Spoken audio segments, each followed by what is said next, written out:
Hello everybody and welcome back to Ultimate Admiral Dreadnoughts, and welcome back to our Empire of the Rising Sun, where we play as the Empire of Japan. Now I've got some bad news for you folks. Once again, the beta was reset, so we did lose our game save again. But in keeping with the tradition of this particular campaign, since we knew this was going to happen, we just go ahead and we start in the next era. So we are officially in the new era. I say new era. Let me point it out. We are at 1910s now, which means the war with Russia is over. Now, unfortunately, we did end up losing half of this island up here, but that's fine. We can always take that back at some point in the future. But for now, the war with the Russians, the war with the Chinese has come to an end with Japan the victor. And y'all know what that means. It's time to design some more ships. But I've already taken the liberty of designing 3 new classes of ships. We have a Congo Plus class. We have the Sakura. We have the Kyudo. All of these will be getting built today. Now, we do have to worry about money. We have $1.5 billion in the bank, plus a $47 million surplus. So, we're not going to go too crazy, but I definitely want to have, if we can, 4 of the Congo Plus class. Now, before we get started, I'm going to show you guys these ships before we build them. Can I say hello to Puddin, aka Tarn? How's it going? Top G, SBD 5, Iridium, thank you guys. Jackson Tractor 42. So close to 43. But Jordan, how's it going? We got Phil Jones, how's it going? Ender, I think I already said you. No, I didn't. I lied. What up, Ender? Santiago, always good to see you. I love saying that. But let's go. What do we got? We have our Congo Plus class. Now, if you guys recognize these are basically a Congo class battleship. They're not quite there. And by battleship, I mean, technically, the Japanese didn't really build battleships until maybe the Yamato, okay? Everything before that was all considered battle cruisers, even though they were very large battle cruisers. But we are building battleships, and yeah, these things are going to be nasty. So, how did we end up making this a Congo Plus? Well, Congo's a battle cruiser, obviously. So, we unfortunately do not have access to 14-inch guns. So I did the best I could. I grabbed our 13-inch guns, and I made them larger by 0.9 inches. So they are officially 13.9-inch guns with a 12% barrel length addition. So that means we have 8 13.9-inch 42 caliber guns as our main armament. Then, as our secondary armament, we have 16 6-inch 46 caliber guns in our casemate slots. Then we have 24 4-inch 40 caliber guns along the deck line. And we have 10 3-inch 34 caliber casemates mounted to our superstructures. So it should be a formidable battleship, to say the least. Now, obviously, we did armor this thing relatively well as well. So this thing should be able to take some hits, which is something that we've been missing. But some of the notable things that you're going to notice is we are running turbines for our engines. We are running semi-oil now. All these things are good, right? So we are going to try to build 4 of these. If we can. We may only need to, or we may only get to build 3, but I am going to try. But we have stereoscopic 2 rangefinders, hydroacoustics, advanced radio, enhanced reloading. These guns aren't too shabby. They're going to reload in, hello? I forget. What is our reload time? Reload time. That doesn't help me here. That's crew. That's why, because they're cadets. That doesn't tell me anything. Where is our guns? Weapons. All right, so if we look at our 13.9-inch guns, these are going to reload in 85.2 seconds, which is slow, especially for double cannons, but they should be decently accurate, and this should be a solid build for us. Okay, this should be a solid flagship for our fleet. So, that is our Congo Plus class. Also, Stung coming in, dropping 10 gifted memberships on us. Thank you so much, Stung. Appreciate you. Let me make sure that I've called everybody out. Rob, how's it going? Appreciate you. Give it like 99 knots. It doesn't quite work out that way. We don't have enough engine for that, unfortunately. No chance. Exaflex, good to see you. Grim, good to see you. Appreciate you dropping in. Mopar82, welcome to the stream, my dude.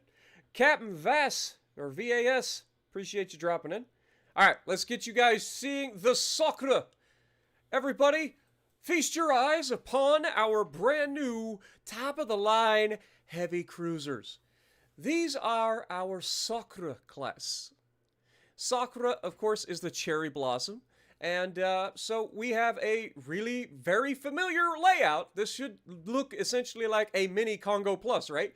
So that's what this is. So we have our 9-inch. Let's go back up to the top so I can read everything out easily. We have our 8 9-inch guns. They're 40 calibers. So 8 9-inch 40 caliber guns for main armament.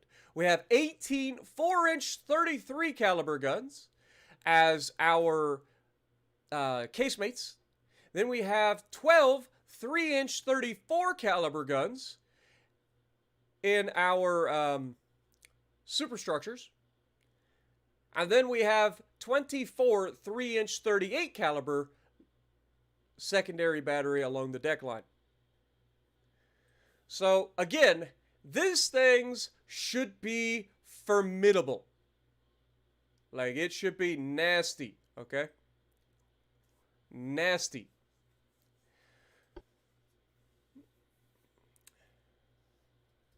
What up, Sarah? Appreciate you dropping in as well. Also, can we get some goats in the chat for Mr. Stung for dropping a $10 gifted membership right out the gate for everybody? Appreciate you. You might want better secondaries. Well, our secondaries are going to be pretty solid for now.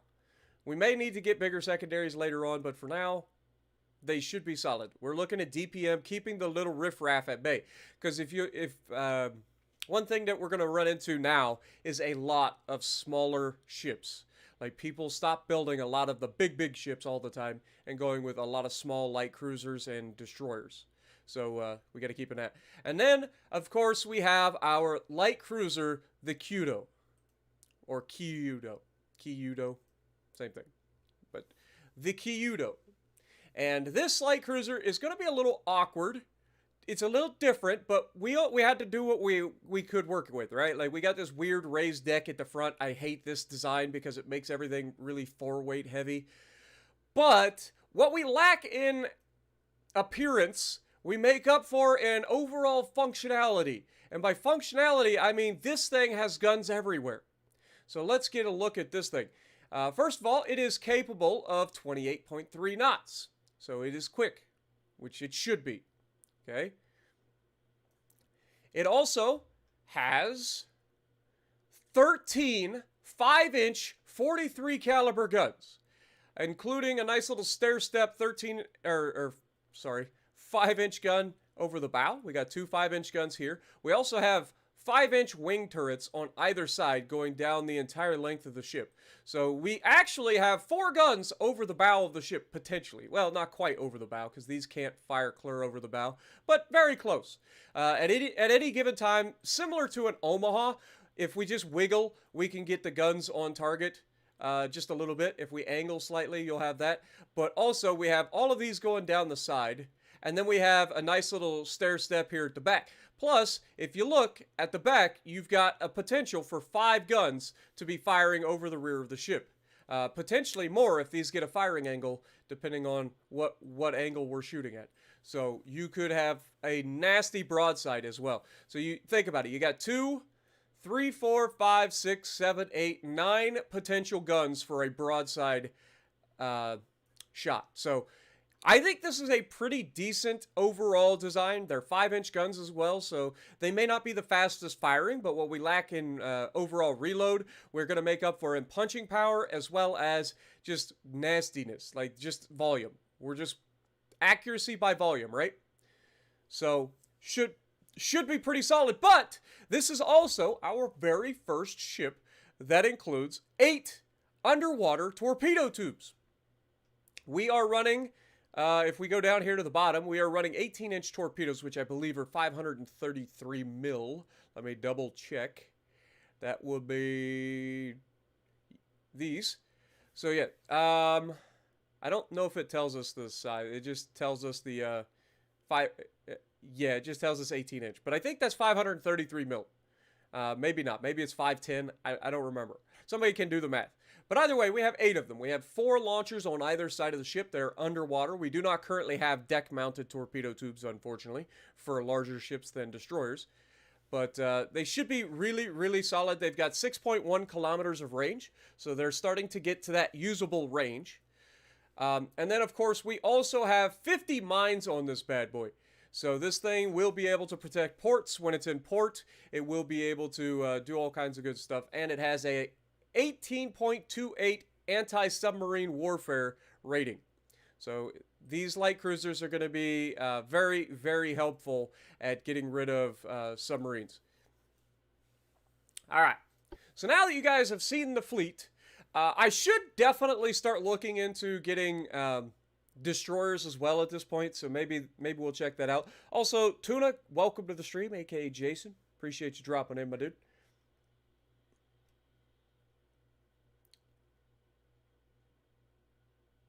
All right, so do we go ahead and design a destroyer? That is the question. If for anything else, if for nothing else, for mine-sweeping capability. Because we are going to be aggressive. So let's look at our destroyers. What can we do? We got the Destroyer 2 hull. We probably can't build above 1,200 tons here, but we can try and see what it gets us. Yeah, I cannot build above 1,200 tons. Okay, so we will just quickly design a destroyer. Do something like this. Put that all the way forward. Armed tower. Let's put this like there. For funnels, what would we do with the funnels here? First of all, we should probably go with semi-oil, forced boilers, turbines, auxiliary 2, shaft 1, electro-hydro, Krupp 3, double hull bottom, reinforced bulkheads, anti-flooding, stereoscopic rangefinders, hydroacoustic, whoops, and advanced radio. We are going to have advanced layer for our mines, and then we're going to have the mine hunter kit so that we can sweep for mines. Okay.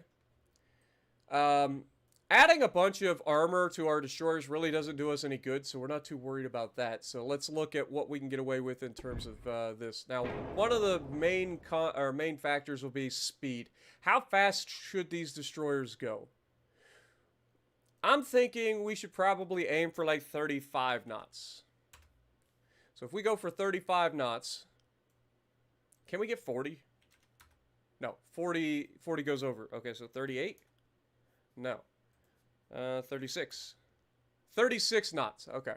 We can do 36. So we'll go for 36 knots of top speed. What does that give us in terms of this? This is 70% engine efficiency with just one small funnel. So we will go ahead and add 2 of these. Actually, what if we get rid of that and go with like the biggest one? What does that give us? That's 125 by itself. So we can just add one smoke or one stack and get that. All right. Now for main guns, for our destroyer, I'm figuring 4-inch guns is probably plenty. So let's just throw a 4-inch gun at the bow here. Throw a, whoopsie, 4-inch gun at the stern. I was hoping that a 4-inch gun could fit inside that, but I'm guessing that's going to be a 3-inch gun. Yeah. So we got a 3-inch gun up top. Alright, so not a lot of gunfire power on these things, but we are going to pack it with torpedoes. We do have double torpedo tubes. So twin torpedo tubes. We'll add them along the center line.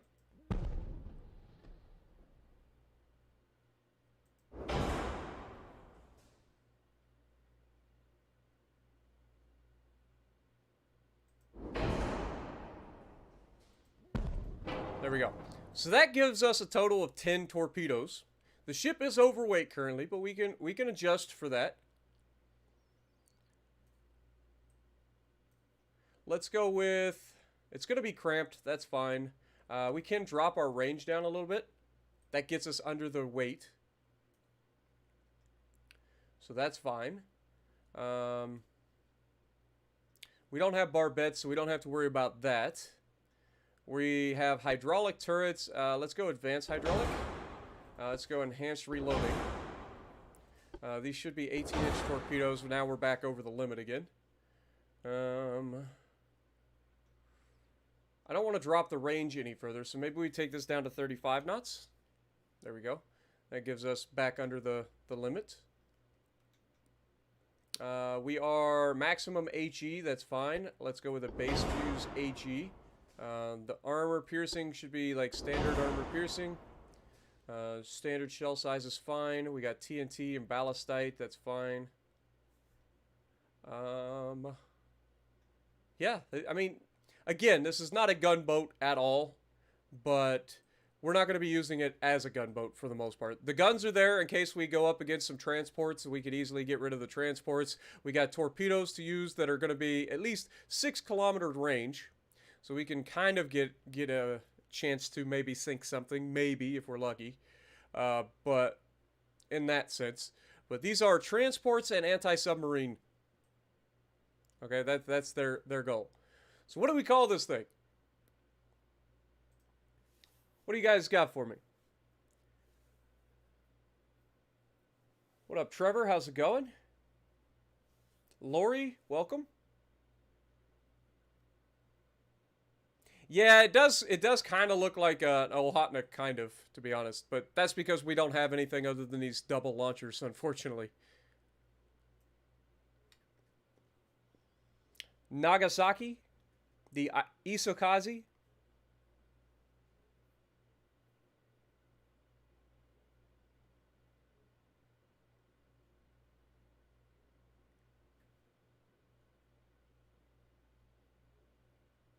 Was the other ship a light cruiser? Yeah, the ship before this was a light cruiser. Then we had a heavy cruiser and a battleship.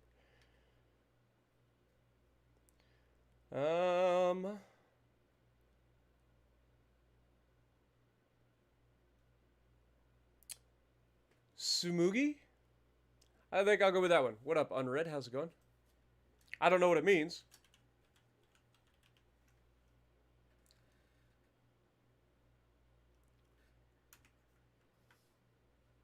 Save the design. All right.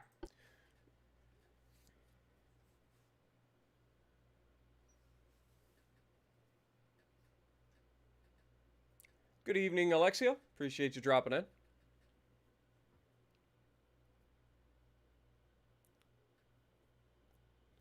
All right, so we have our battleship design, we have our heavy cruiser design, we have our destroyers and light cruisers. So let's go ahead and build.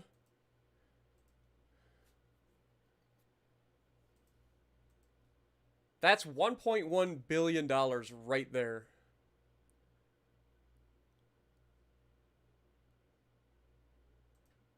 How much are these? 87 million. Okay, we should be fine. So if we build 3 of these... Okay. Oh, wait, cancel. We're on the wrong one. If we build 3 Congos, and then we put 1 based on...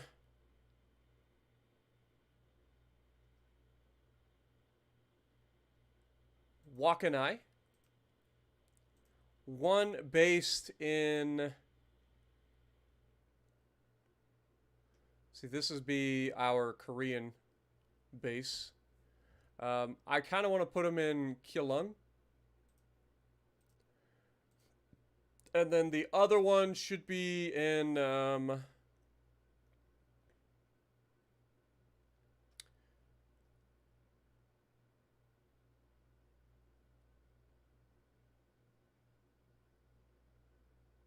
let's go with...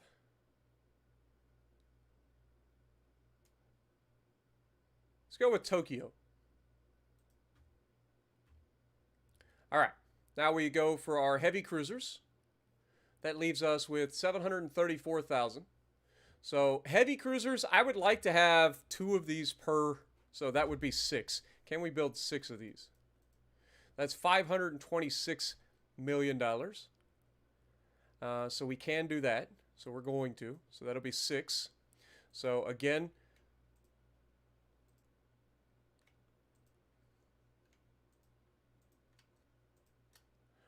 these guys will be at Wakanai. These guys will be at Keelung. And then these guys will be at Tokyo. All right. Now to build our light cruisers. See, we're currently at $208 million left. So light cruisers we have, these are 65 million apiece. I think we build 3 of these. For now. Yeah. I think we build 3 of these for now.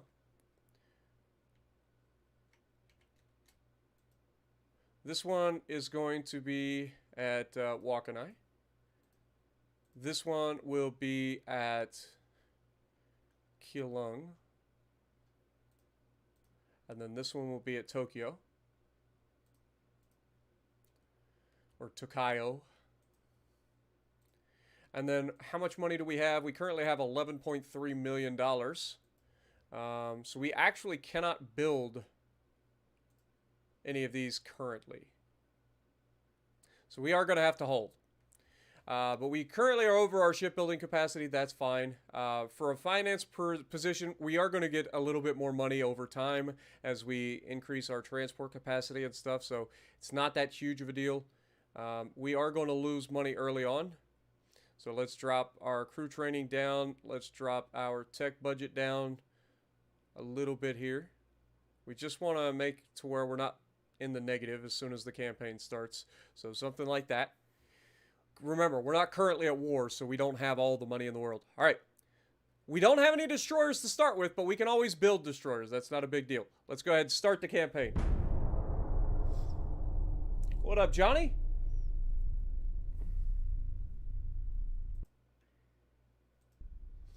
Captain Steve, how's it going? Ave, good to see you. Blitz, good to see you. Yair, good to see you. If I miss anybody, please yell at me.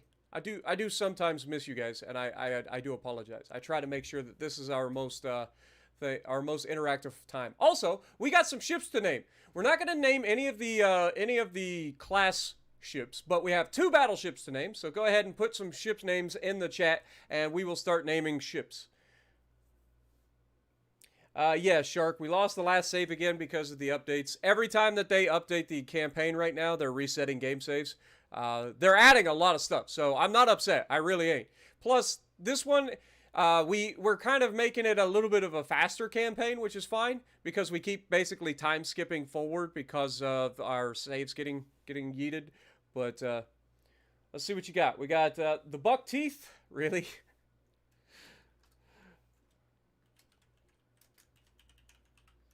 Whoops. Caps lock's on.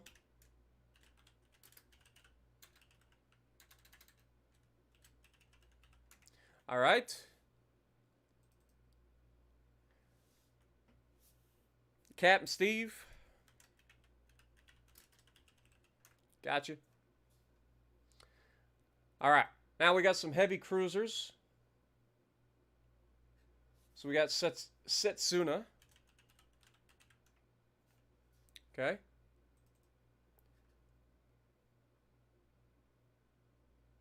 The Keelung.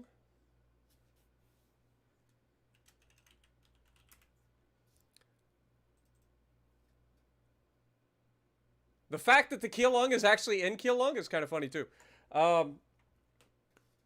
What else we got?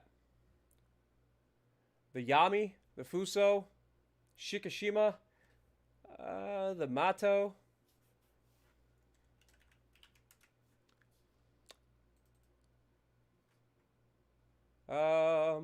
Shark launcher for the DDs. Okay, well I don't have any DDs currently, so we'll keep an eye out for that. Yahagi, the Aoba, the Furutaka. Trying to change it up a little bit from just the regular names that we're used to seeing. The Hirohito, that's actually a good one. Okay.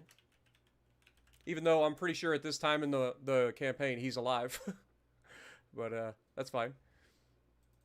All right, what else we got? We got the Unseen. Okay, kind of like it.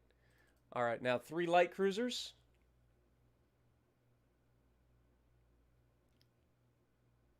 Yubari. Again, the Tokyo. Go with that. Natsume. I'm trying to make sure that I've got other people here. Make sure I haven't used the same names. So if you've already had a name that was selected, please don't put any more names in. I want to see other ones. The Great Pretender.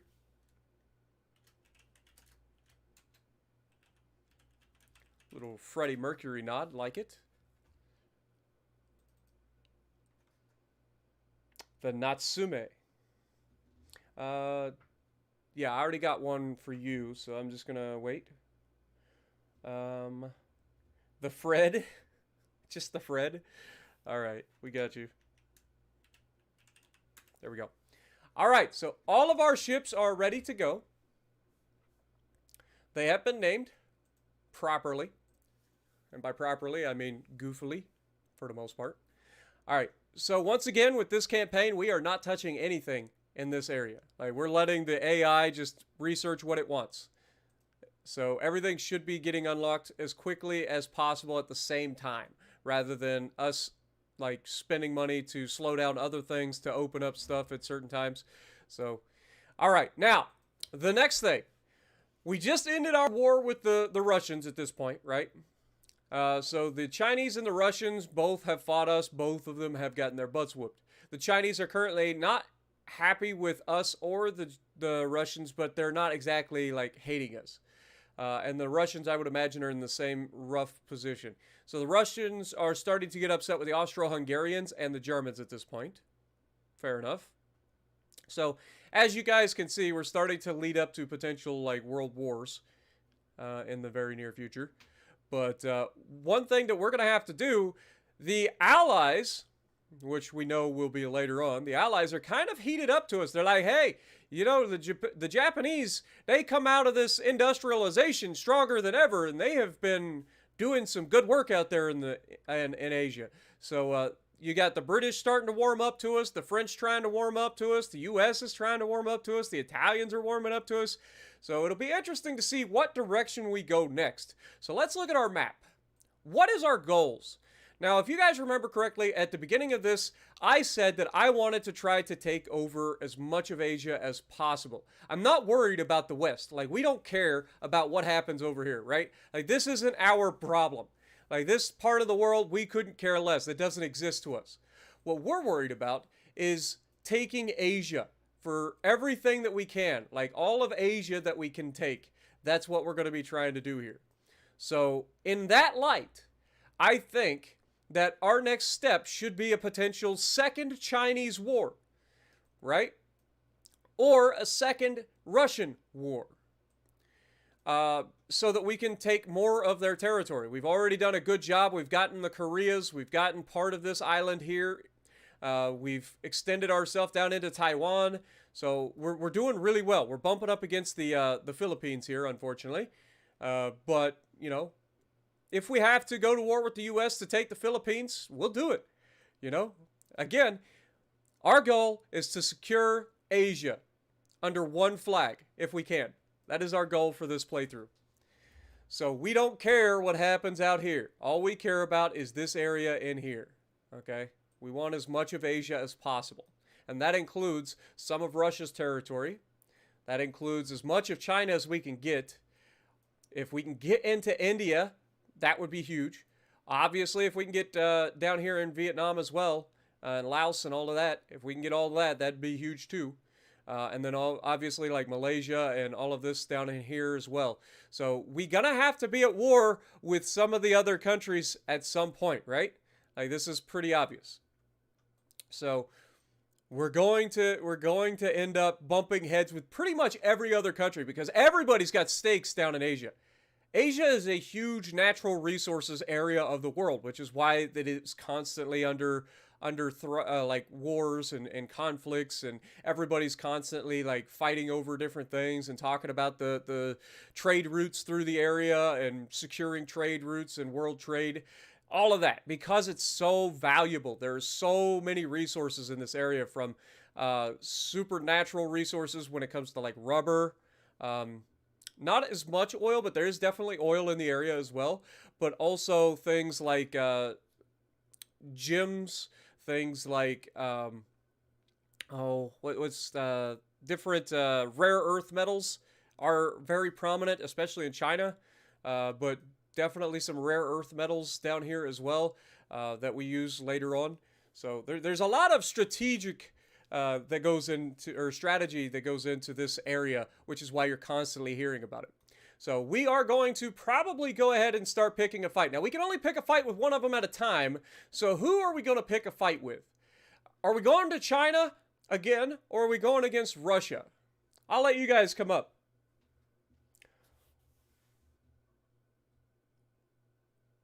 Why is the Austrian flag in place of the Austria-Hungary flag?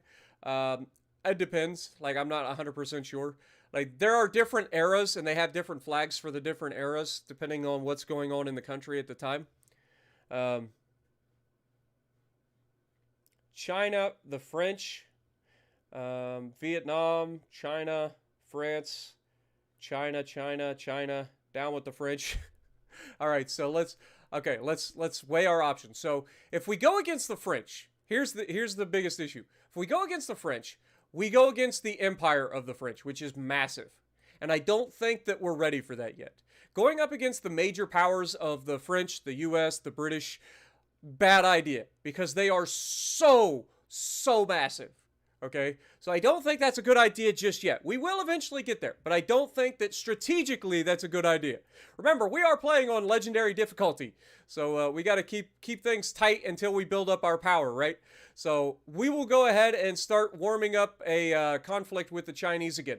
So this will be the second Japanese-Chinese war here. So we are going to increase tension. Now, it's going to take time to increase the tension with the Chinese because we are starting out essentially as neutral towards one another. But they have 63 ships, including 5 battleships. So they have built up quite a fleet here. So it's not something that is necessarily going to go in our favor. The next thing I want to look at is we are currently losing $14 million per turn, which is not ideal. So let's try to drop our research budget down some more and potentially get some money building up here. I would like to build some destroyers, but I can't afford it at this time. So remember, we're not at war yet, so we need to bide our time, build up our fleet over time. What up, Connor? How's it going? Drift King, how's it going? Enthusiast, good to see you. Alexio, have a good night. Alexio, appreciate you dropping in, man. Okay, so Galicia has found oil, so has Kyrgyzstan. So interesting. Of course, all the canals are opening. France's attack against the Ottoman Empire has caused a major disturbance in the following nations: the German Empire and the Austro-Hungarian Empire. Uh-oh. So now you can start to see where the stages of World War I is potentially setting up. So France attacks the Ottomans. The Germans and the Austro-Hungarians are upset about this, obviously. So, like, you can see the world is heading towards a major conflict. And obviously, with politics the way they are, if you look, the United States, France, Britain, they're all very much, maybe not allies, but very warm towards one another. And then we are kind of warmed up with them as well. So we could potentially join up with the allies here during this First World War, and then just do our job to take on the Asians while we're here. You know what I mean? Like, we could potentially buddy up with the allies and then use that as a way to help us further our agenda over here. Maybe not help them anywhere else, but like buddy up to them and take some territory while we have a chance, you know? Because that's what we're worried about. We don't care about the rest of them. Like, we're worried about, like, potentially our own territory, right? So, anyway, we did just butt heads with the Chinese, so we're going to go ahead and do that. We're also going to go ahead and butt heads with the Russians, because I can't butt heads with the Chinese back-to-back turns. So we are going to start to increase tension with the Russians as well. So every other turn, we're going to bump the Chinese, we're going to bump the Russians. That's our goal. That way we start getting into the neighborhood of a second war with both of these nations. Now, I only want to go against one of them at a time, but if we can start warming up the idea of another conflict in Asia, that would be a good idea for us, I think. Obviously, the worst case scenario would be ending up fighting them both at the same time. All right, now we have $12 million surplus, and now we can start to increase our research budget again. So get that going. And then head to the next turn. Papua New Guinea. Yeah, I mean, Germany wouldn't be a bad one either. And that's what I'm saying. Like, if we get into buddy-buddy with the Allies in the First World War, like, we could easily end up getting into a situation where, like, since we would be up against the Germans, like, we could easily get into a situation where we take this down here from the Germans. You know what I'm saying? So that is a very, very real possibility. And that gets us staging areas further down here. But again, I kind of want to limit our overall expansion to small areas at a time. Because what's going to end up happening is that as we slowly expand, we have to defend more and more waters. Otherwise, we lose transports when we're in a conflict. So right now, we currently have Northeast Asia, we have the Philippine Sea, we have East Asia, we have the Yellow Sea, and the Sea of Japan that we have to defend currently. So we need to make sure that we have ships in the neighborhood that can help us defend all of our interests. Otherwise, when we do get into war, we start losing money very quickly. So increase the tension against the Chinese again. We are still making money here, so that's good. We did just unlock some ocean-going submarines, so let's look at our submarines. Can we build? Yes, we can. So we do have some submarines that we can build. Do we build ocean-going submarines, or do we focus on coastal submarines early? So coastal submarines have a 4.38 stealth and a total attack power of 2.2, whereas ocean-going submarines have a 4.69 and a 2.2. So the ocean-going submarines are slightly sneakier, but they cost significantly more. So I'm thinking we go with these coastal submarine 3s. So let's grab those, and we will build... This is going to be mostly to help defend our ports and stuff, where we don't have our major fleets. So let's build... We're going to have wolf packs of 3, so maybe we can build 15 of these. That gives us 5 wolf packs. Okay, so let's do that. So we've got... These guys are going to be in Port Arthur. These guys are going to be in Dalian. I know that that's right next to one another, but I need as many subs to protect the Chinese Sea as possible up there. Or the Korean Sea, whatever you want to call it. So the next thing we want is to look at maybe down at, where is it, Okinawa, so Naha. Whoops. Grab these 3, put them, let's go to...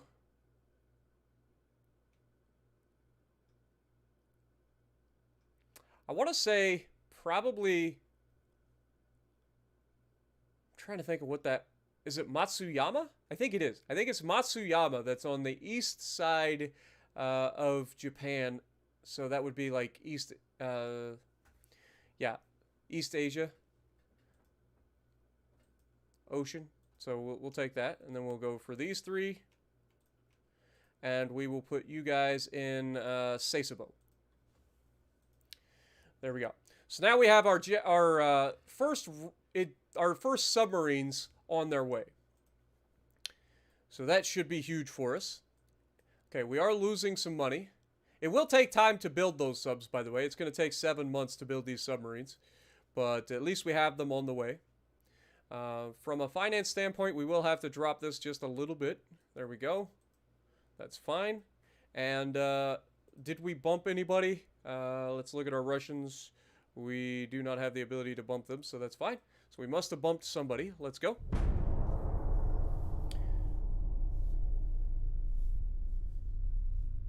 What about building ships in Yokosuka? Basically, I'm trying to spread out to each area that I can in terms of the waterways.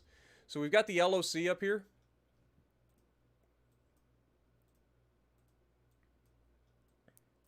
So we've got the Yellow Sea right here. So we have Port Arthur and Dalian. So we've got them up there. I actually probably should have put one of those fleets, and I'll probably transfer them over here to Chinpo or Kimopo. That way we have a northern and then southern Yellow Sea. Then obviously we have Okinawa helping here. Then we have Yokosuka. Actually would be a good one. You're right. Yokosuka would be, but we also have one of our main fleets in Tokyo or Tokyo.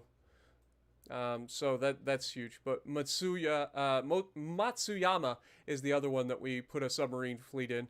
So it's relatively protected, so they can easily sneak out and go away, so we don't have to worry about that.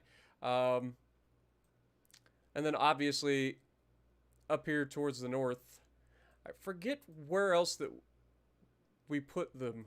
Was it Muroran? I forget where all we put them. But anyway.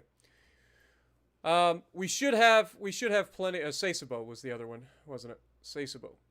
But yeah, we should have plenty of subs for the moment. We are now going to go ahead and poke again. We have the Chinese we just poked in the last one, so now we want to poke the Russians.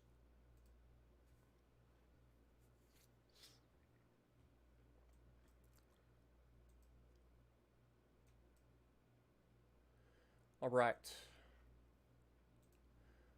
For now, we just keep on trucking. What up, Triple H?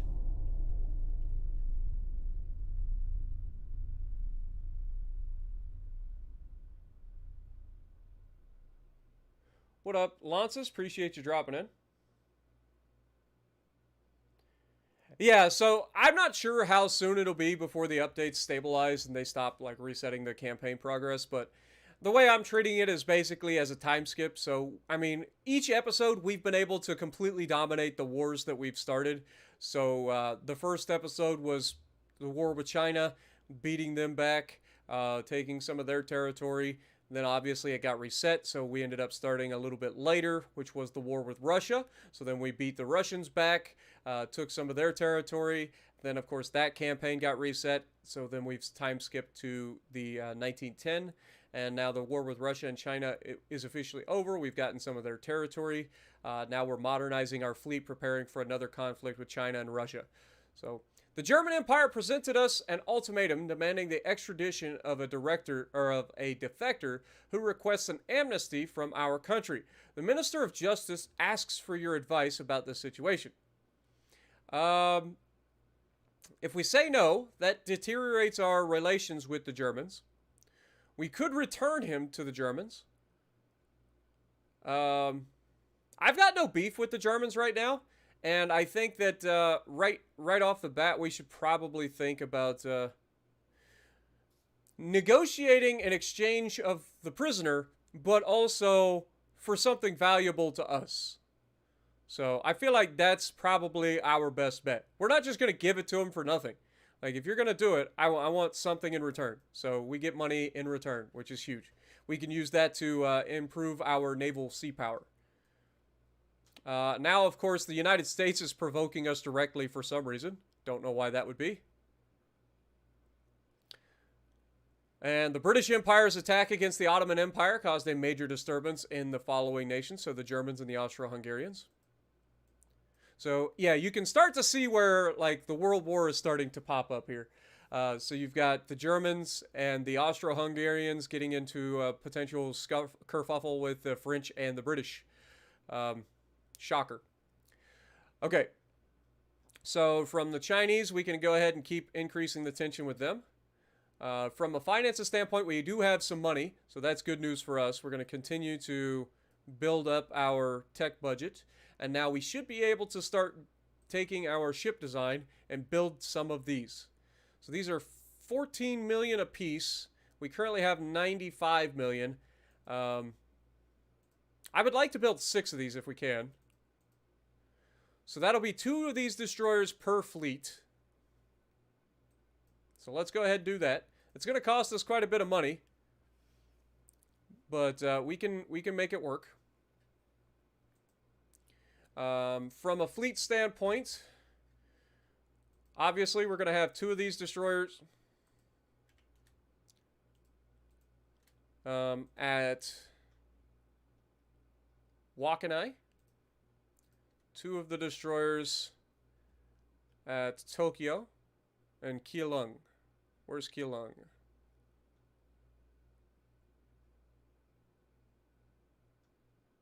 Can I not put him at Keelung? Well,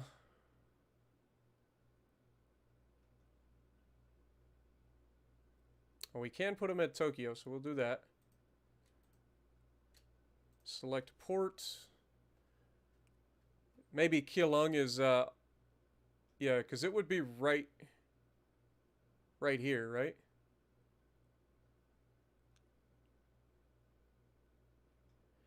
So maybe we'll put 2 destroyers by themselves up here in Southwest Korea. That seems okay. All right, so there we go. It's going to take 7 months to build those destroyers. Our submarines are already being built. They should be on station in 5 months. We are losing quite a bit of money, but we're going to hold for now and just see what ends up happening.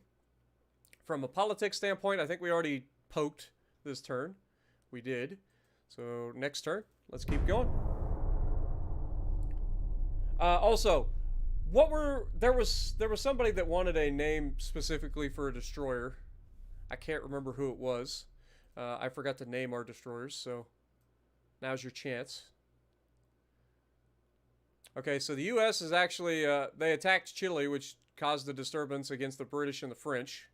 Spanish against the French and the Germans and the Austro-Hungarians. Okay, let's go name the destroyers real quick. Obviously, Sumugi, we can't name that, but we will name the rest. Shark, that's the one. So we got Shark the Destroyer. Is the game hard? It's really not that hard. I play on legendary difficulty, and it's really not that hard because I've been playing the game for 4 years. Like, I'm used to how the game kind of works. Is it frustrating at times? Absolutely. But it is a really fun game. I love the ability to build and design my own ships and then take them out. I love that. I really do. Like, that is what's kept me around this long because I enjoy it. We got One Piece. There you go. The Trevor, I got you. We got 2 more names, guys. And again, if you've had a ship already named after you, please don't put any suggestions in, please. At least early on while we don't have that many ships. The Churchill. I mean, that seems kind of strange for a Japanese. I'm not gonna do that one. What up, George? How's it going?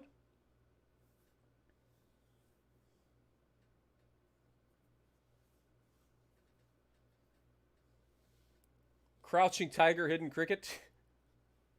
Really? How about we just call it Cricket?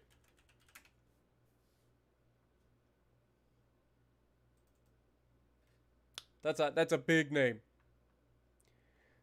XLR8? Really? Why not? Little Jaguar, I believe. Am I wrong? Is the XLR8, is that a Jaguar? I think it is.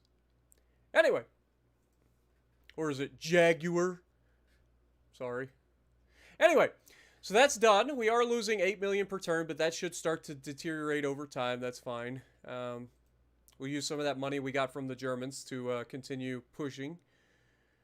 To at least bide our time while this deficit gets taken out. Okay. Politics, did we poke?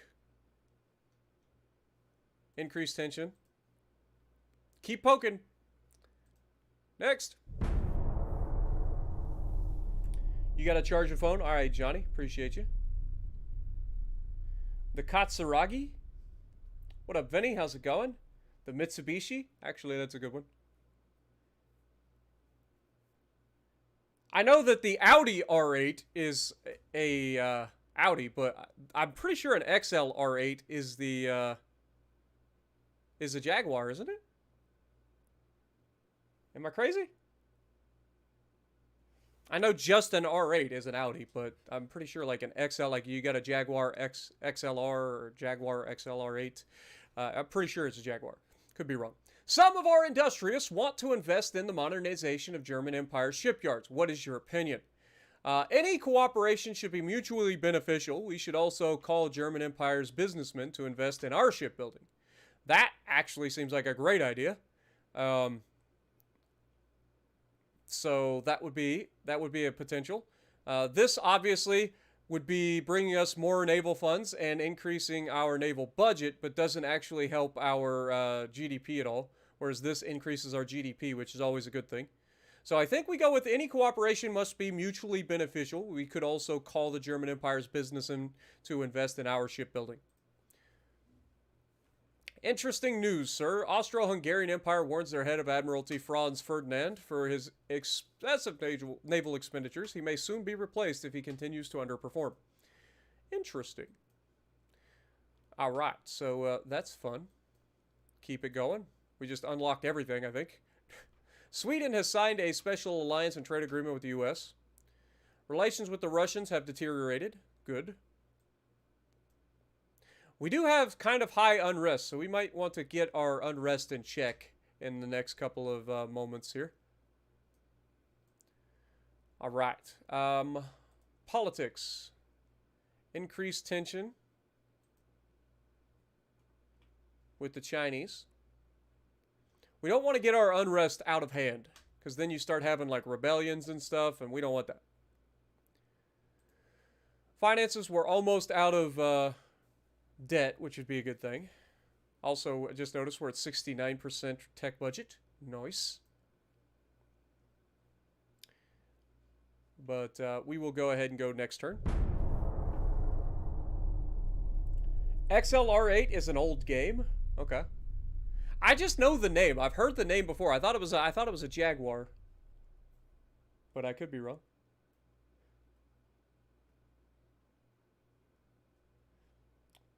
The Nissan Silvias. What up, George? S13, S14, S15. What about the Datsuns?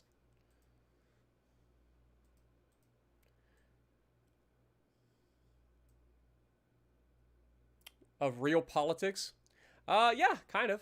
I mean, it's a tabletop strategy game, essentially. Or a top-down strategy game. But it's also a hands-on strategy game once you get into fighting with your ships and stuff. Which might take a little bit before we get into a fight. But we're going to try. Where are the Russians? Keep increasing the tensions. See, one of the things that I'm fearing while we're doing what we're doing is that we're going to end up against the Chinese and the Russians at the same time. And that would be not an ideal scenario. Not that I couldn't handle it. I just don't think it'd be a good idea. Especially this early on. Alright, so from a fleet standpoint, we do have our destroyers coming out in 4 months. Our submarines will be out in 2 months. Obviously, they may have a commissioning period. So that's a thing.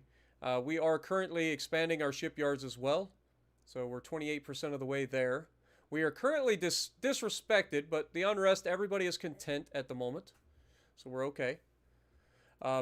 If you look at the size of our Navy, we don't really have a large Navy. We have 12 ships as our Navy, 205,000 total tons. But it's the quality over quantity, and that's one thing that I've always tried to stress. I can take a smaller fleet into battle and absolutely dominate more often than not against the larger fleet, just due to the quality of my ships. So I don't mind being, you know, the smaller ships or the smaller fleets, because my fleet is superior, of superior quality, as only the Japanese can provide. Yeah, I've seen some real politics. I've also seen some other games similar to that as well.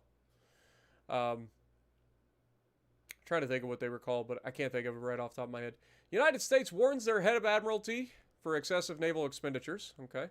The Spanish warns their head of admiralty for excessive naval expenditures. Are we the only one that's able to manage our budget and not go into debt here? Come on now. Okay, we continue to increase our...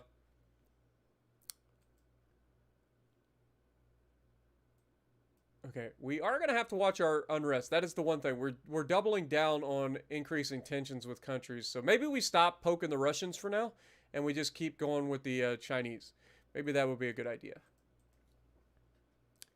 Maybe that would be the better idea. The Chinese have built more battleships. They're currently building 24 more ships. How? What is their GDP? 81 million or $81 billion? And ours is $52 billion. So you can see we are at a huge disadvantage when it comes to just money. Their oil production is 11,519. Our oil production is currently 0. We need oil. We need oil, like, soon. Where can we get oil? I mean, obviously China. If we can take Eastern China, that would be big. Also, I just realized that we lost out on Hong Kong because it's now the British. But yeah, we need to... Yeah, I think we need to just pursue our war with China and not worry about the Russians for now. So just keep poking the Chinese until we get into a war with them. We are almost completely out of debt here. That'll be huge. That'll also help our unrest, I believe, if we're not constantly losing money each turn. What do we got coming up next? Advanced twin turrets. Okay. That'd be nice. Okay, next turn. Is Japan my favorite country in the game? No, I don't really have a favorite country in the game. Obviously, I use the US a lot because I'm from the US, so it makes sense, right? But for the most part, I don't really have a favorite country. I can play any of them. They all play very similar. Just some of them start with more money than others. U.S. gains control of Costa Rica. Interesting. So they found oil down in here.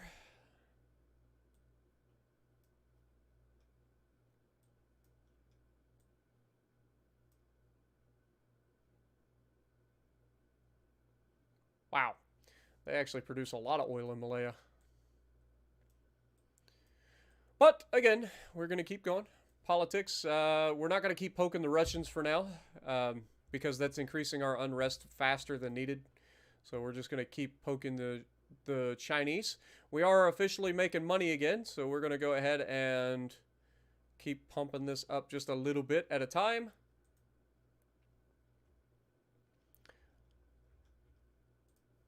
Next turn. One other thing I think would be kind of cool is if you could, like, order ships off of other countries. You know what I mean? Like, if I were to get into an alliance with the Germans right now, like, wouldn't it be cool if you could, like, order some of their designs?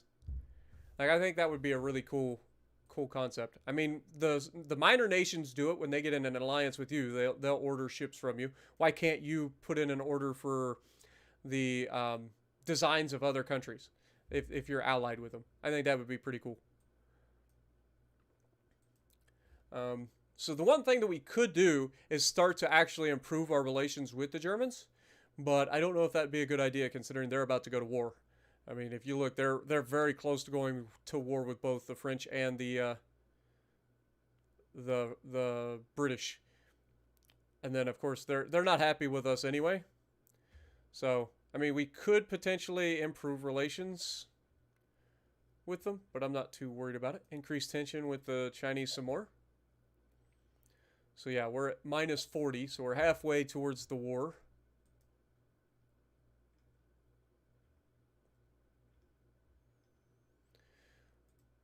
Okay, I don't think there's anything else currently that we need to worry about. One more month until our destroyers are out. Our submarines are, in fact, out. So let's go ahead and take our fleet that's at Dalian. Let's move these submarines down to Kimopo. So all three of you will go down to Kimopo. That'll be your new port. And then we'll move those destroyers once we can. Because we have Keelung here. Yeah, that's the problem. So we're currently over our tonnage for Keelung.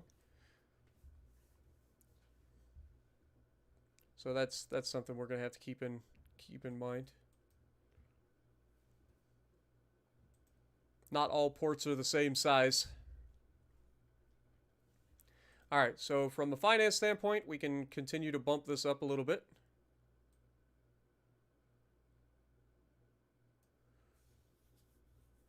Slowly getting that research budget up.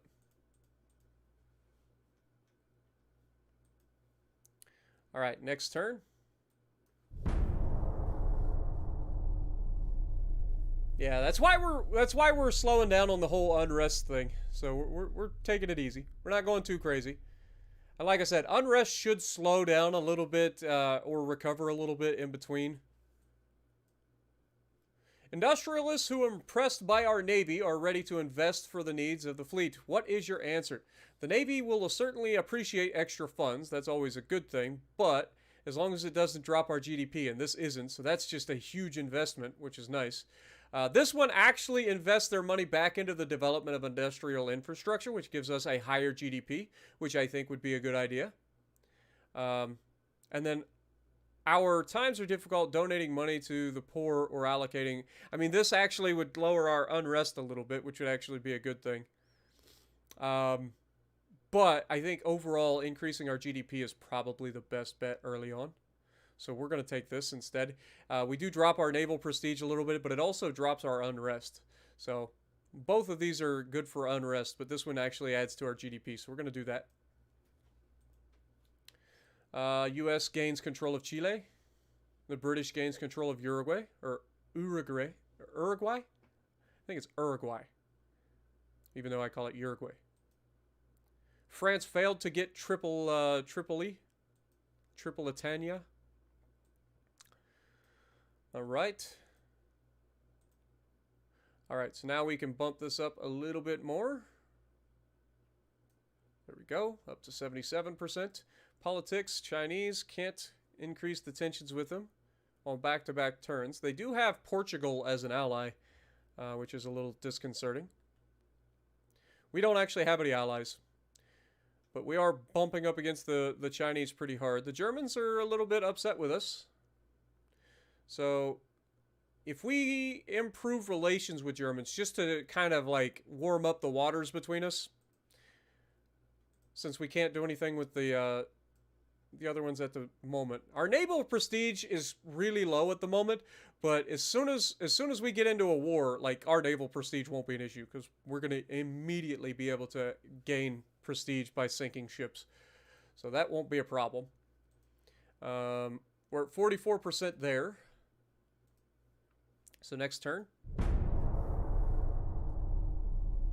I want to see what the result of us trying to warm up with Germany is a little bit. Dreadnought improvements is always good. 11,000 ton light cruiser. Okay. Cryptography. Okay. Alliance and trade agreements with the US and Belgium. We failed to... Okay, so we just lose naval prestige. Okay, fair enough. All right. So again, increased tension with the Chinese. We're at minus 53. We're at plus 8 million, so let's keep that going. There we go. We are at a minus 33% naval prestige, but we're at 18% unrest. So we're doing okay.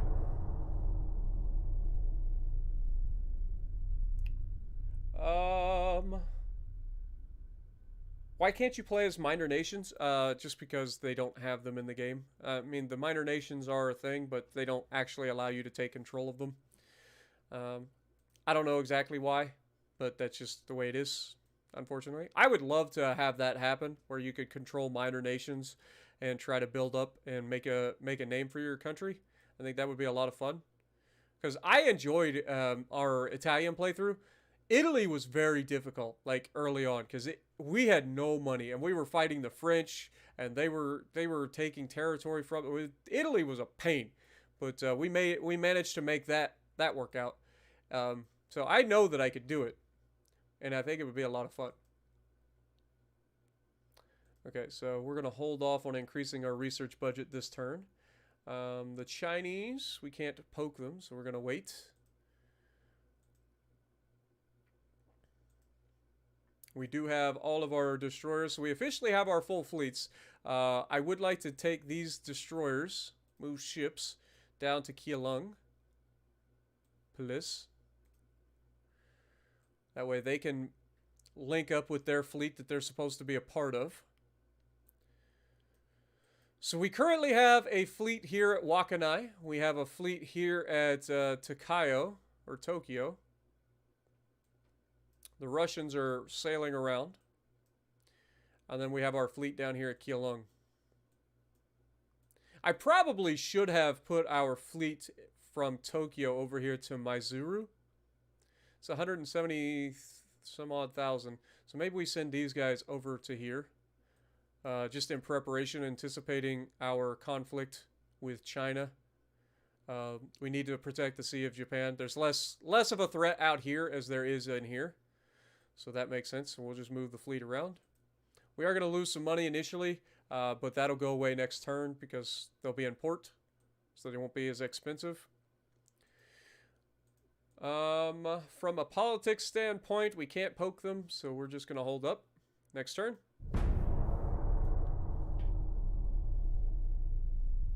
Yeah, no war at the moment, Brian. Appreciate you dropping in. It takes time to get to that point. Basically, in the 1910s, the war with the Russians and Chinese has ended, and so there's an era of essentially rebuilding going on. That's kind of where we're at right now. Okay, so we do have steam gas torpedoes, which gives us 6.5 kilometer torpedo range. So that's nice. We failed to gain control, or no, China failed to gain control of Thailand. Well, hell! How the hell are you trying to take Thailand? You little turds. Am I wrong? Is this not Thailand? I thought this, I'm fairly confident this is Thailand. Right? I should have been informed that the Chinese tried to take my goddamn territory. Just saying. Pretty confident this is Thailand. Because this is the Philippines and they're right up next to each other and China's always trying to get... Pretty sure. Or wait, no, I'm thinking Taiwan. Thailand is a completely different... Okay. It says Thai, okay? Don't make fun of me. Thailand is in it. Yeah. Okay, that makes more sense. That makes a lot more sense. I was like, how was I not informed that we're at war? Oh, I'm an idiot. I'm an idiot. Taiwan and Thailand. Good lord, I'm a fucking moron. This is Thailand. That's hilarious, though. It is hilarious.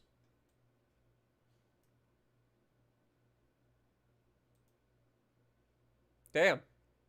So yeah, China is trying to take over Thailand, huh? Interesting. We're losing $23 million per turn right now. That's not ideal. Why are we losing so much money?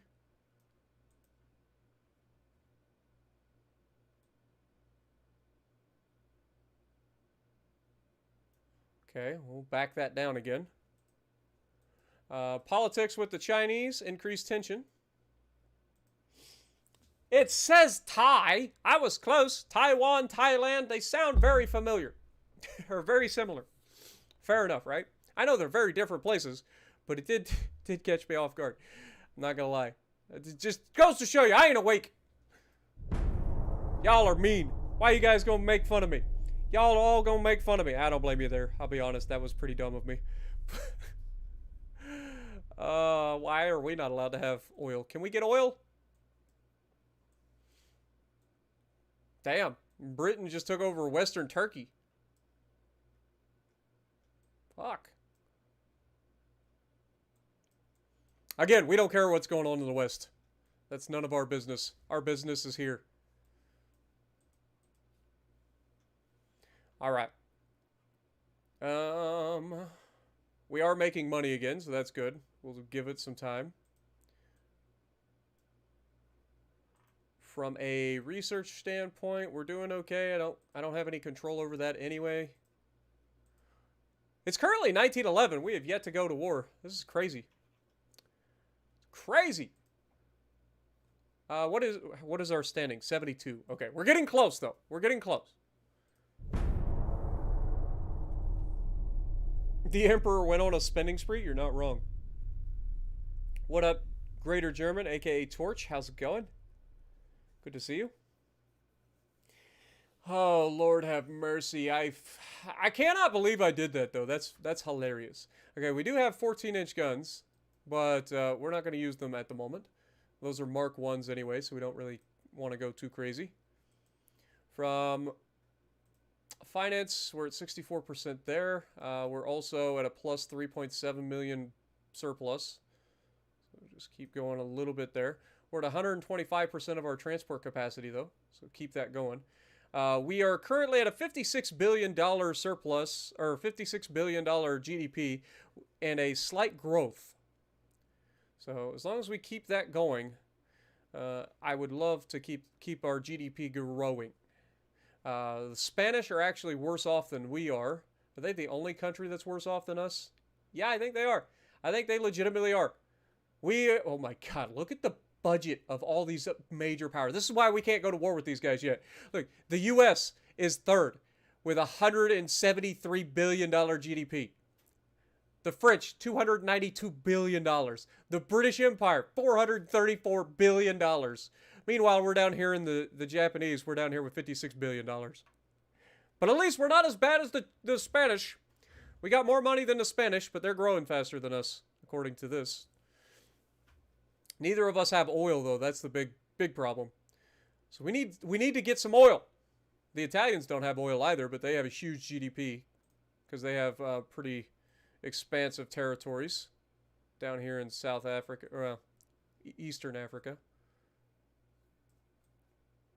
That's really their only... Yeah, they've got this, and they've got this. Anyway, did we poke? I forget. Yes, poke. Poke the Chinese!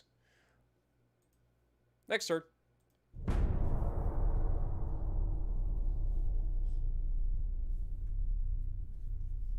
A World War I Yamato? I mean, you wouldn't be able to build it. We don't have the guns. We don't have the shipyards to build it. Why is it that nobody wants to be an ally with us? Are we not important enough? Are they underestimating the power of the Japanese Navy? We may not have a large navy, but I promise they are fierce. Okay, we're still doing okay there.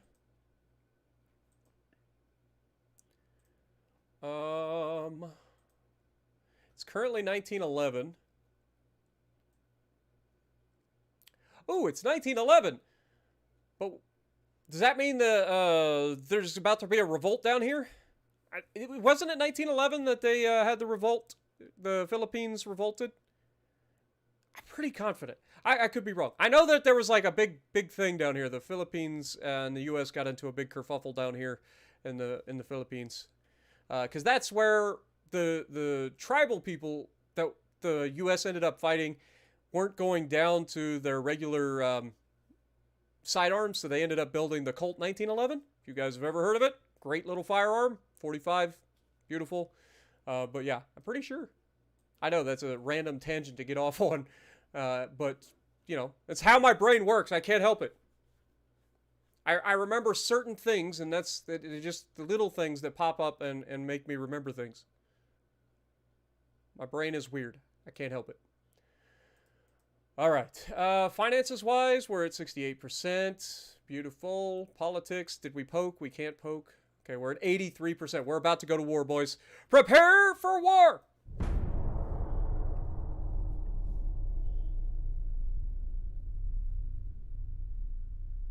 Coal-fired. It's actually oil. We have semi-oil available at this time period.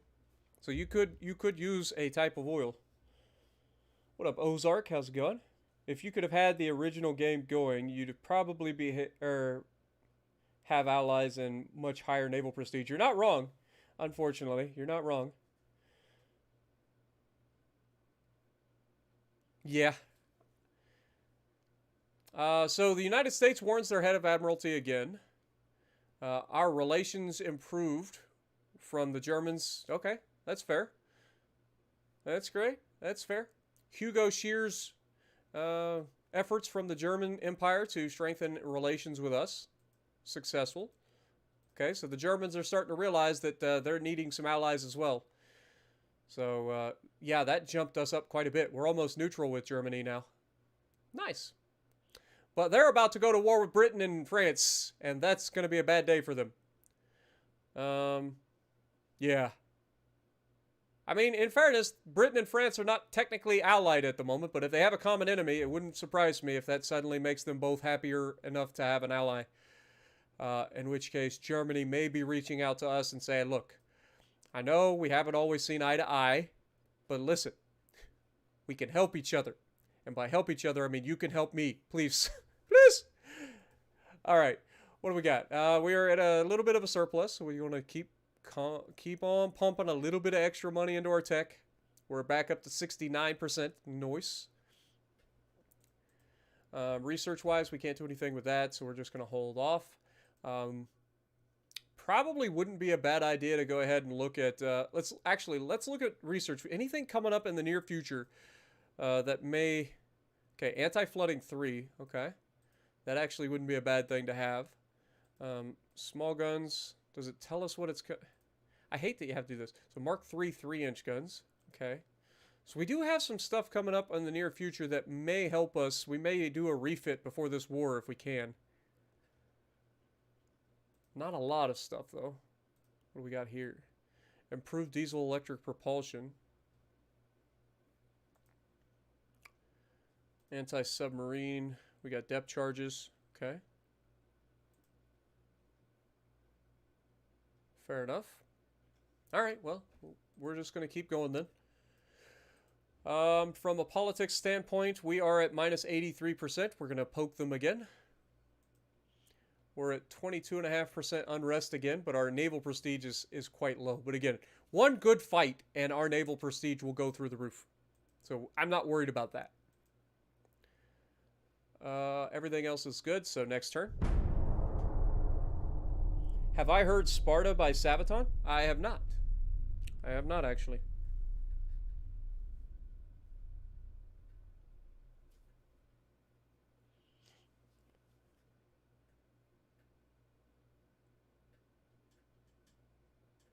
Yeah, we have a fleet of Russian ships that were nearby Japan. You're not wrong. Austro-Hungarian Empire has decided to try to strengthen relations with us as well. Shocker. Okay, so our relations with China are at a tipping point. At any moment, we could get a message pop up for a war. So we want to get ready for that. So we're going to hold off on any more improving there. 76% on our shipyard capacity.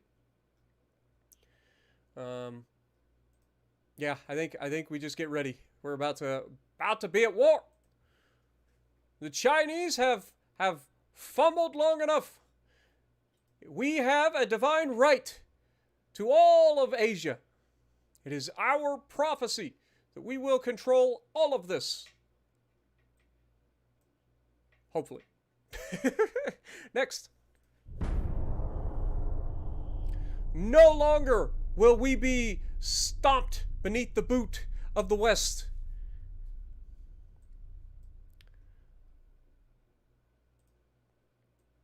Ooh, geared steam turbines is huge. Krupp Armor 4 is huge. Okay, we've got some new upgrades. I think we do a refit real quick. Let's just try to do a refit. I think we try to refit our fleet right before we go to war, if we can.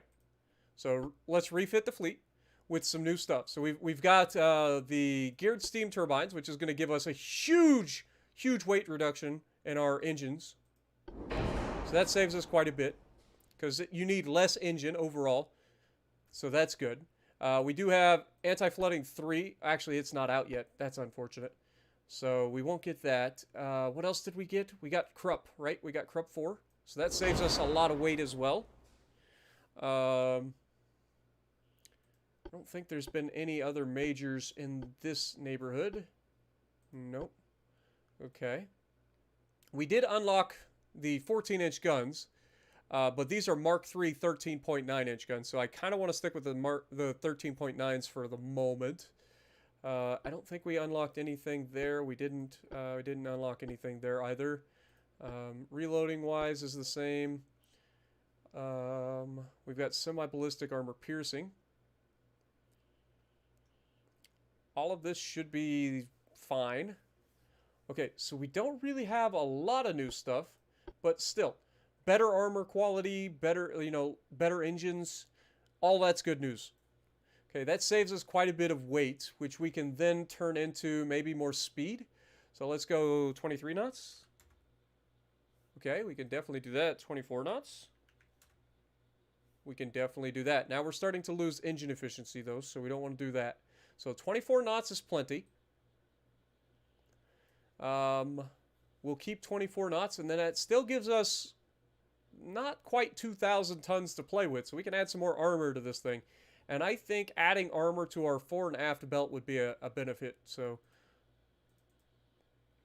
we're going to go to 10 inches.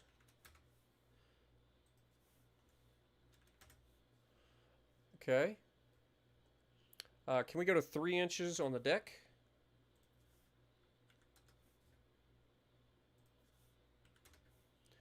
We can. Okay. What if we go to 16-inch main belt? And then 12 inches. 12 inches. Dude, we're going to have armor, guys. Armor! It's such an amazing concept!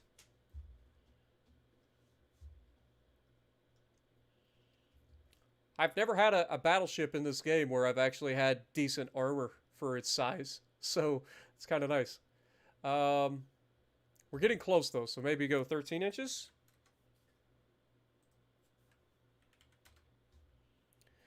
Okay, we actually can get quite a bit. Can we go 16 inches just straight up? No, I didn't think so. So, 14 inches, 14 inches. And now we're very close, so now we just bump up the main belt until we hit our limit. There we go. 16.4-inch main belt with 14-inch fore and aft belt. That is a very well-armored little battleship for its size. Like, that is very, very well-armored for its size. That's going to be a nasty little boat. For sure. Okay. That's good. Plus, we ended up more speed, so that's always a good thing. So let's go ahead and save the refit. It's going to take 3 months to refit these things. So that's fine. We will go ahead and do that.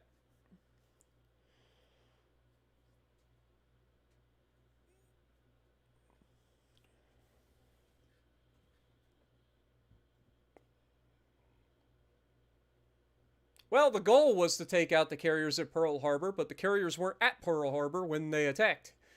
So, you know, that's a thing. All right, refit the ships. We're going to refit all 3 of them. It's going to take 3 months to refit them. What is our shipbuilding capacity? We have plenty, so let's go ahead and go to our fleet. I don't think we need to refit the rest of our fleet currently. Um, but definitely being able to refit our battleships, I think, is going to be huge. So 3 months, they'll be done, and then we will try to continue our pokage of the Chinese. Though they could actually decide that they want to attack at any point. So we are going to lose a lot of money here while we're refitting. So we're going to go ahead and drop our research budget while we're refitting. We don't want to go bankrupt. Take it to the limit one more time. It's a great song. It's a great song. Protect our transports. Yeah, that'll be another thing that we want to do. Anti-flooding just unlocked, of course. I was 1 month too early. But that's fine. We can always refit later on. We should be fine. As much armor as we were able to put on, I feel like we'll be okay. Our fleet, again, 2 more months, those guys will be done. So that'll be big. We can add a little bit more research. Okay, next turn. How's the relations? Oh, yeah, it's at -94. It's going to hit war. So I think we timed our refit perfectly. If we'd have waited an extra month, our battleships may not have been finished refitting when this war starts. But I'm assuming at any time this war is going to break out. Spanish Empire is asking a significant financial aid for their short-term naval expenditures, which we can pay from our own naval funds. In return, a special trade agreement will license our GDP in the long term. What do you think? How much money do they want? I don't have that kind of money. Are you crazy? I don't have that money. The funds allocated for our Navy are sacred and should not be negotiated with. Sorry. Yeah, sorry, Spain. I know you guys are hurting for money, but so are we. I ain't got that kind of money. I would love to increase our GDP, but $190 million? Who got that kind of money just laying around? I don't. I ain't got that kind of money laying around. I got $59 million in the bank. You crazy. Large industrialists propose a redistribution of the government's budget in favor of the industrial sector at the expense of the Army and Navy budgets. What is your reaction? Army matters are not of our concern, but as far as the Navy's budget goes, it should stay as it is. These business people are ready to sell their homeland for some extra cents. The government should not listen to them and support the Navy more. That drops our GDP by quite a bit, or we just let them increase our GDP. And again, I'm a big proponent of increasing GDP early on, because this only helps us later game, like when you need all that extra money later. So yes, it's going to reduce our money today, but it's going to increase our money in the long run. So I think we go with that.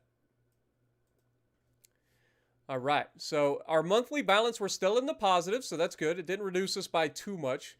But if we look at our actual GDP, we're up to a $57 billion GDP already. So that's always going to be a good thing.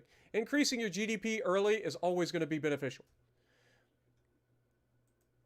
All right, so our fleet, 2 more months and they finish. So let's just keep going.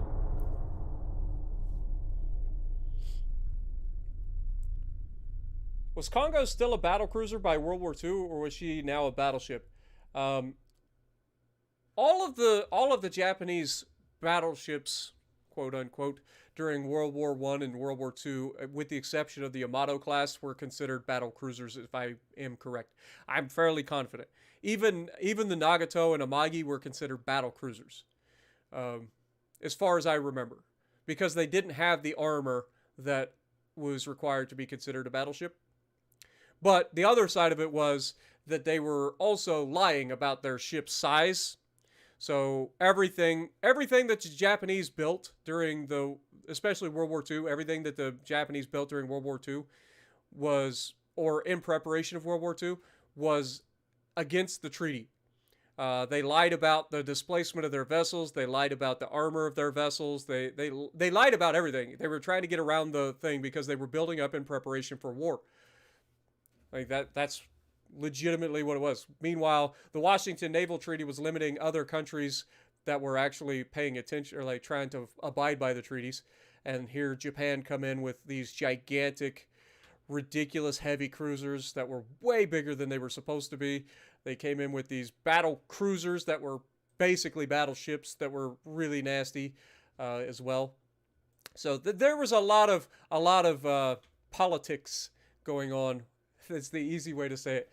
But let's just make it clear. Japan's not the only one. Everybody was lying. Those treaties are nice, but let's be honest. Anybody who can get around the treaties is getting around the treaties, right? And then of course they come out with the escalation clause after the war broke out, which is what it allowed the Americans to build the bigger ships later on. But yeah, it was one of those things. It's like, really, like everybody's just gonna sit here and pretend that the treaties, the only one breaking the treaties was the Japanese and the Germans and the bad guys, right? Because, our country would never break treaties, right? What up, Nitos? How's it going? Joey, good to see you.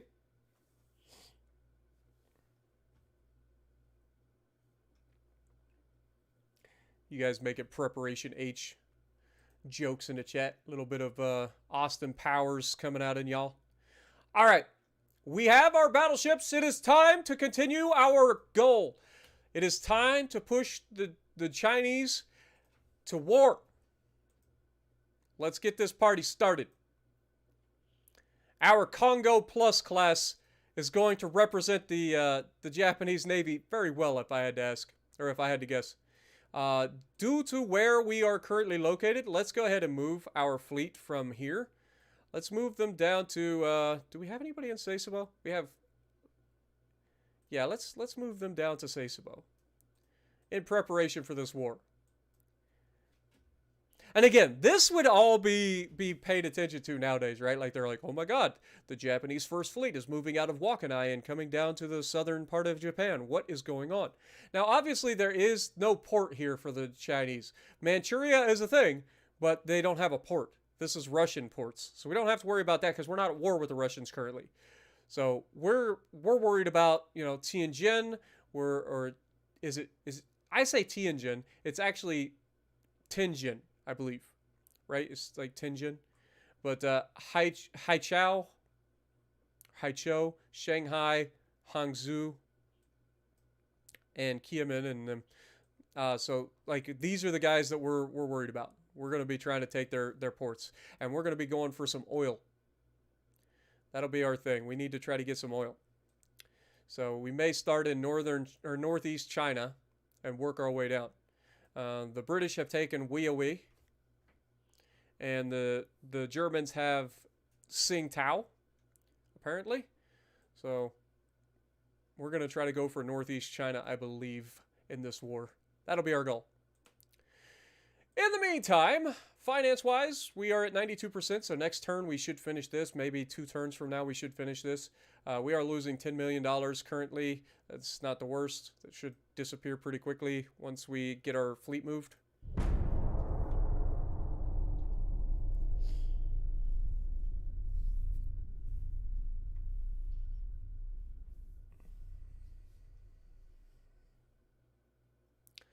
All right, we can build up to a 1,300-ton destroyer. Nice.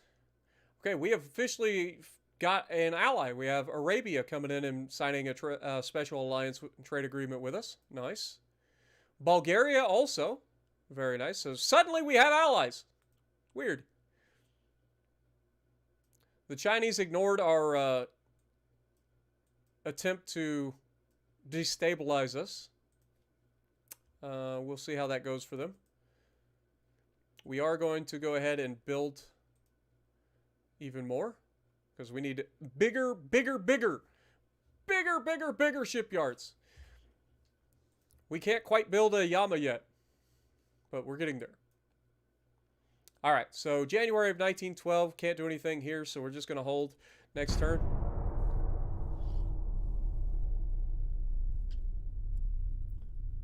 I think the Panzerschiffe were kind of a great concept.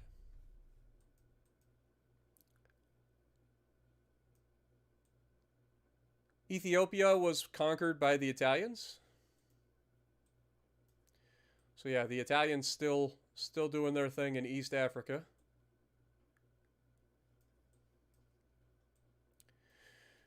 All right, Japan. Politics, increased tension. Once again, we're at minus 94. Like, any provocation at this point should lead to war between us and the Chinese. Next.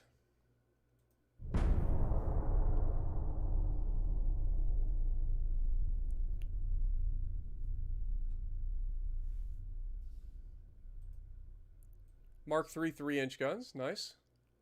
Stop ignoring my goddamn pokes! I'm gonna poke you really, really hard. You know what? We're gonna move our fleet up into the Yellow Sea, right off the border of the Chinese. This is the first fleet coming out of Sasebo. We're gonna move them over here into the Yellow Sea, kind of rub up against their borders a little bit. This is very provocative, right? We are going to lose some money doing it, because it is expensive. But as soon as war starts, money won't be a problem. Because we go into wartime economy, baby. Wartime economy means you get all the money. All of it! Alright. Everything else, there's not much we can do. I can't keep poking them at this point, so next!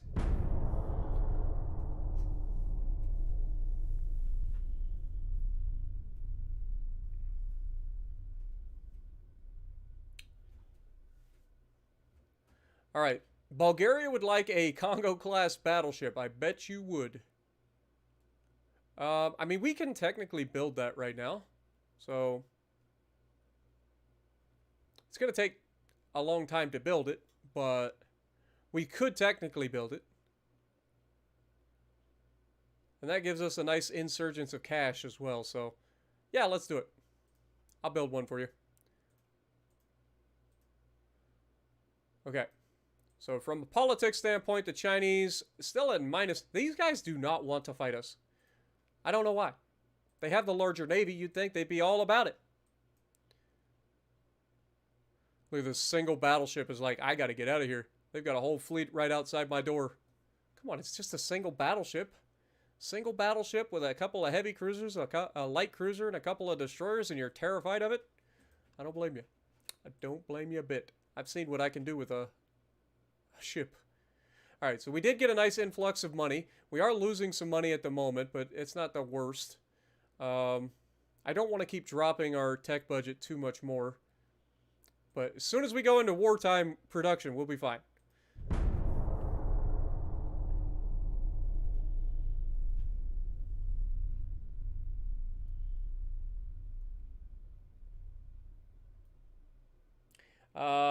I don't think that the World War II would have changed much if Tirpitz was able to break out into the Atlantic, because when USS Iowa was first built, its #1 mission was to go forward and sink Bismarck and Tirpitz. Or I think Bismarck may have been dead at that point, so it would have been to hunt the Tirpitz.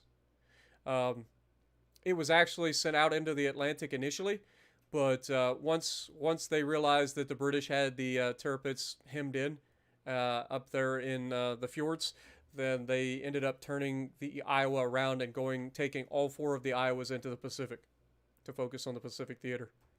I think. Because we had the South Dakotas that were in the Mediterranean fighting, so didn't need more of them. The Chinese Empire has sent us a telegraph which clearly threatens us for war, accusing us of the latest war incidents. I don't know what you're talking about. I always like to take my fleet out for a stroll near your border. I don't know how this is a war incident.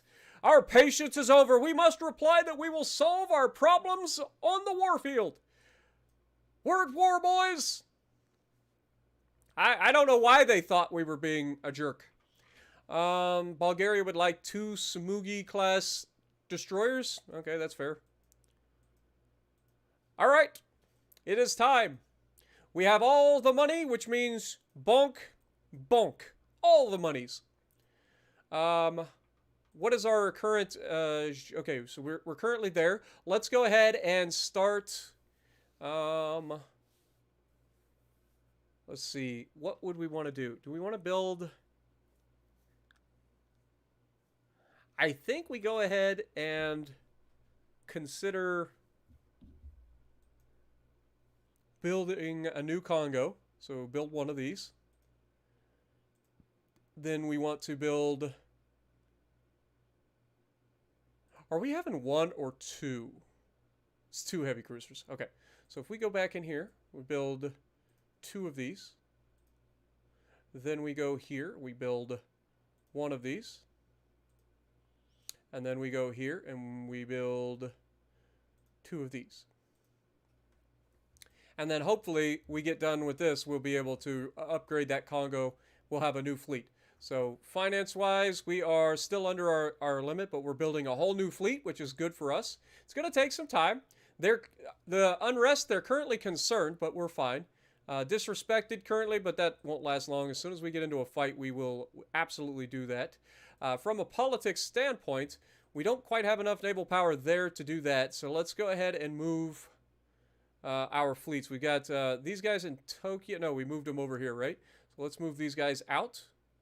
Head in this direction as well. Bonk. And then we have our guys at Kyudo. And we will move you guys slightly north. Hopefully with 2 of these fleets together, we can start a naval invasion of the northeast China.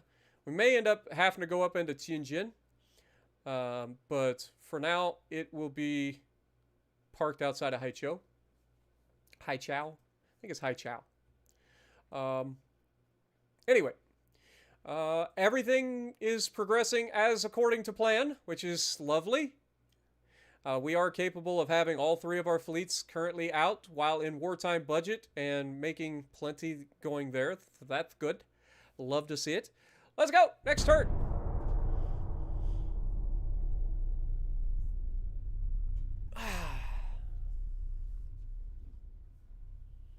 Bridge over the River Kwai.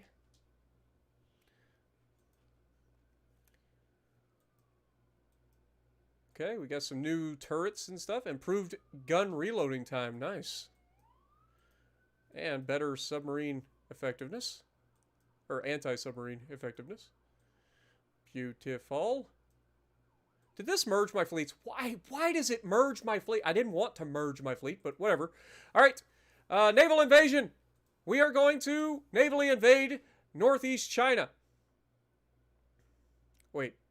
Hold that thought. Naval invasion. We need 295,000 tons. All right, well, we are going to bring up our other fleet as well. Move. Watch, I guarantee, because we're parked here, I guarantee it ends up being this port that we have to try to navally invade. But that one would make the most sense just due to the fact that we have... China's attacking us! Those jerks! I didn't expect that, to be honest. That's a big army coming after us, too. I did not expect that. They're actually using this war to try to take... They do it so quick, too. They immediately attack. Like, the war just started. They're already starting a land battle. I can never get my freaking country to do a land battle at all. Like, they never try to do any of that. What is the Chinese Empire? They have a army logistics of 58%. We have an army logistics of 49%. Okay. Fair enough. We're going to have to keep an eye on this. I really don't want to lose this territory, but we may not have a choice. That's a huge army. Germans. How are you doing, Germany? we can't poke you, or we can't, like, improve relations with you. That's unfortunate. It's unfortunate. All right, well, next turn.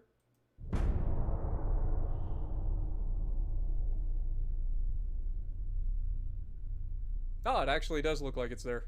Perfect. Perfect!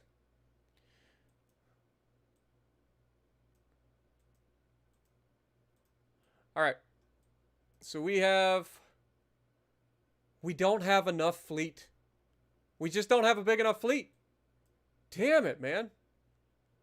That is unfortunate. I should have looked at our fleet power. Yeah, we only have 213,000 tons. That is unfortunate, man. It's alright. Well, in that case, I wish we could cancel this naval invasion, but we can't, so we're just going to let it fail. We do have one battleship here, so maybe we send these guys to the south, try to get in there. Then send this fleet out here as well.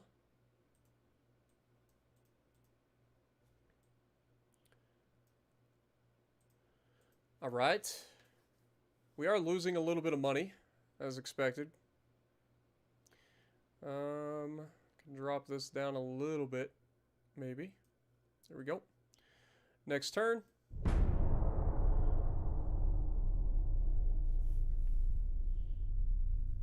That is unfortunate, and I hope that we're able to hold on against the, okay, we got 19-inch. Okay, 19 inch is 483, so yeah, our torpedoes are really tiny. Yeah, they're gonna take this territory. There's nothing I can do about it either. That is so unfortunate. We're gonna lose all of this, and I can't do anything to support it. I wish that if I like put our navy nearby, that would maybe help. But yeah, I don't think that there's any way that we stop 1.7 million army from coming in and knocking on our door. What is their army force? Their army force is only 2.6 million people, and they're sending out 1.7 million after us right out the gate.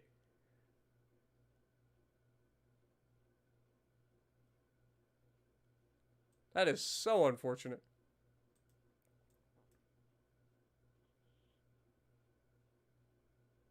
Damn. Who'd knew that Manchuria just had everybody, apparently. It's alright, though. It's alright. If we lose it, we lose it. But the problem is, they're not going to stop there. They're going to end up going into Korea, which would be really bad for us, because we need this territory. We just don't have a big enough fleet, man. Need more tonnage! And I don't have enough tonnage, I don't think, available to have another fleet, do I? If we go to ship design, how big are these? These are only 29,000 tons. So we build one of these, two of the... Yeah, I mean, we might be able to build another fleet. So if we build another battleship, two more heavy cruisers, one more light cruiser, and then two more destroyers. Okay, now we need to go to fleet. We forgot to put them into their respective places, so let's go ahead and put this guy. 1, 2, 3, 4, 5. Okay, this fleet should go... Oh, wait. Make sure that we're the right one. Okay, these are the ones being built for Bulgaria, so that's good. So these guys are going to go to...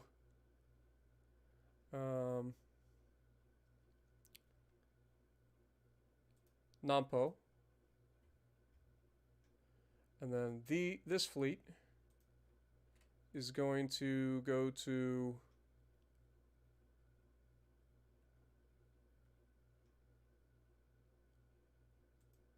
Kimopo. Alright, it is going to take time, but we did manage to get that in underneath our underneath our shipbuilding capacity, which is good. We are losing $30 million per turn right now, so we got to get that under control. Let's drop this down a little bit, take it down to like 60.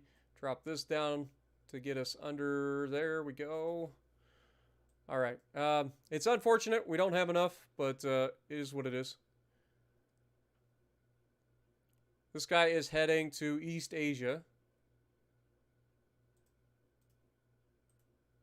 I want to trigger a naval fight here, but they're not wanting to do it for whatever reason. Send these guys back up in here.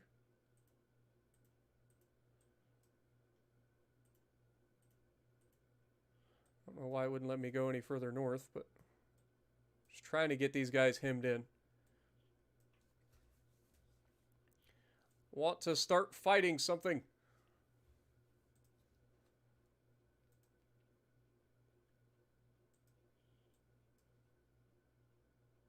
All right, next turn.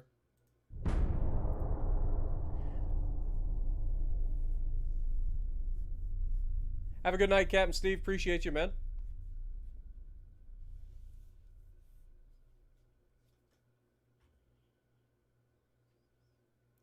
All right, we have 5 transports going at our at an entire fleet. So, nothing I can do about that. Here we have our first major battle of the war.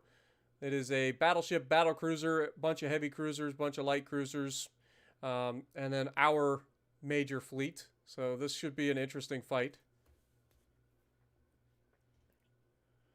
I'm not sure how long I'll stream tonight, to be honest.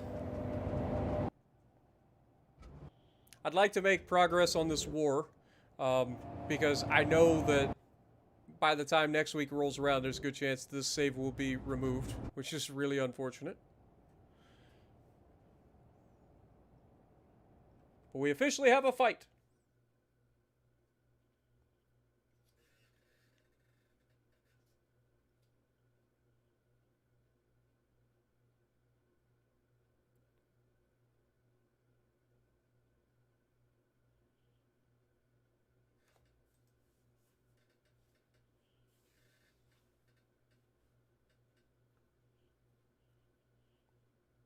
Good evening, Sly Fox. How's it going?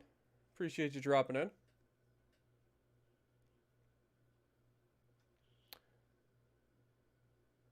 I mean, the game's not technically frozen, but it's definitely starting to look like it may not. I don't know. Hopefully it gets itself going here. It's still moving, so I assume that it's still going.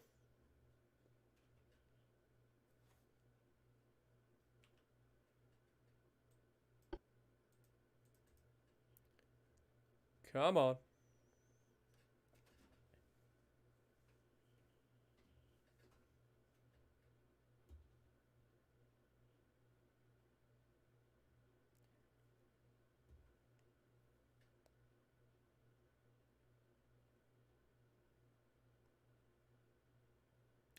Yeah, so usually when it comes to Stung and Brother Monroe, they don't play on the beta branch that I do. I like to play with the newest stuff that comes out, but they like to make sure that they're going to be able to finish their entire like series and stuff.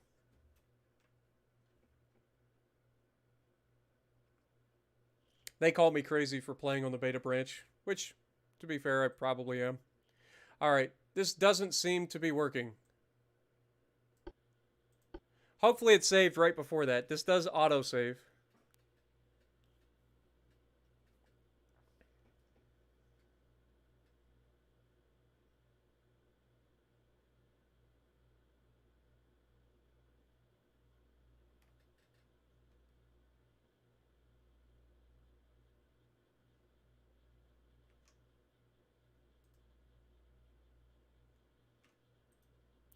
Alright, I think it's hung up. Alright. Have to reopen it. Sorry, guys.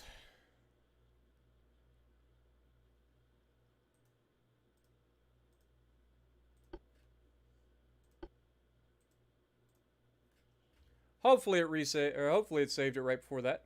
What up, Sumik? How's it going?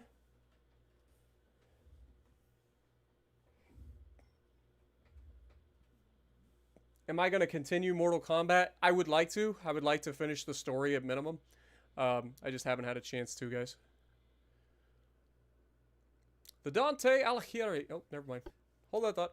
Oh, yeah. So, that's what I thought. Usually, before a big battle like this, it autosaves. So, I'm glad to see that. So, we will go ahead and try this one more time. Come on. I believe in you. Please load up, game.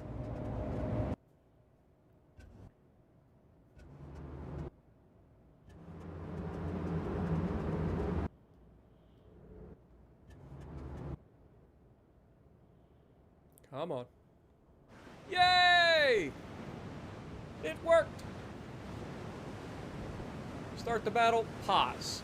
Alright, we need to set up first. So, destroyers, you guys get in a division, please. Light cruisers are in a division. I'm going to have you guys in the heavy cruisers follow our battleships. Light cruisers, probably not best to be in this fight, to be honest. So I'm going to have you and the destroyers kindly start retreating.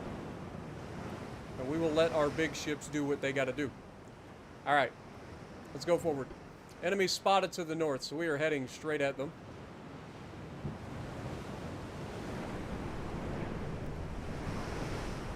But I figure with 4 heavy cruisers and 2 battleships in this this fight, we should be plenty capable of ruining anything that comes close.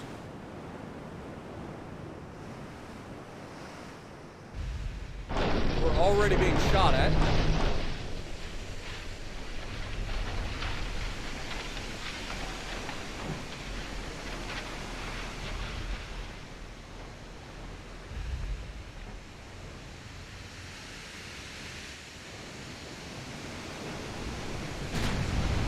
Okay, we've got our look at their battleship. Okay, it looks like a coastal defense battleship with 10.1-inch guns, so we don't really have anything to fear from him, except maybe plunging fire. So as we get close, that should... Oh my god! Well, that might be the end of that battleship. We've already landed hits. Let's go ahead and turn out.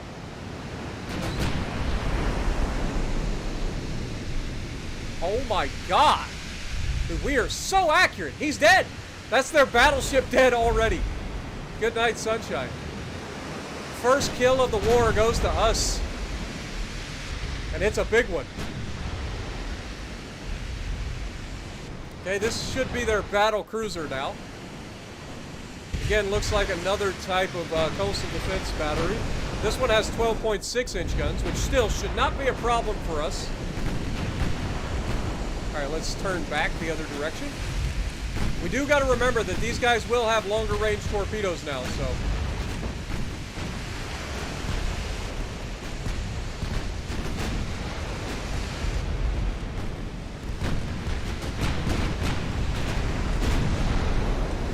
I think this is going to be a slaughter.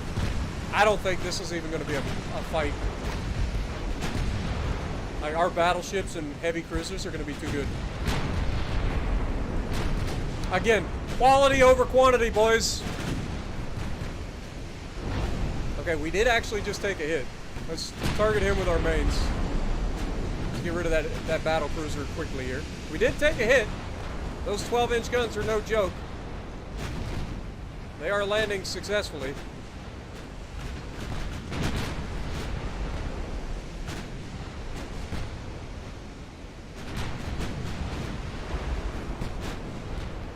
He's landing consistently, too. They got a heavy cruiser already down.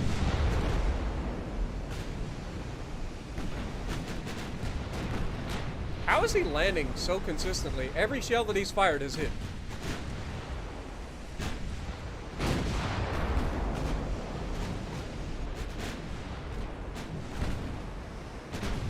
Dude, look at him every shot, man. How?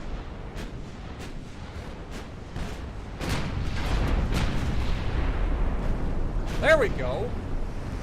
Our hits do a lot more to him than his hits do to us, but the fact that he is so accurate, we got to start respecting it.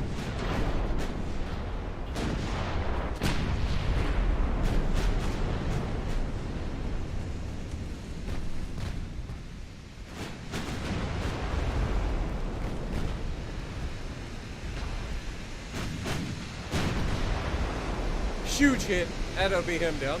All right, circle back.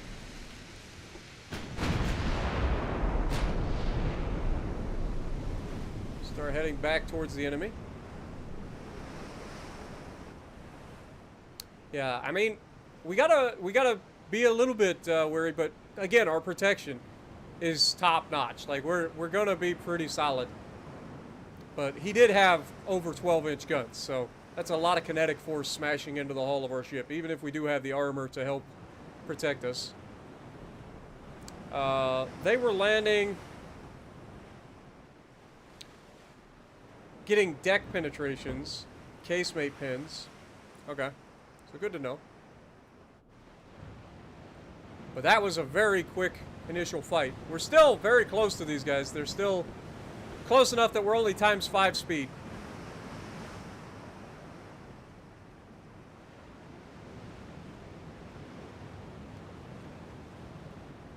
Telling you, the Congo Plus class is no joke. These are very, very good battleships.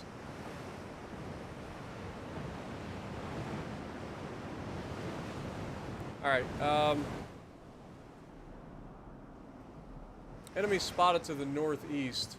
Let's turn these guys back towards the fight. Now that we've got them limited to, like, heavy cruisers and light cruisers, I feel a little bit better about having these guys. Oh my god, what's going on up here?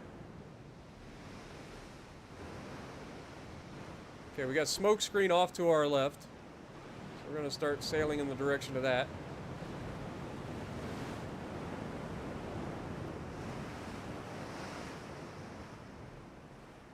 Also got a smoke screen out here to our right. Alright, well. Okay, we found a light cruiser. He's already been damaged as well. See how that works out for him.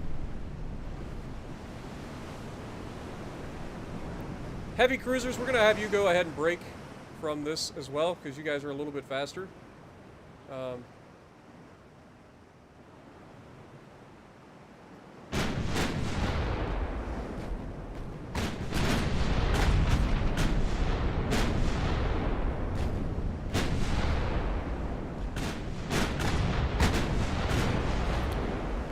Let's go hunt these little turds down.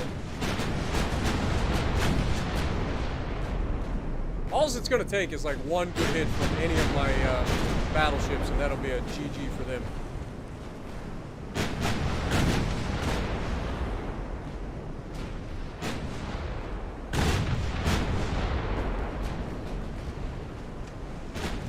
This little light cruiser does not have what it takes, and our heavy cruiser should have no trouble taking them down. Just got to get some good hits. So close, but so far away.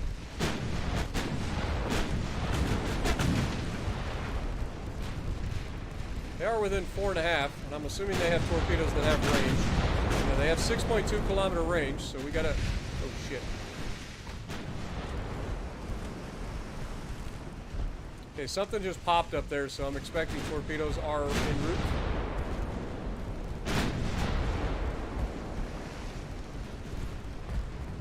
Check out our battleships. Oh, shit.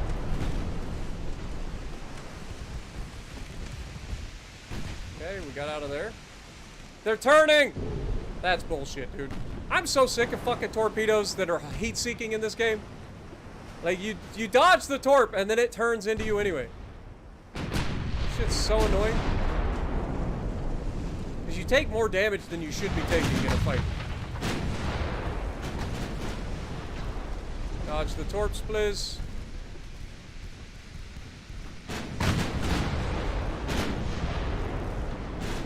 Please turn! God darn it, man. I'm gonna literally drift right in front of these torps. Thank God it was a dud.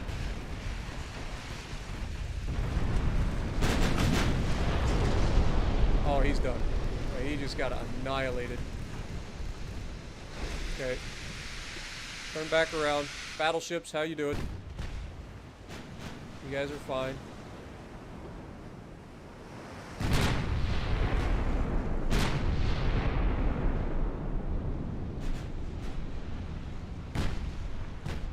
Okay, how are our light cruisers doing?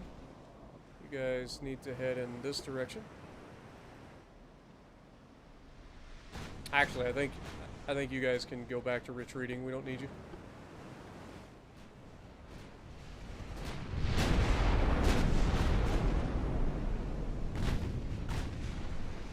Alright, let's go ahead and turn back, get going in the same direction as these guys.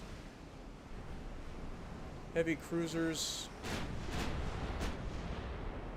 should be good. Let's get them moving.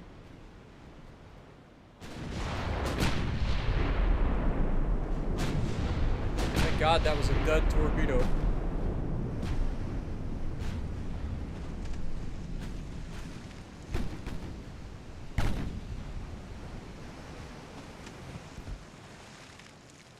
Alright. We've taken some damage in this, but overall not too shabby. Oh, huge hit. That's got to be it, right? Like, he's done. Yeah, he's done. Alright. Head in the direction that he was heading this way, so we're going to try to cut him off. Heavy cruisers, you guys are heading in roughly the right direction, so just keep going.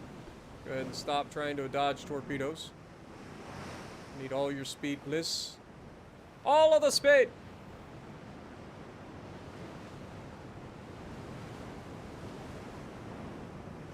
I mean, they have a bigger fleet than us to start with. Like, this was one of their fleets. This is technically two of our fleets together. So they have a much larger fleet than us to start with. Maybe they tried to go for a knockout blow, or maybe it was us that found their fleet and was able to engage their fleet, catching them at their homeland, essentially.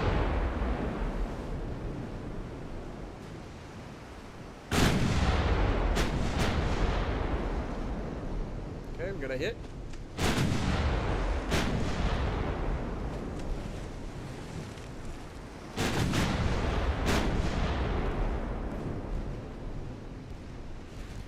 Gotta watch for torpedoes from these guys. There's a hit.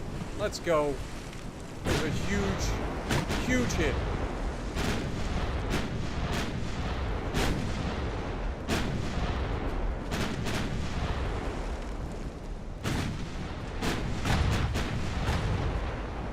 I think our battleships are just ridiculous.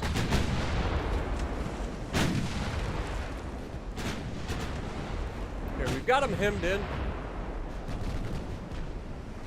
You can see we're at 9 kilometers from this guy. And every time we unload a broadside, it is just nasty.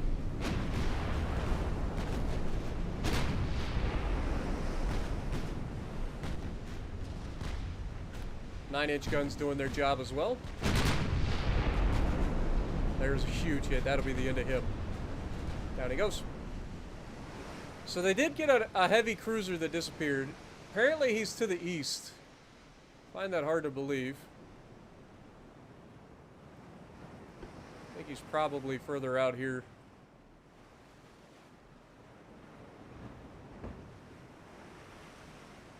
I would love to get a hold of him, but he's times 30 now, so he's probably gotten away. So we'll just end the battle there. The first battle was a decisive one. We did lose 290 sailors from our side. Taking some hits from that battle cruiser, so just as a word to the wise, we will definitely be trying to focus down battle cruisers early in this war, because these guys are quite nasty with 12.6-inch guns. I'm just glad that we added all that extra armor protection, because if we hadn't, there was a pretty good chance that we lose a battleship in that fight. But 77,000 victory points to 907. Who did the most damage, though? Captain Steve coming in with only 6,200 damage, so it was all Congo Plus. Congo Plus brought down the house with 59,000 damage dealt in this fight. Nobody else even came close. That was all the Congo Plus, baby. Namesake of her class living up to her reputation. You'll love to see it. Have a good night, Stung. Appreciate you dropping in, my dude.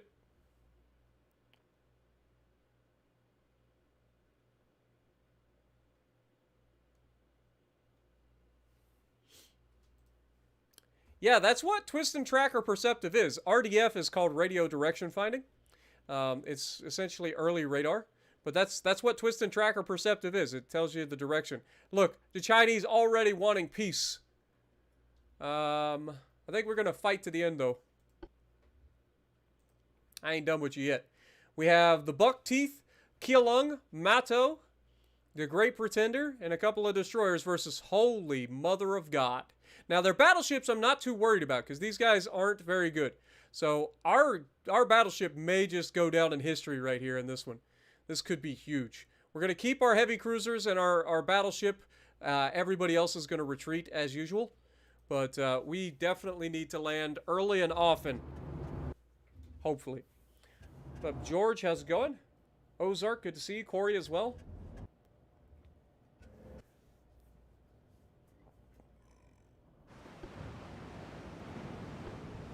Alright, we got the battleship Buck Teeth. We're going to have our heavy cruisers follow. And we're going to put these guys in a division and tell them to go ahead and retreat. just because I don't need extra damage right now. So it's going to come down to our heavy cruisers and the battleship buck teeth. Look at this thing, man. Tell me this is not an absolute beautiful vessel. Look at that thing, man.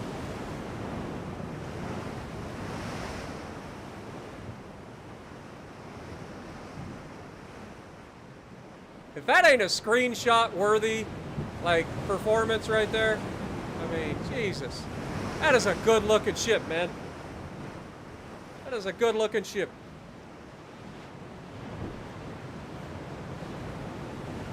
Alright. Enemy spotted to the southwest. Let's go ahead and turn and go ahead and speed up time.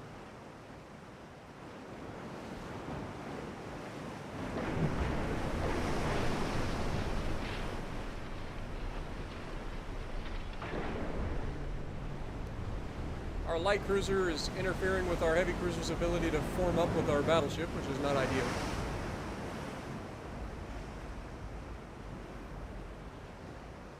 What's my plan when I get 50k subs? I don't know. I don't know. I'm sure we'll come up with something.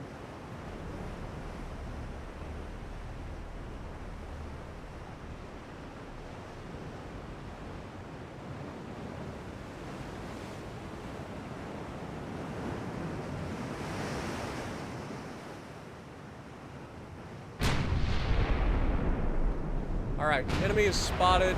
Multiple battleships going from right to... We've already landed a hit. Dude, these battleships are nasty, man.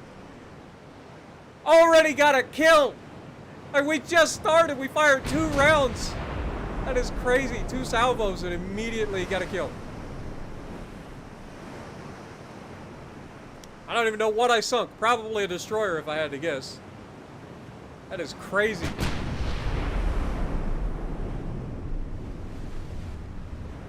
What up, Don Dish? How's it going? Yeah, there should be an update for World of Warships Legends coming out in a couple of hours.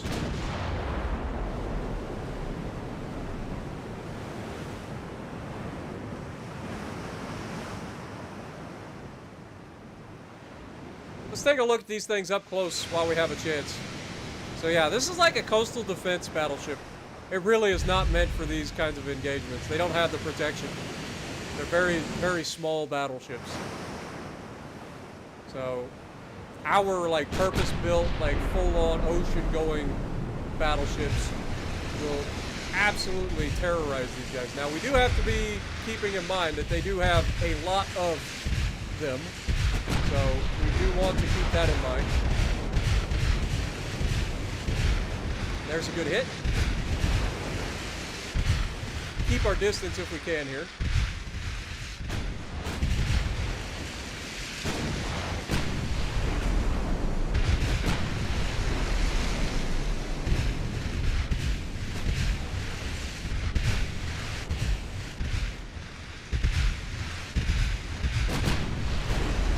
Come on, boys. Finish him off.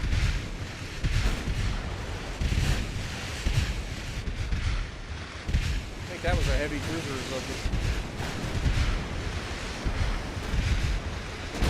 Yeah, that's a heavy cruiser, I think. There it is. Another massive hit. Alright, we're going to go back to turning towards these guys a little bit. I like this range. It doesn't seem like they're capable of hitting us very effectively. And I know that we can land hits relatively well at this range, so...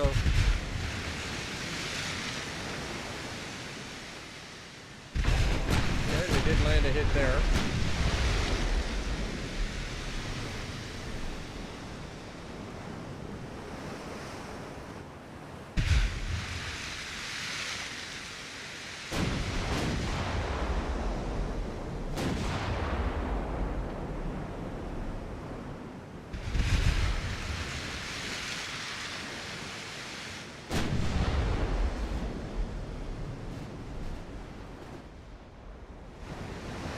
This is, actually, this is another battleship.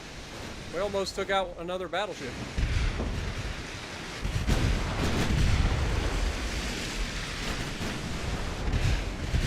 Another we could just score a flood on that guy, that would probably finish him off.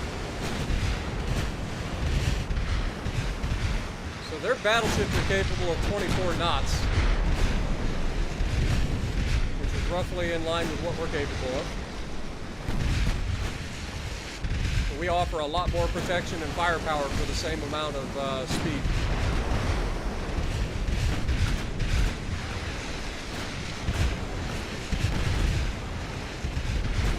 Let's go ahead and get rid of these guys that are closer here. You can always re-engage that guy that's trying to run. Got the Monarch.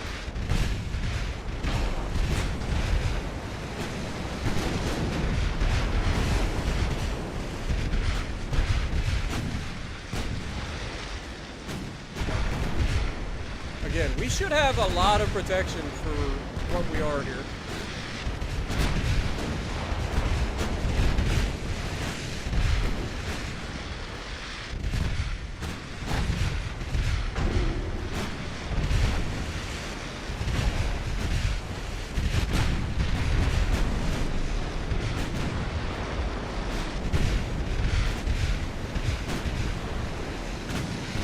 Come on, boys.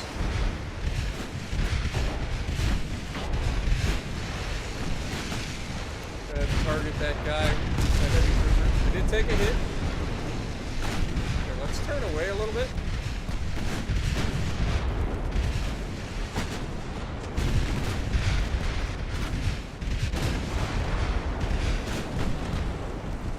I really wish we could start landing some good hits here. We need to start limiting the number of guns shooting back at us. We're just coming up short.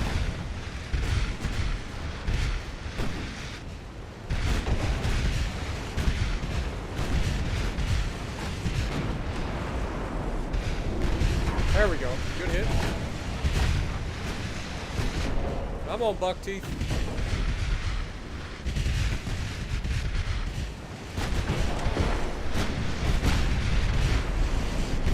Go.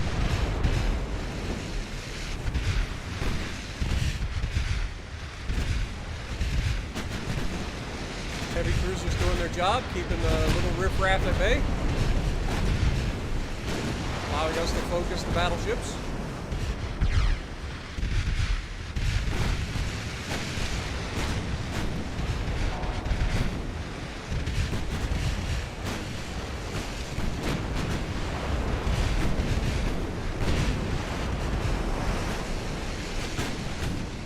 Let's go ahead and turn in.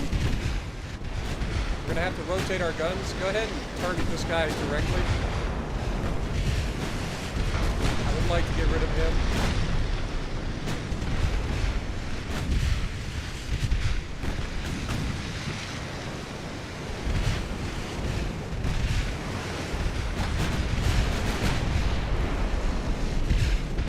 Sooner the better.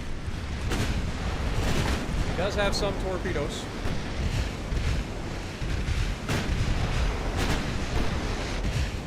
Guns have rotated.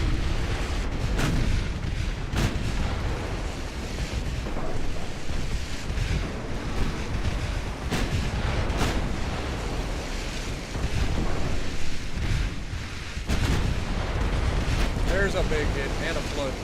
I don't know if that's going to be enough to knock him out. Definitely slow him down a little bit, make him easier to hit.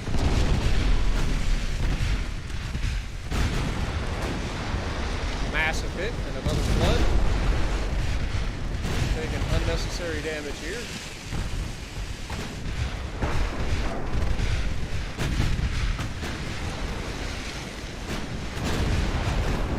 There we go, that'll do it.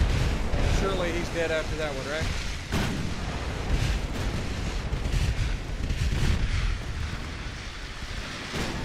Come on, buck teeth. We believe in you. We're actually overpinning it.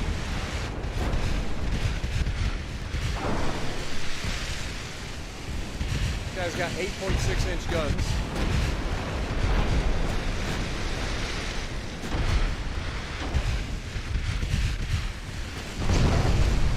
Let's turn in a little bit here.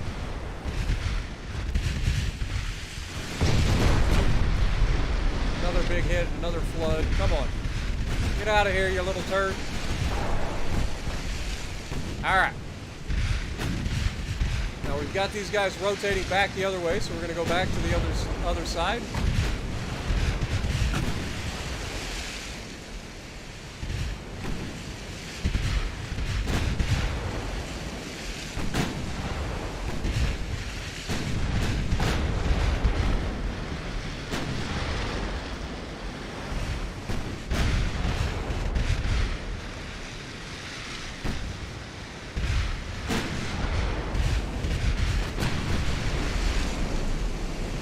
Destroyer. How are you guys doing? You've taken a couple of hits, unfortunately. With the amount of shells that have been coming in our direction, it doesn't surprise me.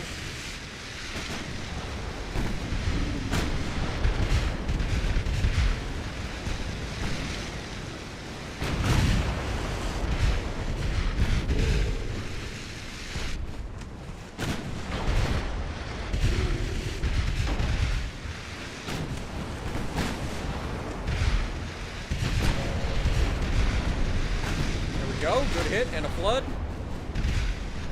Should make him easier to hit. Up to a 77% chance to hit this next salvo. Huge hit.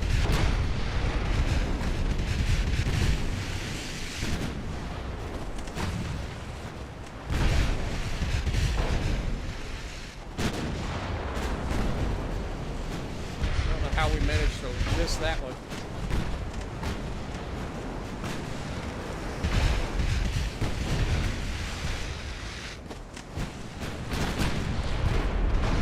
There we go.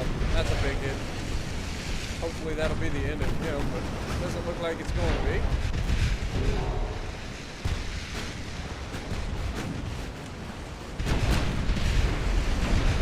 Another massive hit. Switching targets. The Monarch should be dead. Monarch goes down.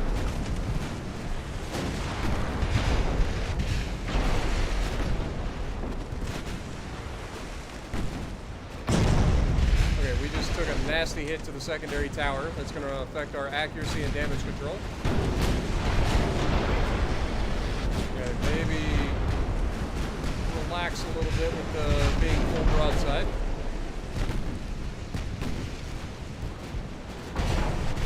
The fires are really what's kicking our butt right now.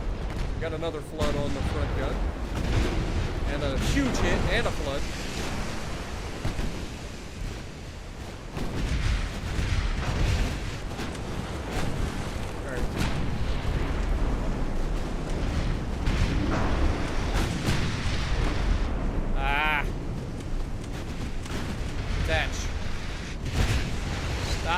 Stop doing what I don't want you to do.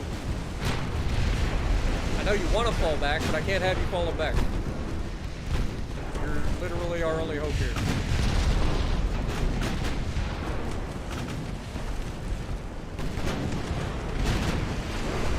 Massive hits.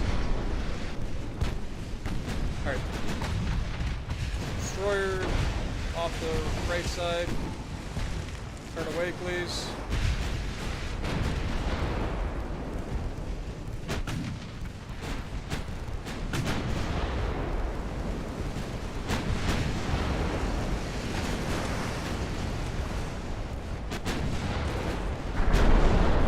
Ouch.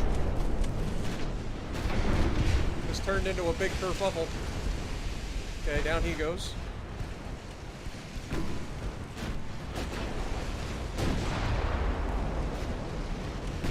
Oh shit, they actually have torpedoes?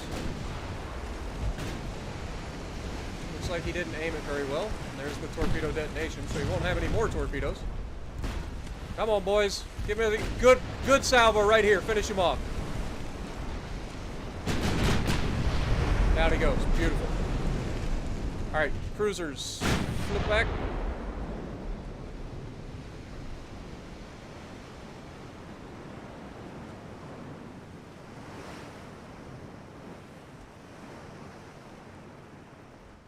Hey, you guys can go back to following. Our buck teeth is about to engage this destroyer.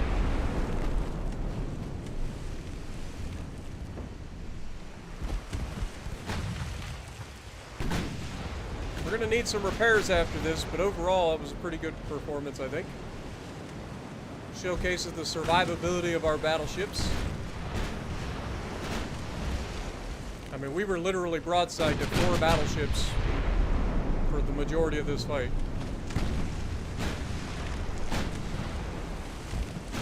To the point where they had to start shooting HE.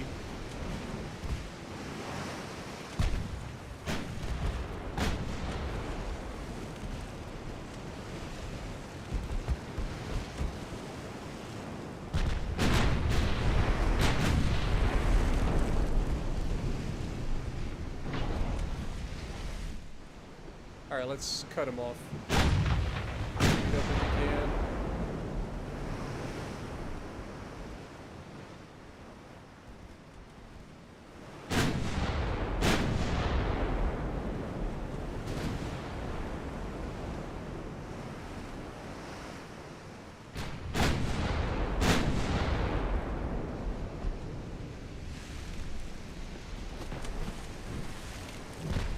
Say our secondary should tear this thing apart at this range. Like, come on. Speed up time.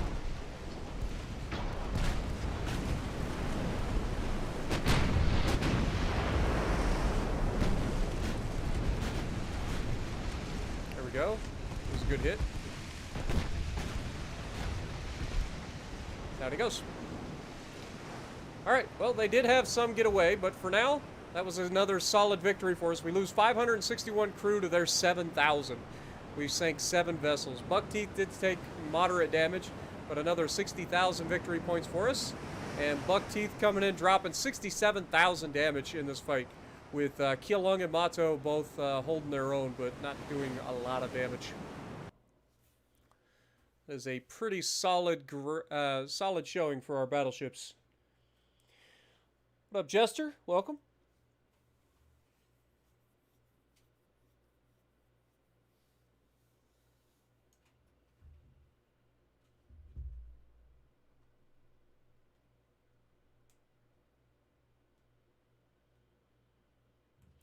We run a base fuse HE. It allows for a larger bursting charge, so plus a little bit more penetration. Really goes into effect against like light cruisers and a little bit more armored destroyers. But overall, oh, we forgot about the other battleship. One of their battleships got away. It's fine. It's fine. Overall, we come out on top of that. We'll take it. All right, we got 2 heavy cruisers up here.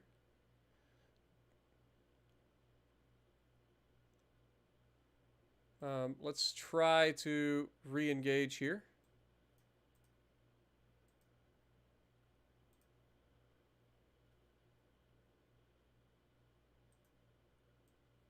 Stay here for now.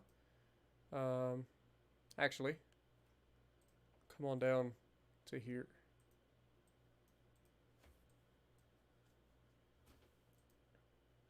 And just like that, in 2 battles, we went from having a negative naval prestige to having a naval prestige of 272.2. So, yeah, I think we're okay. We're not currently repairing any ships. I don't think we need to repair just yet. But we are going to need to in the near future. How quickly are they advancing? It's not too quickly. So if we end this war quick enough, there's a chance that they don't end up taking anything from us. So that would be ideal. Is there a chance that we could maybe start a naval invasion elsewhere? I don't know. I don't know what would take the least amount of naval power. I would have thought Northeast China would have been like an easy in for us, especially with our territory right here. But clearly, that is not the case. They've already lost 17,000 men attacking our Liaodong Peninsula. So our defenders are trying. All right, we can go ahead and, whoops, maybe not. and do that. This is still going. From a fleet standpoint, we are right up against our shipbuilding capacity, so we got to hold off there. So next turn.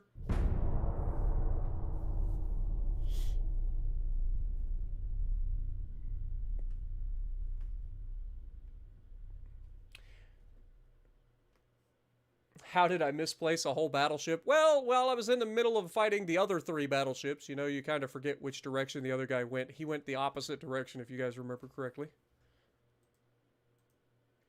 China's head of admiralty is suddenly replaced. Shocking. Hey, look, they get their rainbow flag now. Okay, so we did manage. Buckteeth is now in a fight with another large fleet. This one is a lot of smaller ships, plus 1 battlecruiser. The battlecruiser is kind of scary, so we want to try to get rid of it as quickly as possible. But the smaller ships shouldn't be a problem for us. What up, Lucian? Has a ship been named Katsuragi yet? I don't think so.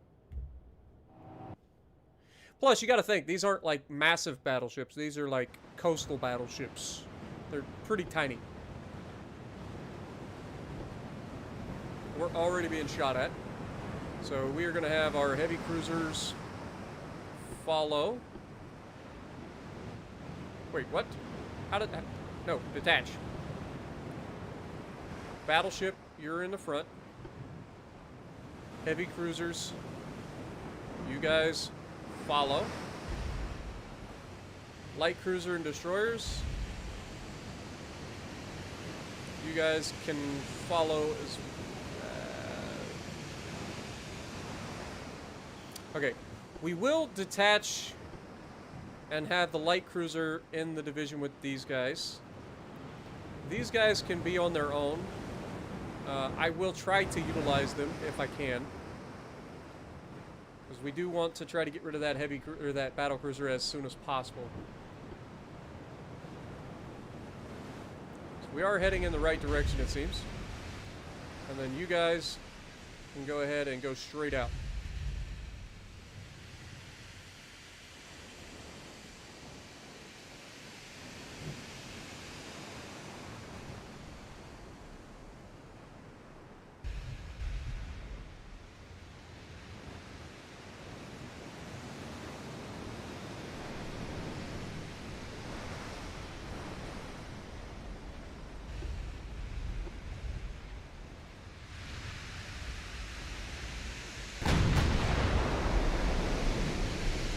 Go ahead and start turning.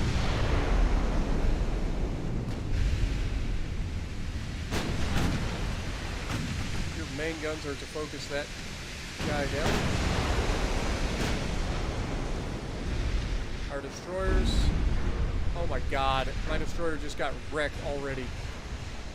This is why I don't use destroyers, man. They never even get a chance. And down goes our first ship. They just don't get a chance to do anything.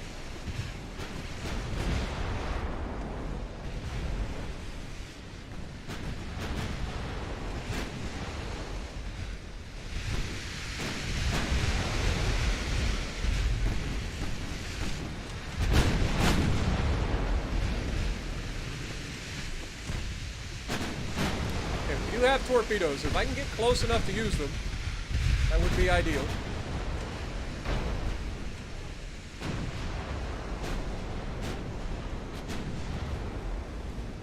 He is in range. Torpedoes in the water. Torpedoes in the water. And I'm dead. Well, at least he got the torpedoes out.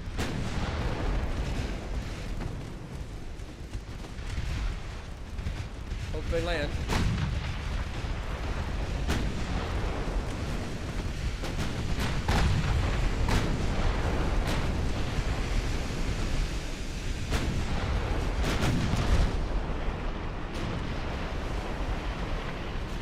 Look at the gap in the torpedoes, perfectly the size of a ship.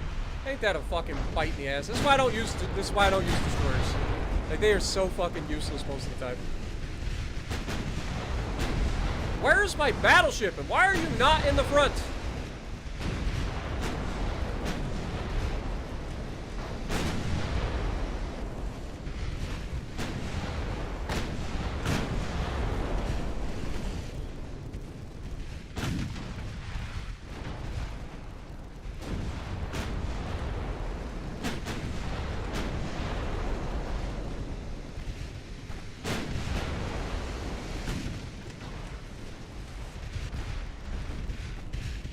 Alright. Get in a division, get in a division. You guys are supposed to follow my fucking battleship. Please. I hate when the computer starts, like, automatically rearranging what I'm trying to do. Yeah, they're just getting fucking murdered because of this shit. Ah! I hate it! I hate when the game tries to think for me. Stop! Please, for the love of God. I'm gonna lose this fucking battle. All because of this horseshit. All because of this horseshit. There goes the fucking heavy cruiser. We lost the light cruiser, lost the destroyer. I hate that, man. I can't stand the fact that I try to fucking, like, manage my ships and the game just starts taking over and doing whatever the fuck they want. Like, listen to what I'm telling you. Stop trying to fucking micromanage my fleet for me, game. It always works against me.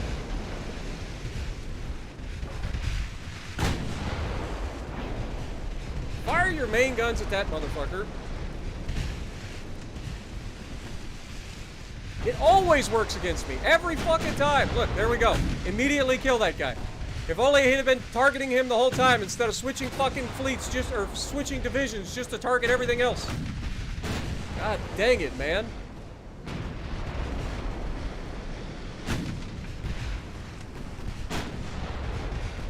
So annoying. Alright, let's turn away. Try to limit how many people can fucking hit us.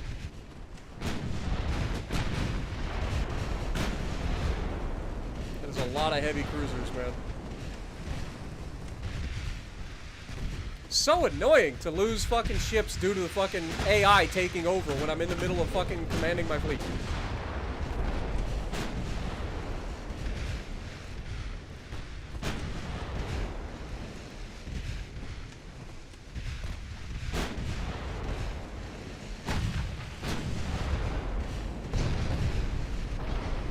Hit that fucking thing. Like, our 9-inch guns are not that effective, considering they're supposed to be Mark IIIs and they should be fucking decently accurate.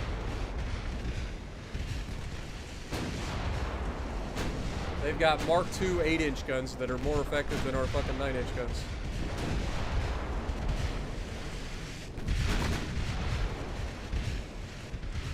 Getting partial pins with our 9-inch guns. Not ideal. Massive hits, though, from the big guns. Alright, Kyulung, I need you to get the fuck out of the way. You're gonna get fucking murdered by following our battleship.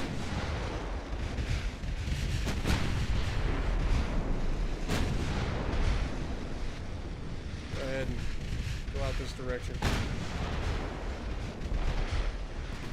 Battleship, you keep fucking doing what you're doing. Big hit.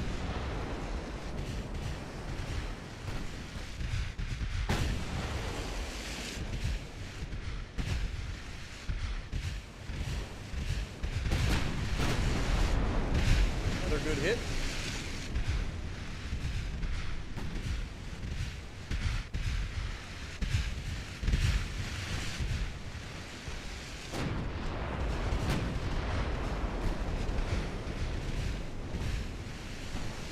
That's a light cruiser, most likely.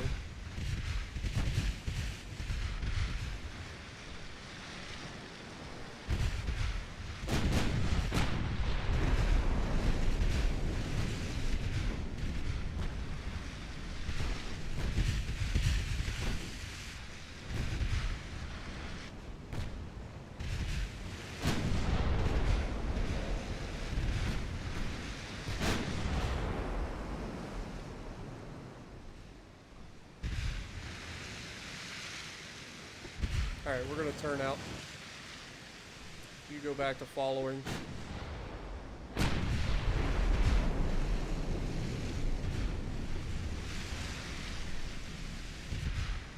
In the battle.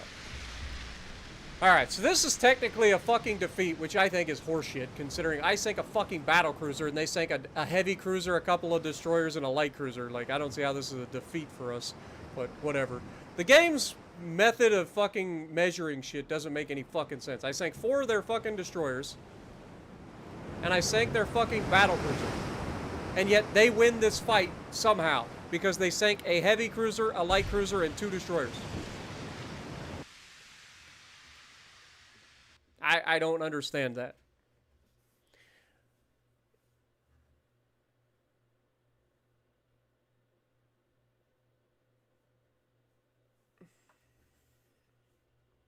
No, I know I wasn't going to lose my fucking battleship. The only reason I lost the battleship in the last episode was because of a fucking bullshit fucking ammo detonation from a fucking 10-inch gun. Or, no, it wasn't even a 10-inch gun. It's like a 9.1-inch gun that pinned our fucking bow side plating and fucking detonated our goddamn battleship, which is bullshit. Like, the odds of that fucking shit happening is so stupid. Alright. So, yeah, they're going to have to go back and get repaired here. So, head back to port to Sasebopolis. If you can make it. You guys go ahead and move back up in here, please.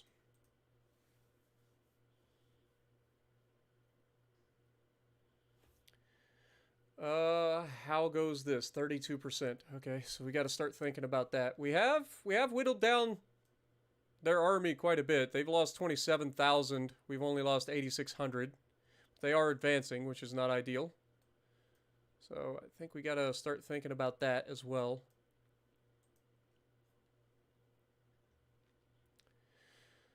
Okay, from finance department, we are making $13 million per turn. Jesus, it goes up so fast from there. Okay, so we're good there. We already are building new ships, but it's going to take time.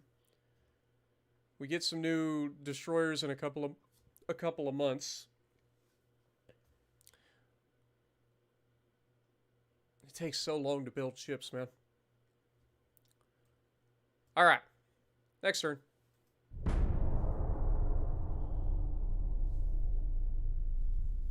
I mean, it's the same thing with, like, I know I'm on legendary difficulty, but legendary difficulty shouldn't mean that your ships are unable to hit anything while the enemy hits every shot. You know what I'm saying?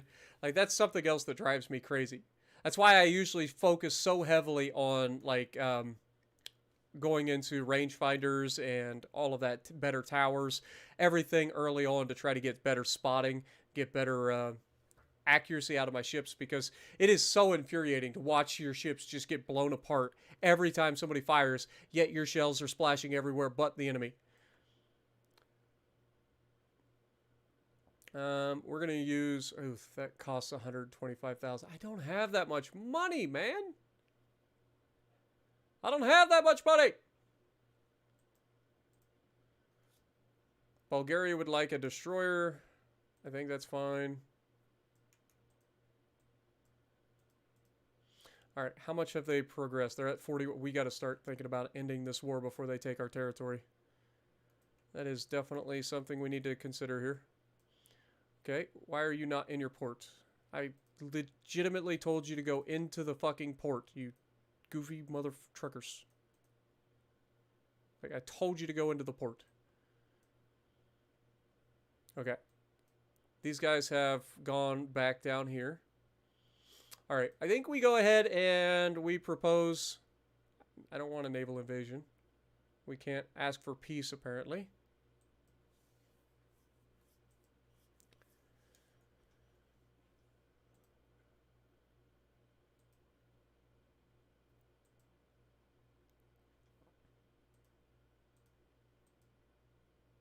Losing a little bit of money, but it's not terrible. So just drop that a little bit. Next turn. Make a massive Republique Yamato Japanese-looking floating fortress. Oh, don't worry. We'll be making some massive ships at some point during this campaign. It just takes a while to get to that point. Okay, so we have 2 submarines trying to attack their fleet. Do they have any anti-submarine capabilities? I mean, they don't have depth charges. So I feel like my submarine should be able to do whatever they want here. How were my submarines they don't even have depth charges! What, did you surface and try to shoot them? I hate this game. Like, this game does not make... Wait, no. This was them with their submarines. Never mind. I'm reading this backwards. This was them and their submarines trying to attack us. Okay, that makes more sense. I was like, how? Because I know we have anti-submarine capability, but they don't.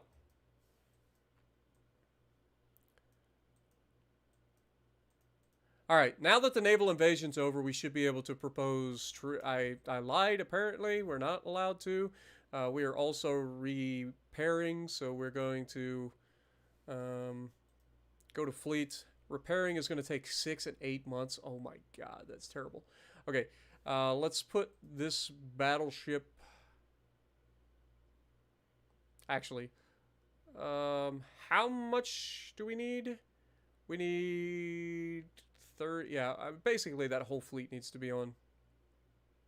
So let's just take this whole fleet and suspend. I can't. I have to literally suspend them one at a time. Okay. So what does that do for us? We are officially under the cap for it. Yes, under the cap. So we're good there. Good. All right, so with that, we are officially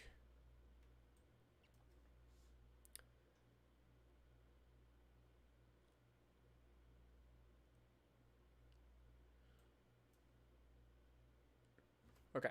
So if you look, our minesweeping capacity is 33%. Our recon is 23.61. It's not showing that we have the ability to counter them, but I do think we put anti-submarine capabilities somewheres. I forget. Maybe we haven't done it yet. Okay, so now we're at 35 million bonus, so we'll take that. Increase this some more. Beautiful.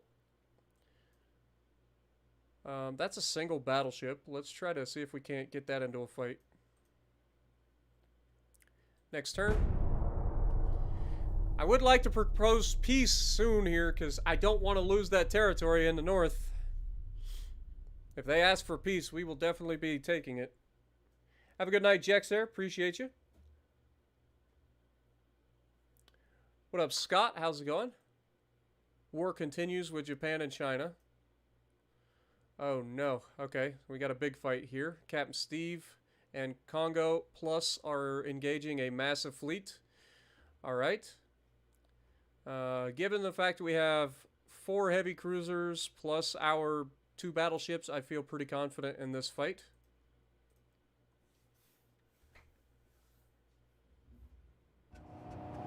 Yeah, we do have sonar on everything. But we don't have depth charges yet. I think we've unlocked depth charges. We just haven't refitted our fleet yet. So we got to get some depth charges out there.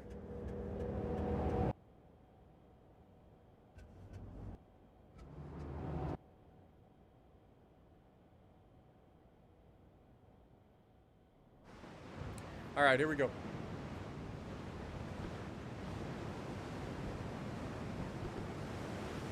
Alright, so we got Congo Plus and we have Captain Steve. They're going to be leading. Then we've got all of our heavy cruisers. And then we're going to send our light cruisers and destroyers home. You guys go ahead and follow the battleships. Battleships, enemy spotted to the southeast. We're heading in roughly the right direction, so go ahead and speed up time.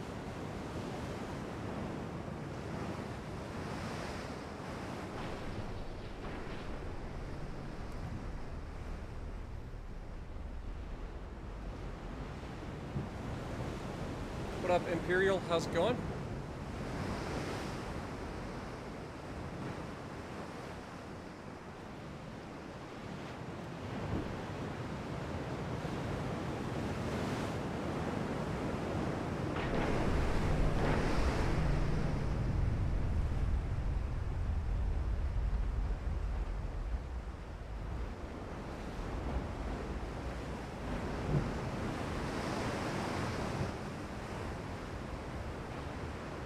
Alright, we're being shot at.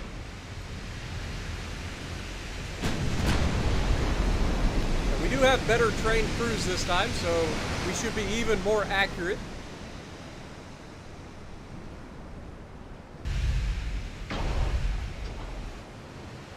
We've already been hit by the battlecruiser, of course. If we see the battlecruiser, we've got to attack that. We need to get rid of that battlecruiser ASAP. The battleships aren't that big of a deal, but that battlecruiser is a problem.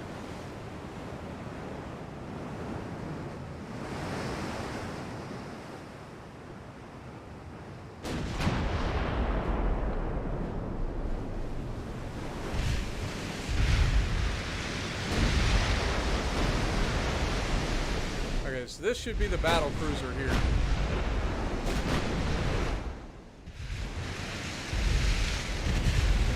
To focus that guy.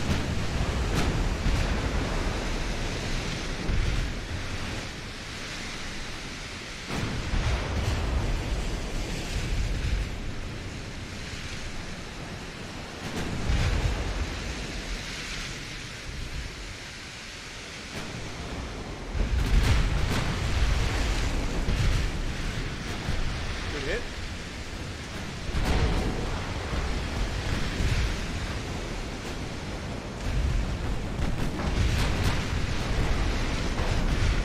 Targeting what I told you not to target. I told you specifically to target the fucking battlecruiser. If you want to use your secondaries to target that little turret, go for it. But don't use your fucking primaries to target that. We need that battlecruiser gone.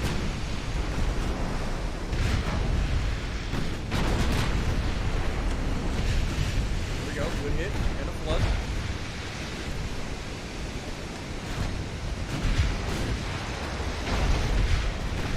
Battlecruiser is so fucking accurate.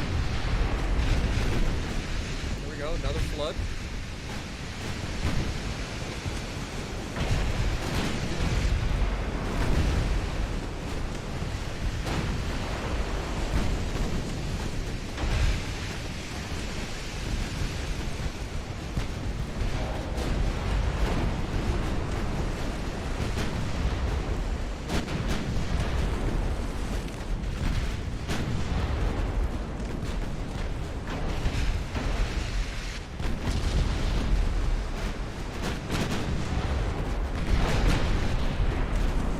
Turning closer to fucking little turd burglars that have torpedoes.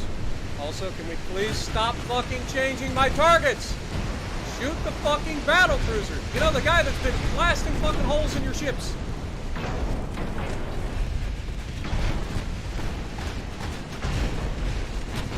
Stop trying to think for me, game. I know what the fuck I need to target. It's called prioritizing targets. Believe it or not, I know what the fuck I'm doing. I've only played this game for fucking 4 years. Another big hit. Hopefully that's the end of the battlecruiser. Down he goes. Now you can target whatever the fuck you want. Let's go ahead and target with the mains there. Target this guy with the secondaries. Hate that shit. Ain't nothing worse than having the game try to think for you. It's like, if I wanted AI to sail my shit, I would click this fucking button right here. Otherwise, stay the fuck out of my fucking game. You know what I mean? Like, if I wanted AI to sail my ship, there's a button for that. I don't want AI to sail my ship, because AI's a fucking idiot. Good hits on the battleship. Secondaries and cruisers doing their job, keeping the riffraff at bay. Now goes to another destroyer.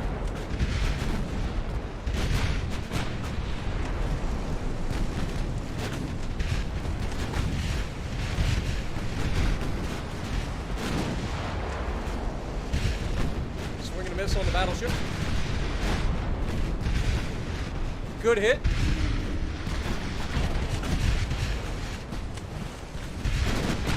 The King Chi. Massive hit. That's the death of that friggin' battleship for sure. Good night, sunshine. Alright, now, AI, you have full control over whoever the fuck you want to target. I won't intervene. You can shoot whatever you want to shoot now. Good lord.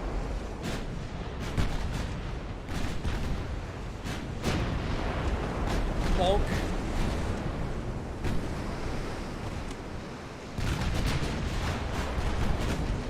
Belige. Huge hit. Gotta watch for torps at this range. Oh, he's getting ripped apart, dude. Love to see it. Love to see the secondaries and the cruisers doing their job. It's fucking... Woo! Slow down!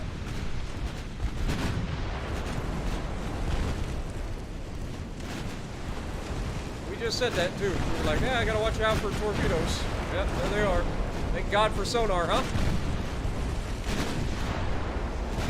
Okay, down he goes. Massive hit.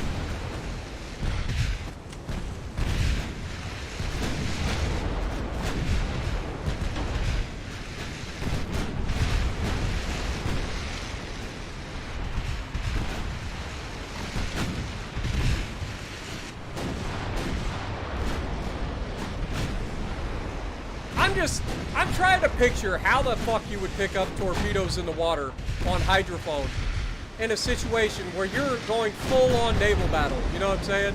Like, I think they would have to spot them from the towers. And could you imagine being up in a tower during this shit? Just fucking shells flying through everywhere. It'd be fucking crazy. What up, Illness? How's it going? Opie, welcome to the chat. Appreciate you dropping in. Hope you had a good stream. Hopefully your Taco Bell showed up and it's good. We're talking about getting some Taco Bell. Massive hit on the heavy cruiser. The Songjang.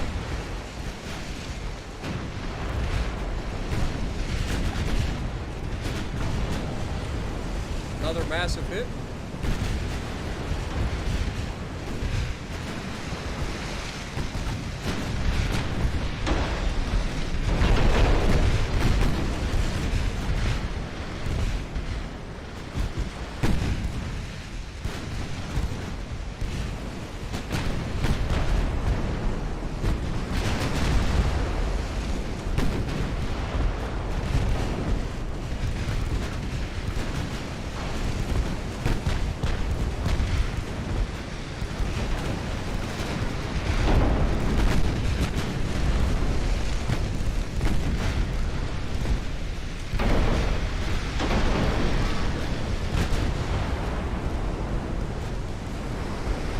Torpedoes!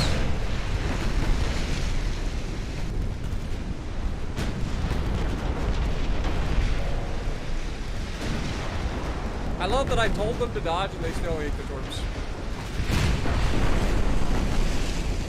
Alright, Captain Steve's gonna take over apparently.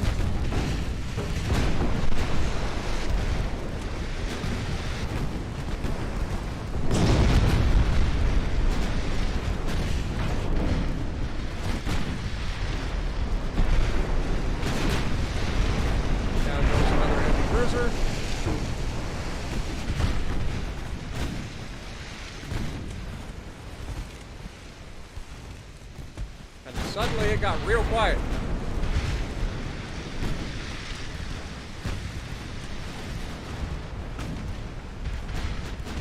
Another massive hit.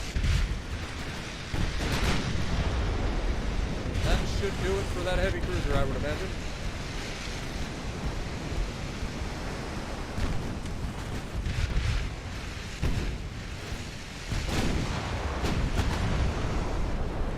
Nice sunshine. Alright, we'll go ahead and end the battle. We did lose 455 sailors, but they lost 7,600.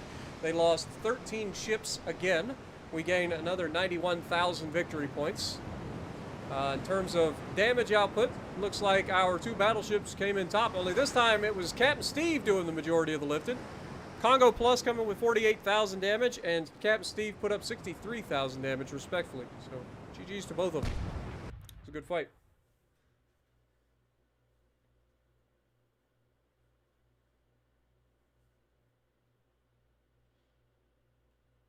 What up, Pochisi? How's it going?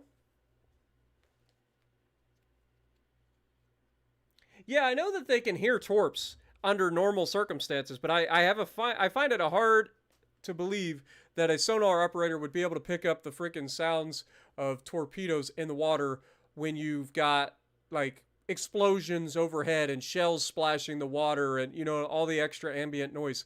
I find that very difficult to believe.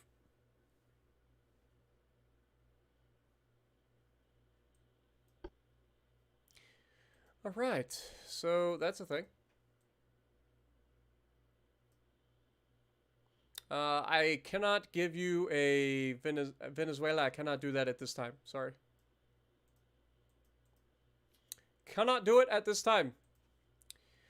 We do have that, so let's go look. We do have 5 more months to repair buck teeth and 3 months to repair Keelung.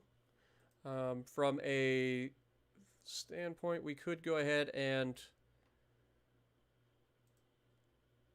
resume this, I would imagine. Yes. Okay. These are how many tons each? 13,000 tons. Yeah, I can't quite do that one. Okay. Politics. China. Peace treaty, please.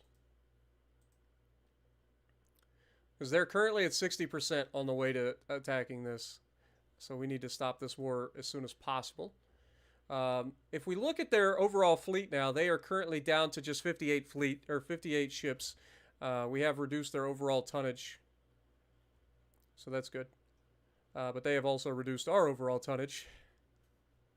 We currently only have 29 ships. So go ahead and next turn.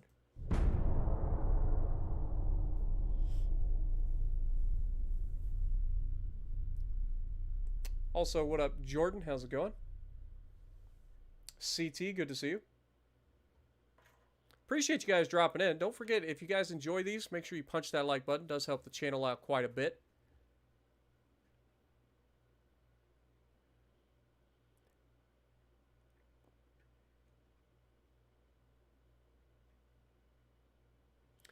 The things that I always did, I don't order fast food anymore, but when I did, and I used to love Taco Bell, but I would always get their Crunchwrap Supreme and a steak or chicken quesadilla. Those were my favorite things from Taco Bell.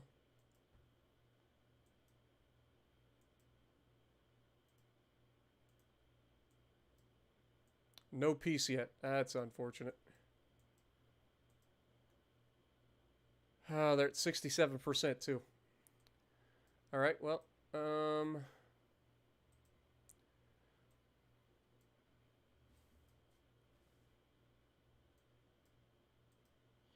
if we take these guys and move them up here, does that affect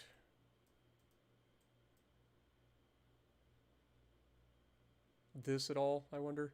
I mean, in fairness, we have knocked their army force down significantly. They've lost over 35,000 people. We've lost 18,000. But they are still highly, highly advancing, which is not ideal. But if we move north and try, I don't know if putting this fleet closer can help at all. I don't remember if that was implemented or not. I think there was some talk about it at one point. But, yeah. Still can't do anything there. From a fleet standpoint, we are still several months away from battleships and heavy cruisers, but we're getting there. Next turn.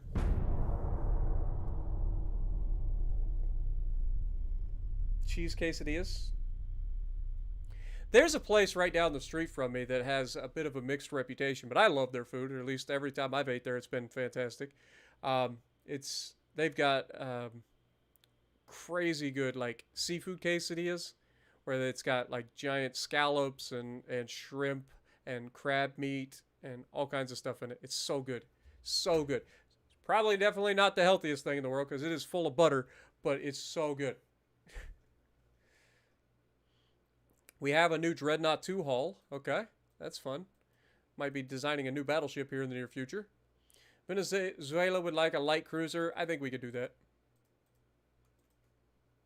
Yeah, we had just enough. We can do that for you in Venezuela. They're at 74%. We need to end this war now. Peace treaty. Again, please.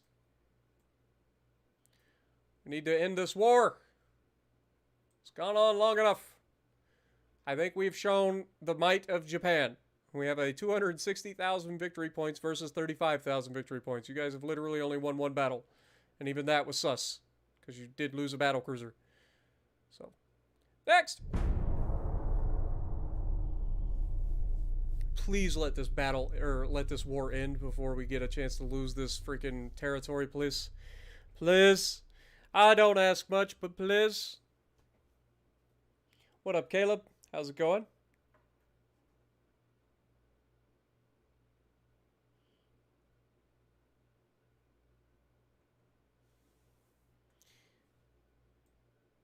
War continues.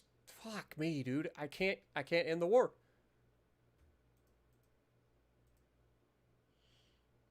We have the Battleship Congo and Captain Steve versus Chiempe. So we will definitely take that fight. We will take our two battleships into a fight, both that single battleship, and blow him completely out of the water.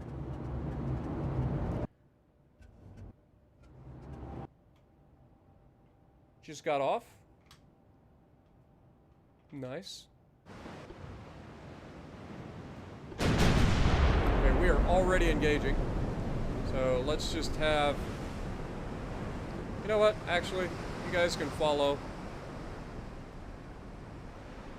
You guys can head home. Head straight out.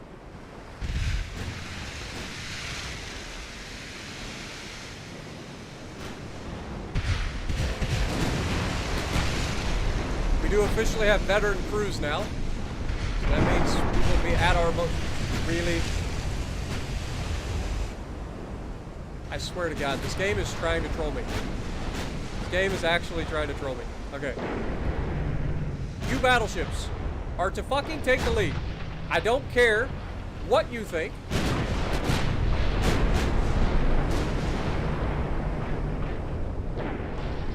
I'm done with the AI telling me what I need to do with my ships. Here, I'll tell the other guys to retreat. I don't want to retreat. I want you guys to get your asses into the fight. Go murder this guy. Get it over with.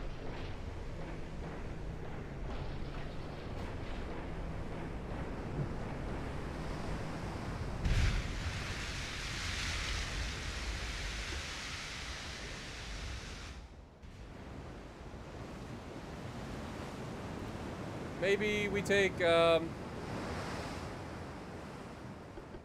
you, detach. You go spot for me. How about that? I don't want you getting yourself into trouble, but I do want you to spot.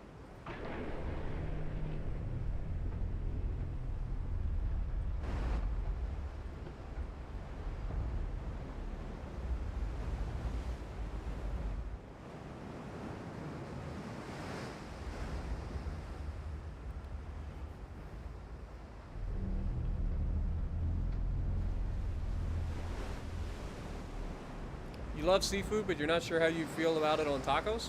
You gotta give it a shot, my dude. Anything's good in tacos. Any type of protein is good in tacos, man. You will never be disappointed.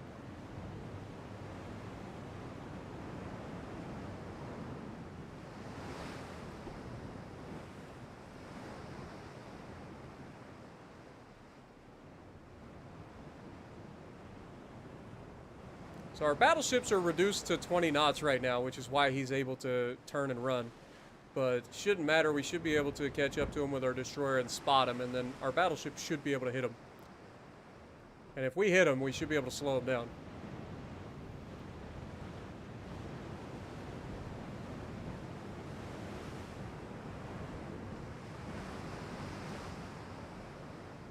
But I love seafood, man. I love me some good old-fashioned, like, tuna steak. Like, if you guys have never had a tuna steak before, tuna steak is fantastic. Good old grilled salmon. Maybe like a grilled salmon salad. So good.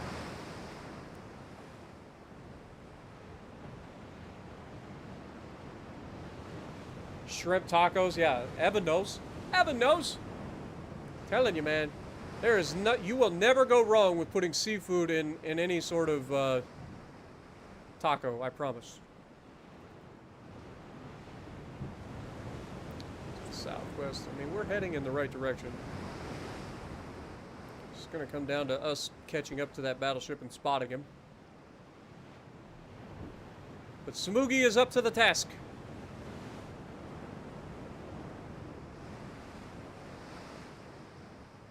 Yeah. Yeah, if you go to a real Mexican restaurant, man, you don't leave hungry. I will say that.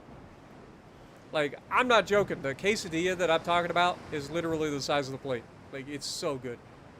Gigantic jumbo shrimp. I'm not talking about those little tiny shrimp. I'm talking about gigantic jumbo shrimp in there. Some big old chunks of crab. It's so good. I haven't ate there in a long time either.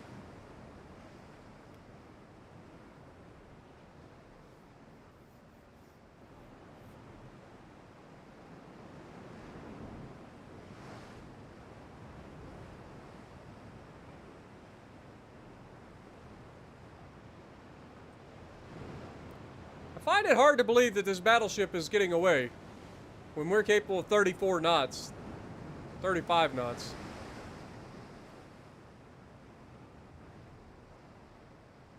There he is.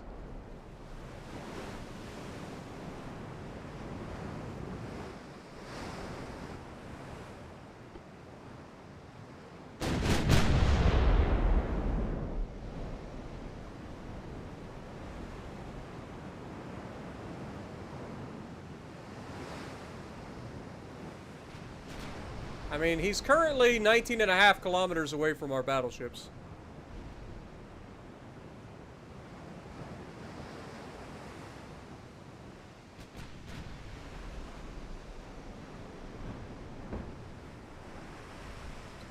But he's only 9.7 kilometers away from us.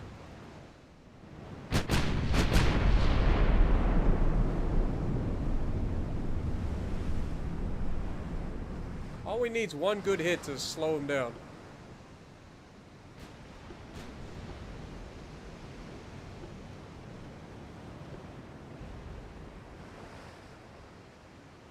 Again, we're not trying to torp him or anything like that. We're just trying to slow him down. Maybe if we can get around him, we can force him to turn.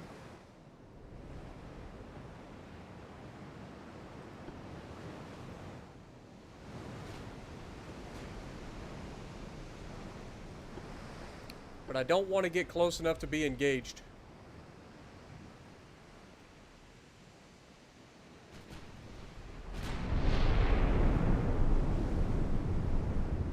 He's currently at 20.4 kilometers. It's just a shame that we're so slow right now.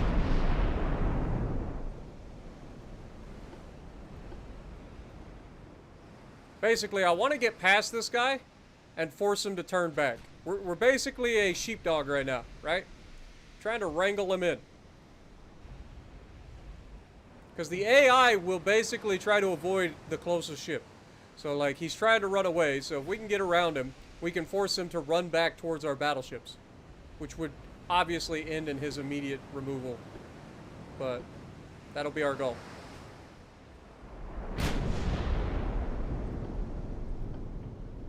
But instead of running directly away, he is now running parallel to, or like perpendicular to us. So we are gaining on him.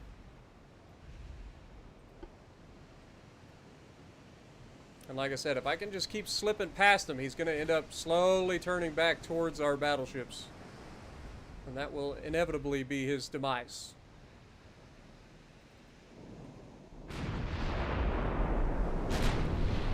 Now we're currently 18.8 kilometers and closing, so yeah. Working as intended.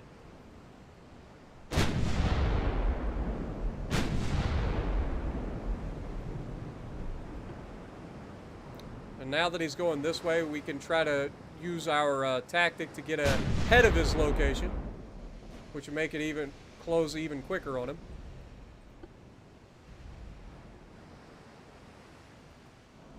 Like, he can't even see us or shoot us right now. All he knows is he's being targeted.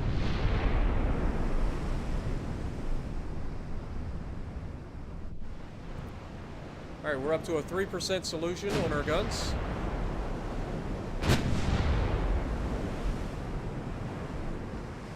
He has officially spotted us, so he will be opening fire shortly. There's his return salvos.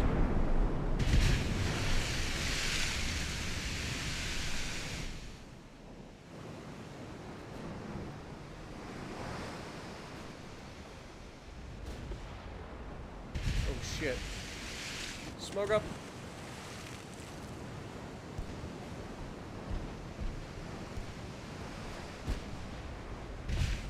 Says he lost sight of us. How the hell is he still shooting at us?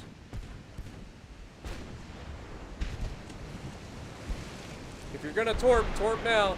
Thank you.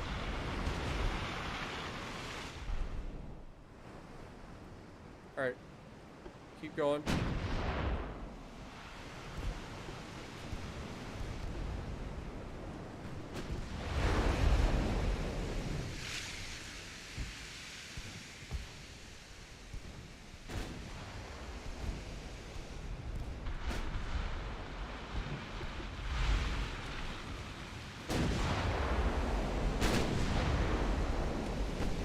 Doesn't look like those torpedoes are going to even come close. Shocker. Okay, we are currently 15.6 kilometers out. I do want to get some more distance here. I can't afford to lose my destroyer right now.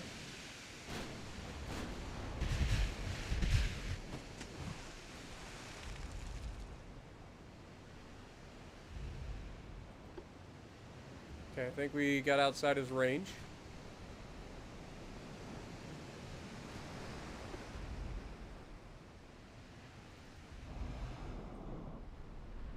Be nice if we could land a hit.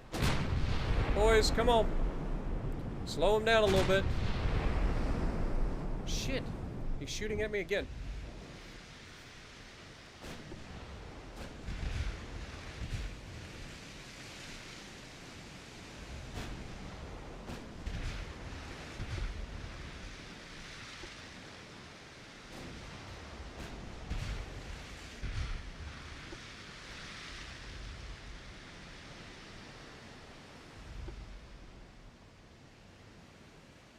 Like I said, I need to keep him going perpendicular to us so that we can close.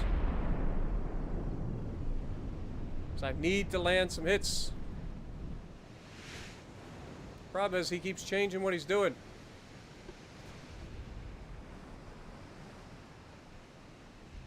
And our guys can't seem to hit anything, even with veteran crews. Like, I know we only had like a 3% chance to hit, but I would like to hit him. We've sent a lot of rounds downrange. We haven't hit him yet.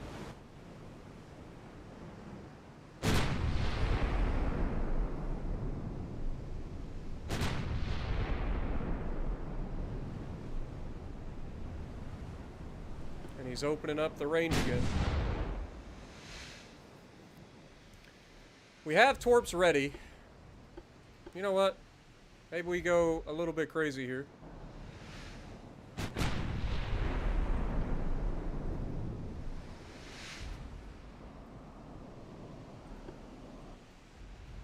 Start to close the distance, see if we can't YOLO torp this man.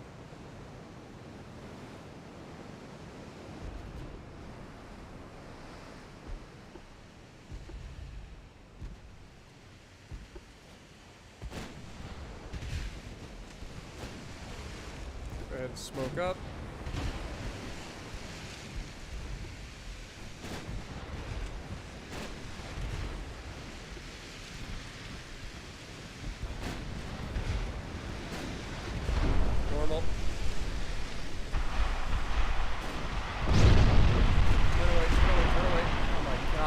We just get yeeted the first chance they get a chance to fucking hit us.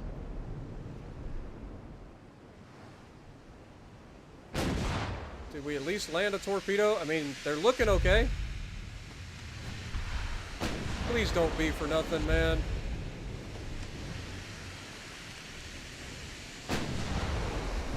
Okay, we did hit them. That caused flooding. So that's going to slow them down. Plus we knocked out engine and steering.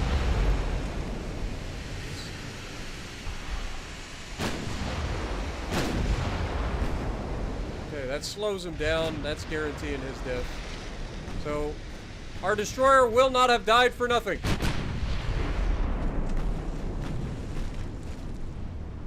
We're now 8 kilometers away.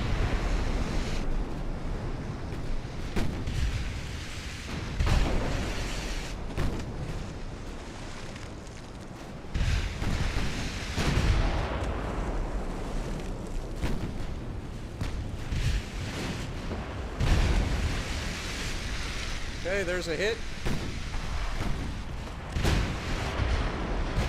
There's a massive hit. Let's go. He somehow repaired his engine, but he is taking on a lot of water, so he's not going to be fast enough to get away from us.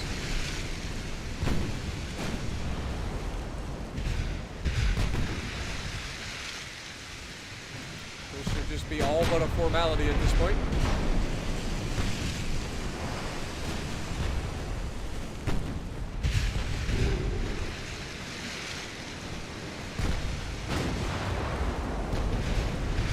Massive hit and flooding. Looks like that was towards the back of the ship, so he's not going to take any additional flooding, unfortunately.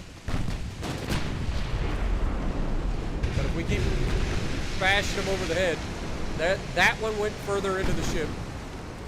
So that's going to be more flooding. And I mean, we are just ruining his ship at this point, so...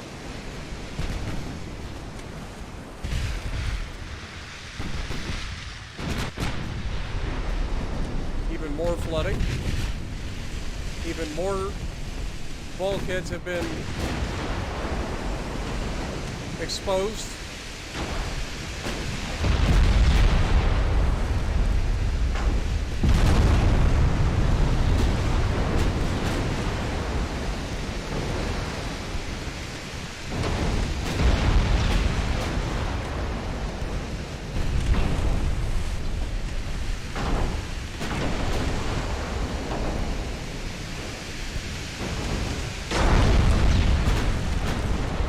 Gotta be it, right? Like, dude, come on. He's miraculously recovering from the flooding. And now he's dead. So, unfortunately, we did lose Tsumugi, but Tsumugi's sacrifice will not go down in vain. We did manage to sink him, thanks to Tsumugi getting the torpid. So, your sacrifice will not be forgotten, Tsumugi. Well done. We did 26,000 damage with Congo plus 5,000 damage with Captain Steve, 1,000 damage with Tsumugi. Our first successful attack from a torpedo attack, so we'll take it. That is a hellacious torpedo blister. Good lord. You got a whole other ship to strap to the side of your ship. What ship is that has that big of a torpedo blister? Good lord.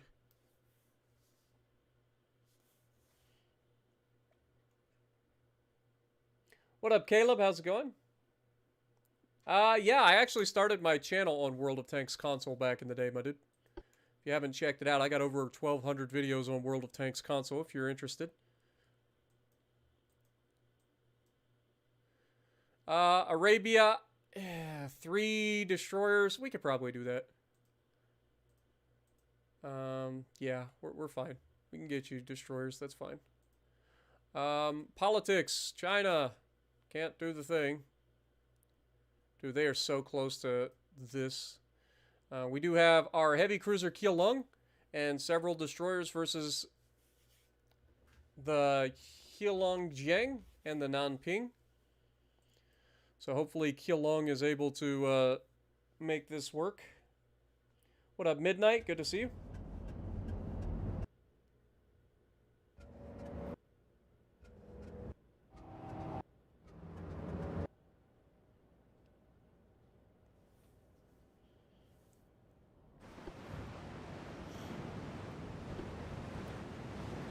Alright, these are all transports, and these DDs can kindly just go ahead and retreat.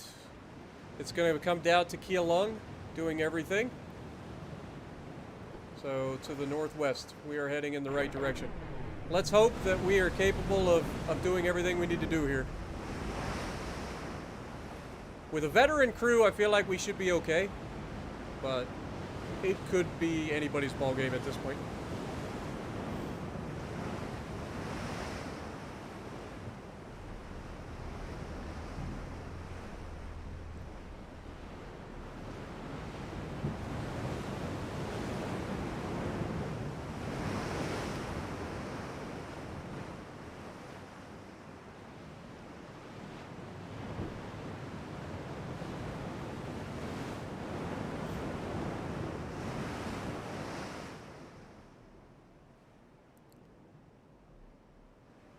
We haven't really got a chance to look at our heavy cruisers, have we? Look at these things.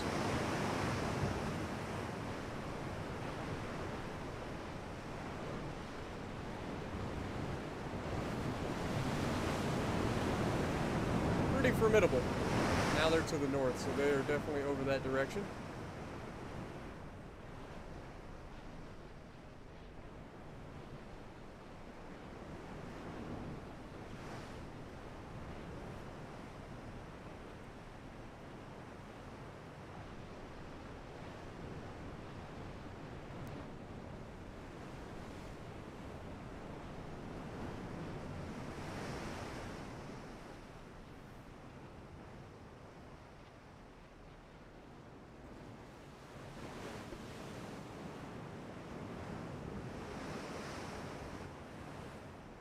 Okay, so that's their light cruiser.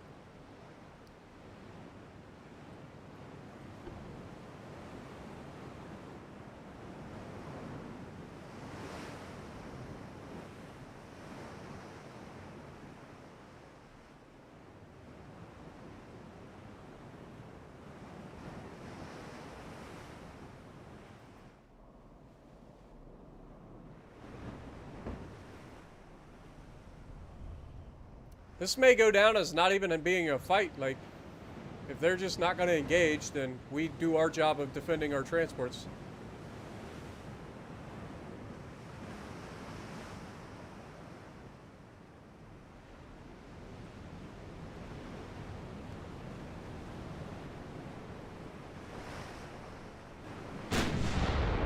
Okay, we are engaging light cruiser.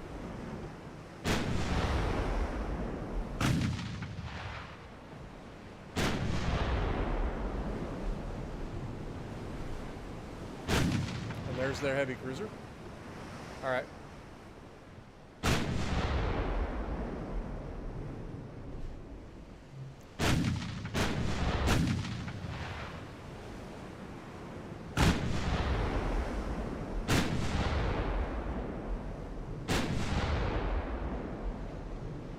Should have a little bit better chance to hit the heavy cruiser here. We do outrange him.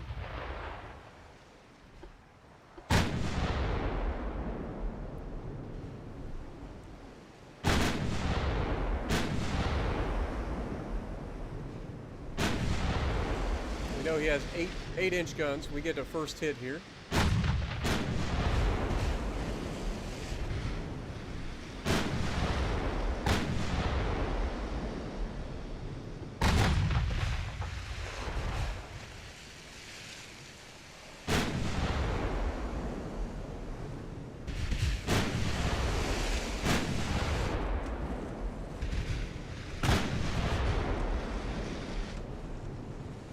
Waiting for these guys to be identified.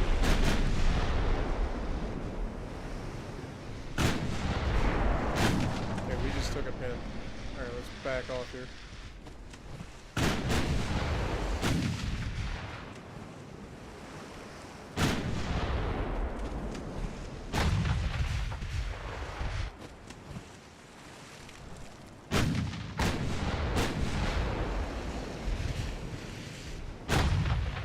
Veteran crew, there's no reason we shouldn't be able to hit these guys.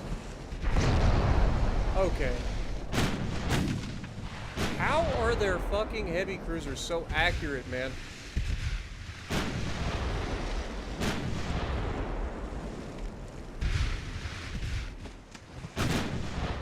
Seriously, what do they have that makes their heavy cruiser so... Oh, we just slapped the fuck out of that light cruiser, though. That's big.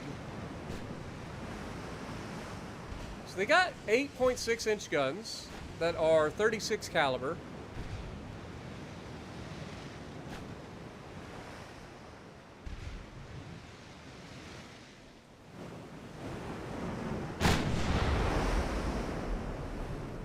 But I just don't understand how their fucking heavy cruisers are so accurate.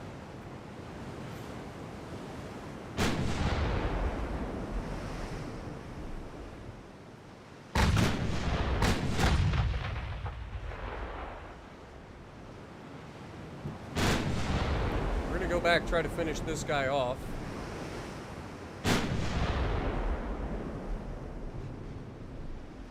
If we can avoid that heavy cruiser for now, that'd be great.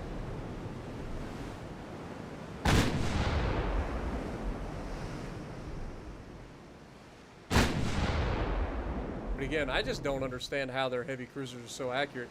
Like, they don't have anything crazy that should make them so accurate. Capped ballistic shells. Coincidence 2 rangefinders.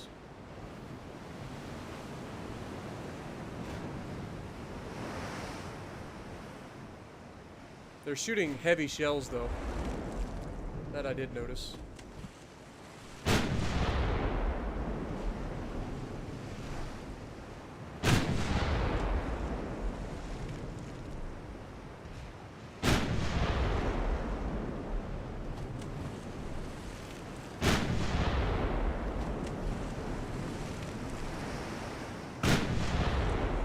I just find it funny that, like, this guy has lost so much floatability. Like, we've almost sunk him. He's still capable of firing, and we can't hit him. We've got veteran crews. Why can we not hit the target? There we go. We've got a 24% chance to hit right now.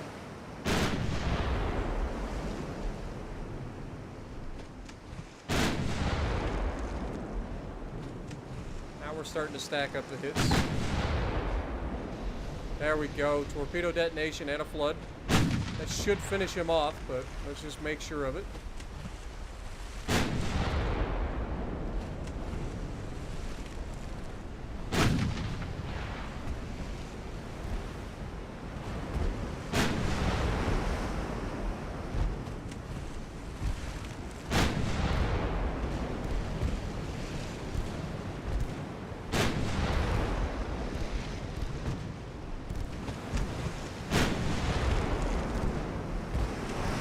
How we're now closer than we've ever been, and yet our accuracy has dropped to 11% for some reason. Now it's up to 75%. There we go. Rip them apart, boys.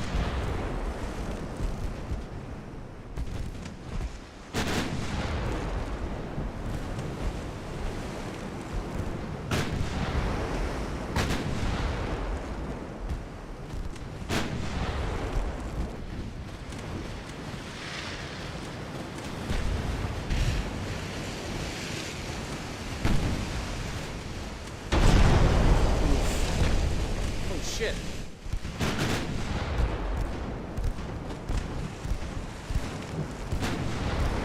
You little bastard. Alright, we'll go ahead and end the battle there. That's a victory for me. 7,000 victory points. We'll take it. We did lose 45 crew members when we took a hit from the enemy heavy cruiser. We take those. What up, Junior? Welcome back. HMS Glaton, or Glaton, a Gorgon-class monitor in World War I.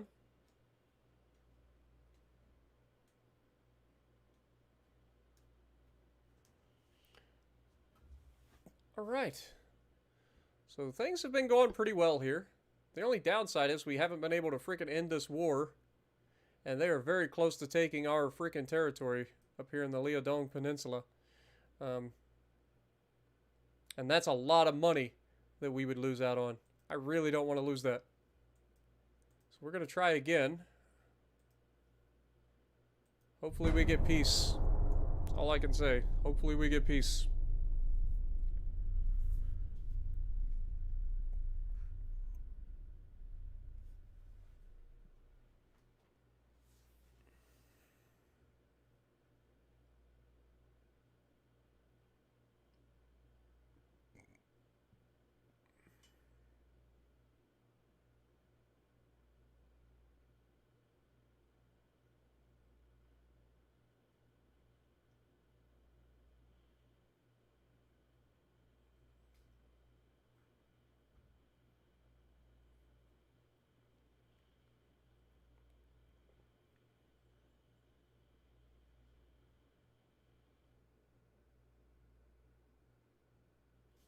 Gotta wait for the game to finish building ships for other nations real quick.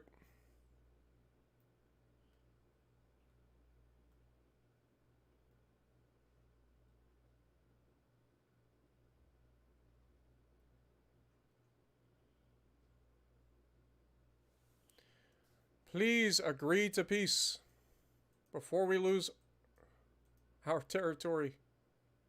They're at 90%.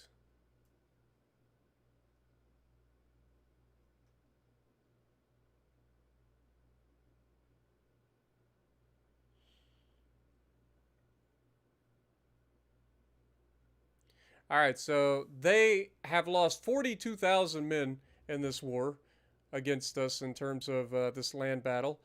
We have lost 25,000 men. We currently have 33,000 men defending, and they have 907,000 more coming.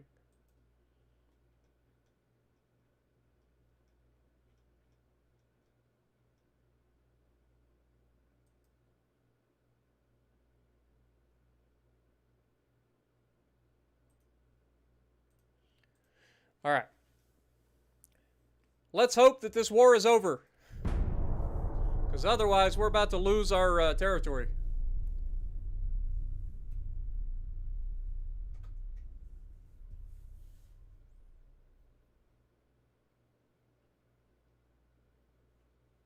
Finally, peace. Let's go.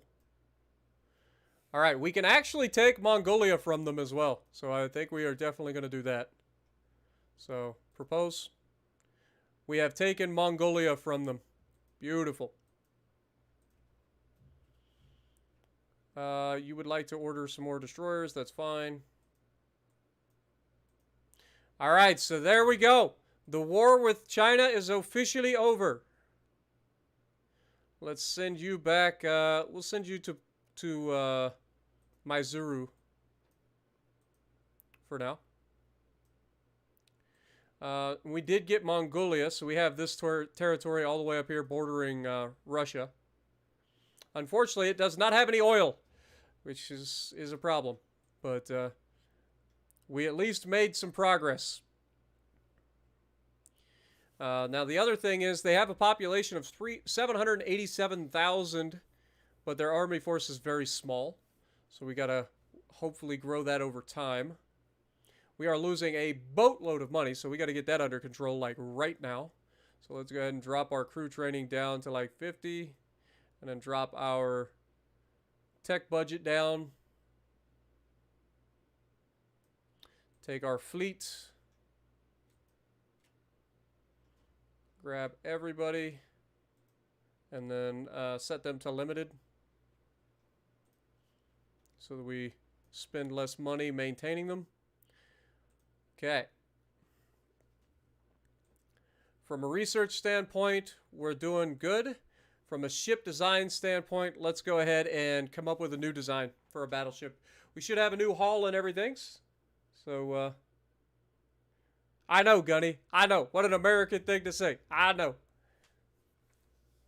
But we need oil. We don't have any oil for the Japanese, and right now that's costing us a lot of extra money because we don't have any oil. For those of you who don't know, when you run ships that have oil or semi-oil as a fuel type and you have no oil production, then you actually lose a lot of money. So the previous generation of battleship was this, but now we have the Dreadnought 2 hull. So we are definitely going to be using this. I would like to go 24 knots if we can. Might go 25 if we get away with it. Okay, we can. Can we go 27? No, 27's too much. 26? No. So it's 25 knots. That's kind of what I thought. So 25 knots currently. Let's go ahead and set up all this while we're thinking about it. We want the best of everything that we can.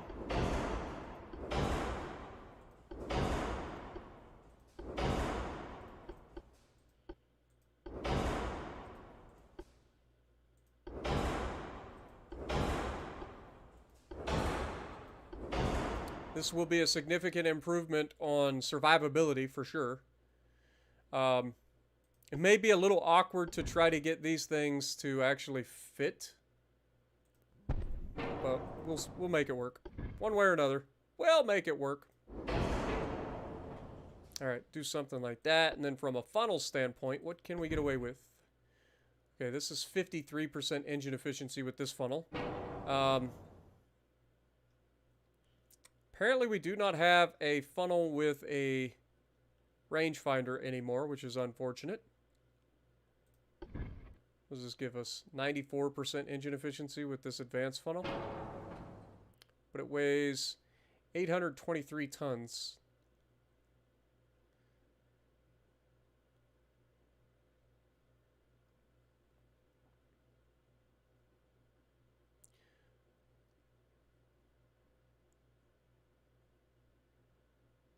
I feel like we could easily just get away with like a couple small medium funnels or something. Just do like 2 of these.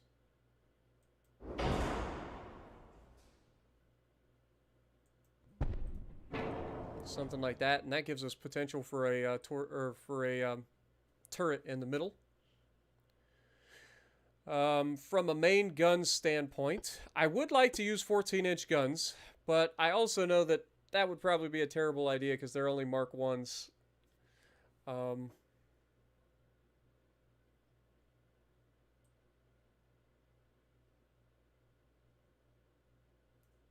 These start out as 14-inch 36 calibers.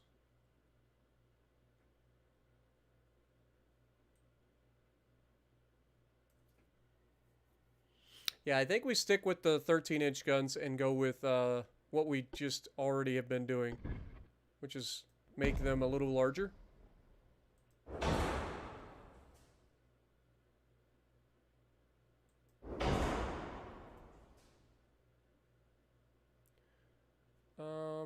I would like a second turret up front too, so let's go with like if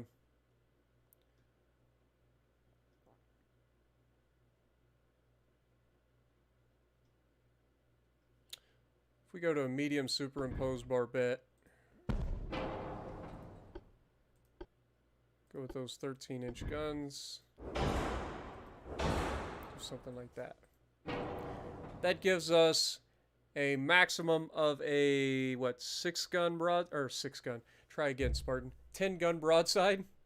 So, it's a little bit different. Conversely, I could pull this out of here, move this forward, move this forward.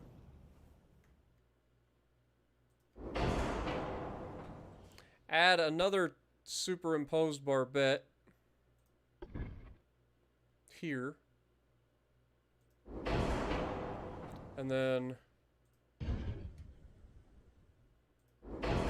throw that like that. And then we could maybe move this back a little bit. Move this back a little bit. Move this back a little bit. Move this back. Also, I'm pretty sure I could throw this in this tower. Yes. That allows a more compact design. Love it. Can't get 2 of them, though. So then we can slide this further back. Then we can take these, slide them further back.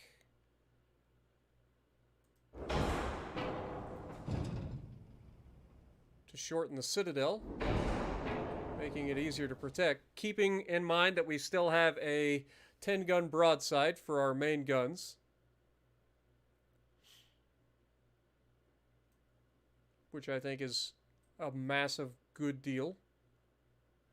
Let's go ahead and make sure that we set this to best protection, and then we will go with enhanced reloading with electro-hydro turrets. We will be using Cordite 2, question mark. No, that reduces our accuracy. We don't want to do that. But it's less, okay, so we'll go Cordite 2. It's less evil than the first one. Shell penetration, shell damage goes up 10%. This is 12.5, so I think we stick with TNT for now. What is our reload currently? 49.7. Let's go ahead and add... This gives us an extra 90% gun aiming speed and 10% base accuracy, whereas this gives us 45% gun aiming speed, 22.5% extra long range accuracy, 15% shell splash interference from own guns, and 20% shell splash interference from other guns. So that actually comes in real handy in fights where you got lots of ships shooting at the same target. So yeah, I think we stick with the coincidence, or the stereoscopic 2 rangefinder for now.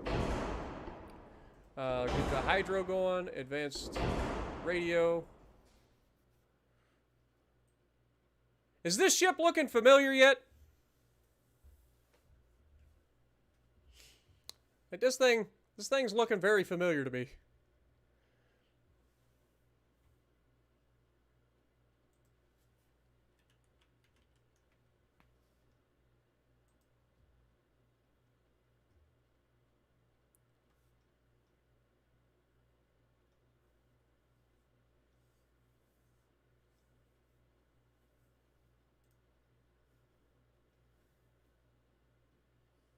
Or at least somewhat familiar, anyway.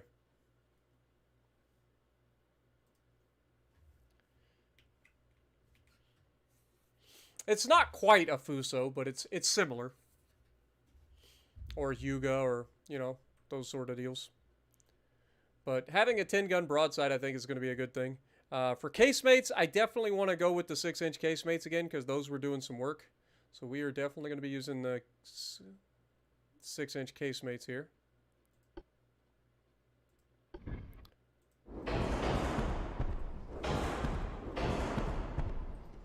Okay. Do we have 4-inch casemates that can go anywhere? Nope. How about 3-inch casemates in the superstructures? Yep.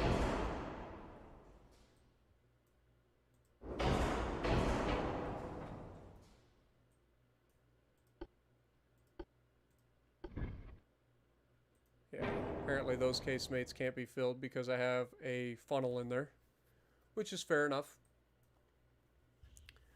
Alright, so as far as standoff secondaries, what should we run? We've got 6-inch primaries here. Do we go with the 4-inch guns, or do we just go ahead and step up to the 5-inch Mark IIs? See, these are going to reload in 9.4. These reload in 19.1. That is a huge drop in reload.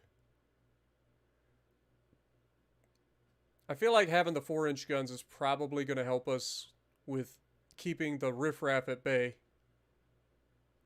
Plus, they're much lighter. So let's go with 4-inch guns again.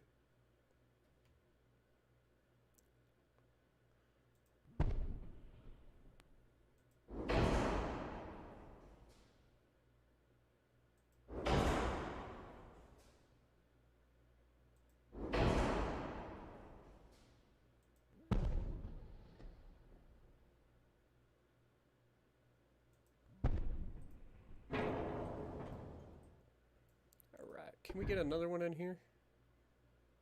Not quite. Not quite. Okay. So that gives us quite a few 4-inch guns as well. So that should help keep the riffraff at bay.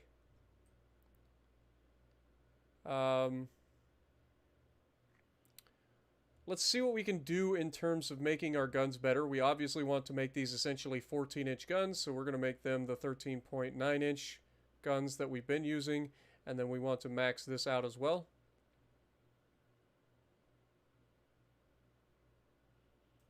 So that gives us a 13.9-inch 42 caliber gun. That should be very, very good. It is going to reload in 74.5 seconds though, which is slightly faster than we've been reloading. So there's at least that. We still have a quite a pretty nasty 4-weight offset though, which is not ideal. Can we drop this back a little bit? I mean, we're going to have a 4-weight offset regardless, just due to the fact that this whole raised deck is all the way forward like this. But I think we're going to be okay. The other thing I want to look at is, can we increase the beam? Oh, we sure can. Hello, sexy. Okay, we got the thickums out here. All the thickums! That should make us a more stable gun platform in terms of being able to be more accurate. I don't think we need to go more crew, or we don't need to go any more draft. Because we don't need the extra tonnage.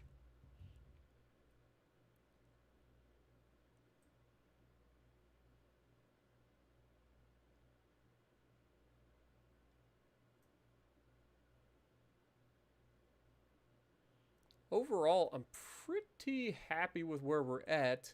May end up moving this back a little bit further, question mark?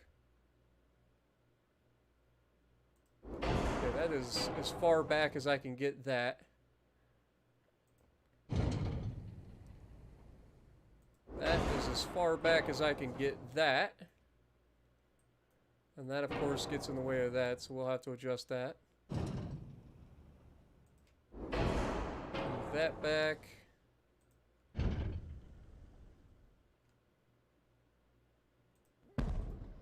Move these.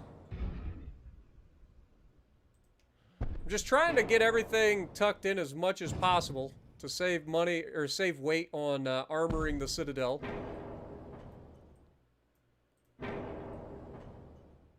As best we can, anyway. So that gives us a 9% 4-weight offset. Now, if we go back here and we grab our 4-inch guns, right? That's what these were. Whoops.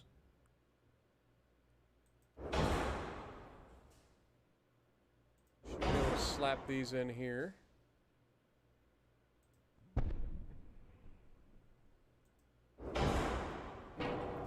That still gives us our 6 dual turrets per side of the 4-inch guns. So that should be solid there.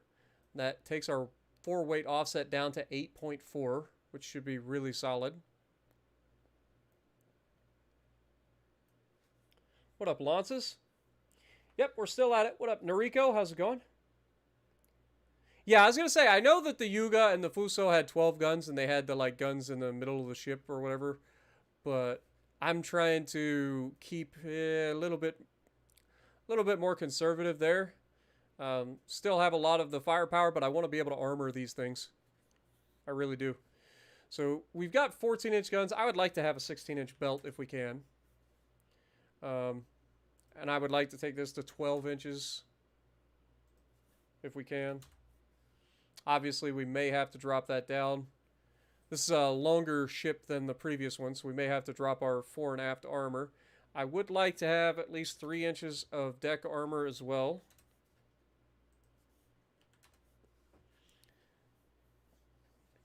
And we could always drop speed as well. Let's go with 2 inches superstructure armor. Go to 10 inches on the conning tower. Let's drop this to like 2 inches. Drop this to like 1/2 inch. Take that to a 1/2 inch on the deck.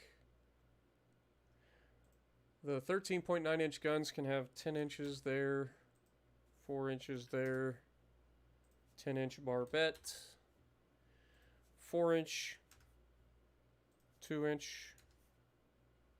For casemate armor, I really don't want to drop this too much, but we'll go with 9 inches, 4 inches, 4 inches, 4 inches.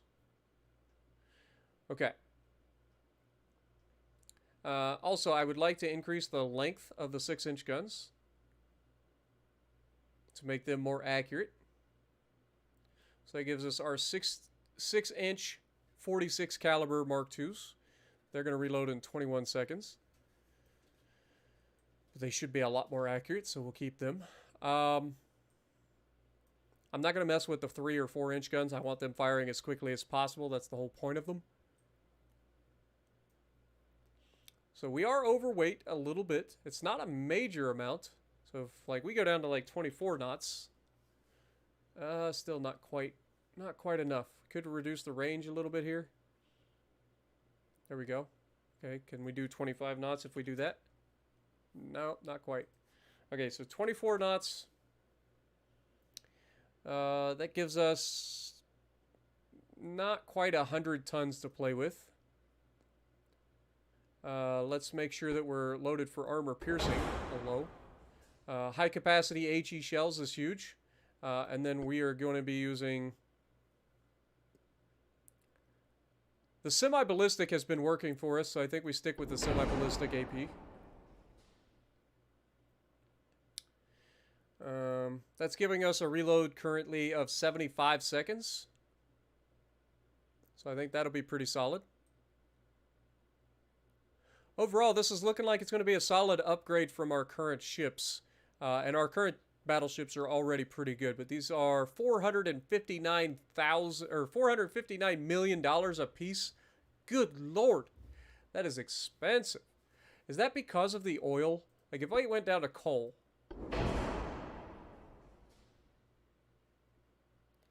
it's 461. Yeah, it's actually cheaper to use semi-oil. That's crazy. That is an expensive battleship. Good Lord. We're just going to have to make sure that they're good. I think it's a solid design. I'll be honest. I think that's about as good as we're going to get it. We've got lots of 4-inch guns. We've got a few 3-inch guns in there for good measure. We got lots of 6-inch casemates. We've got 10-gun broadside that's going to be nasty. Should be very accurate as well. So I'm pretty happy with this. What do we call this thing?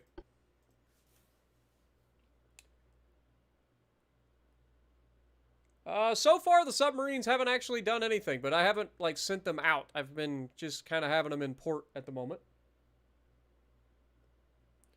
I could potentially fix that with the armor. Like, 9% four-weight offset isn't really much. It's not going to give you much of a disadvantage. If we look at our accuracies and stuff, you'll see that, like, we have a 13.6 base accuracy. We have a 17.9 long-range accuracy, 19.2 aiming speed, 84% torpedo, like 158 communications for the radar. We got 17.2 damage control. Our overall, like, weapons, if we look at them, like, our main guns should be very accurate out to 7,500 meters, and then beyond that, they're going to be decently accurate all the way out to 15,000 meters. So, should be pretty solid. And then, of course, our secondaries are going to be pretty effective out to 5,000 meters. And here you can see our base accuracy is plus 26.5%. The long range accuracy is plus 57.5%. We do have a little bit of a debuff due to...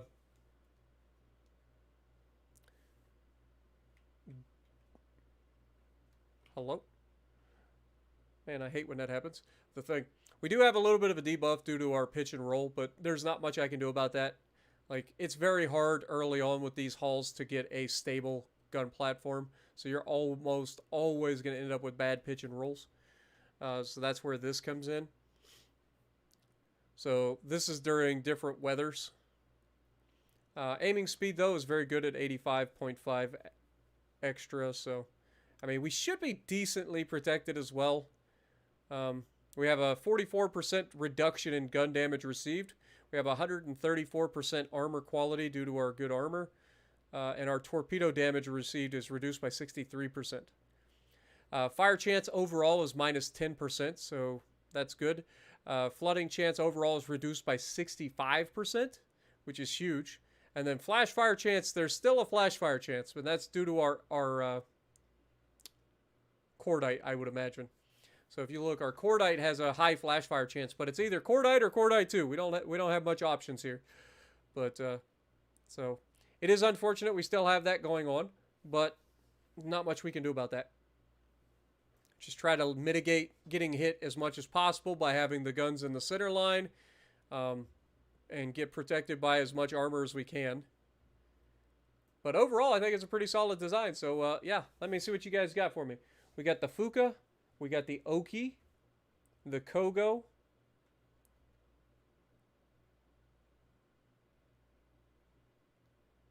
the Tokugawa, the Noriko class, yeah, let's go with the Tokugawa.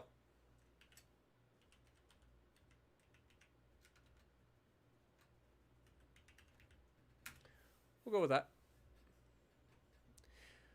All right, save the design.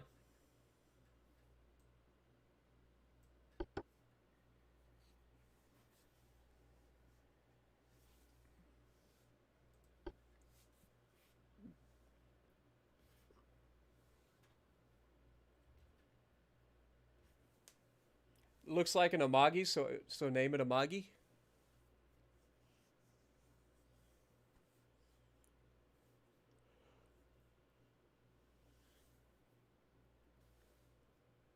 Tokugawa championed Japanese isolationism and built up his country from within until Americans arrived and refused to leave. Gotcha. All right, so here's our current situation. We are building some ships. We are losing a lot of money currently, so we are going to have to try to reduce some of our expenditures. Part of that is just due to the fact that our fleets haven't arrived home yet. So once they get home and get into ports, that expenses should go down. But we're going to go ahead and advance to the next turn.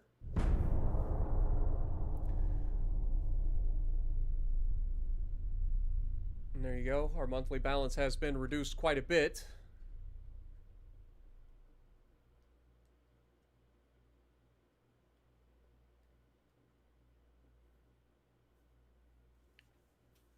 Close in appearance to an Ashitaka.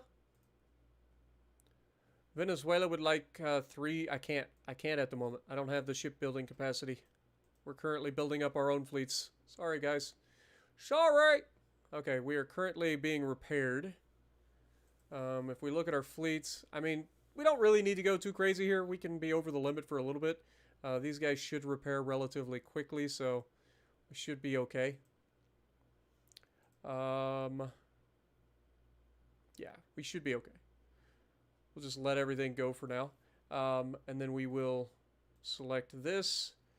Select all the way down. Make sure that we go into limited for everything. That gives us a $22 million surplus. So now we increase this back up. Drop this down a little bit.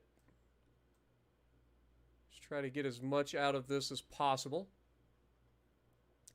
Once we finish repairing, we'll be able to help our guys out as well. If we go ahead and go here, what do we currently have? We have our first rebuilt light cruisers are getting brought out. That's good news. All right, next turn.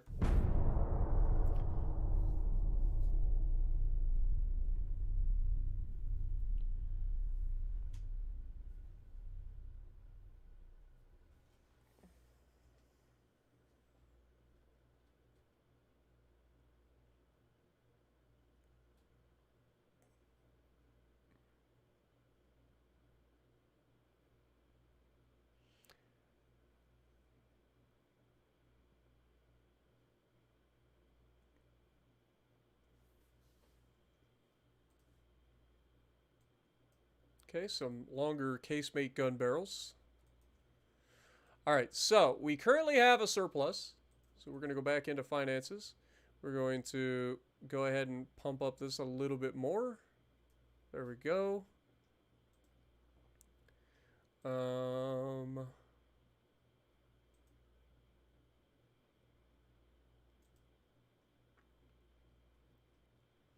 So our current GDP is at $66 billion, which is still ahead of the Spanish Empire. Where's the Chinese? Chinese have a $184 billion GDP, which is crazy considering we've kind of been stomping them in the mud. Also, they have a crew pool of 245,000. It's crazy. They are currently disrespected, and they are distrustful. They have a 90% Army logistics, whereas we have a 42% Army logistics. But we are very content and admired. And we are considered advanced. So that's good.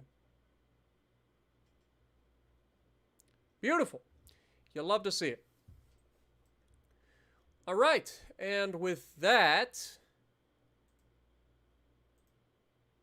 I think we're in a pretty decent place to go ahead and call this episode. So we have beaten the Chinese back once again. We have claimed some more of their territory. Still on our search for oil and taking over as much of Asia as possible. If we look at our politics, we should still be close. Yeah, so the Russians are still not happy with us, but the Chinese are at least neutral with us for now. So in the next episode, we will definitely be looking at our second war against the Russians, which should give us a pretty good opportunity. I don't think the Russians are going to be able to put up much of a fight. Maybe they would try. I hope they don't try to take our new territory here, since we do have territory bordering them. But if we can get into a fight with the Russians and take over the rest of this island, and then maybe start to think about grabbing the Russian Far East, that would be a potential for us. If not, it looks like they have lost this territory up here to the north.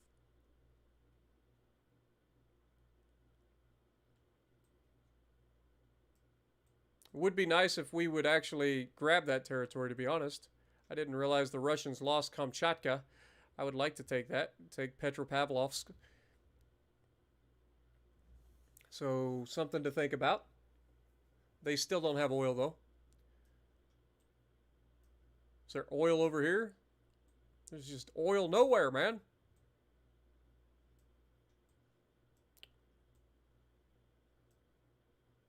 We definitely have to figure out a place that we can secure some oil, that's for sure.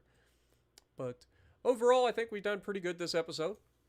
So let me know what you guys think. Hopefully this save doesn't get deleted, but if it does, you guys know the deal. We'll just skip forward and start the next chapter. It's unfortunate that we have to keep doing that, but I like playing on the new like version of the game. So I like having like new hulls and new gun types and stuff like that to show them off. So let me know what you guys think. And if you like what I'm doing, punch the like button, leave a comment below, subscribe to the channel if you haven't already, and as always, I will see you in the next video.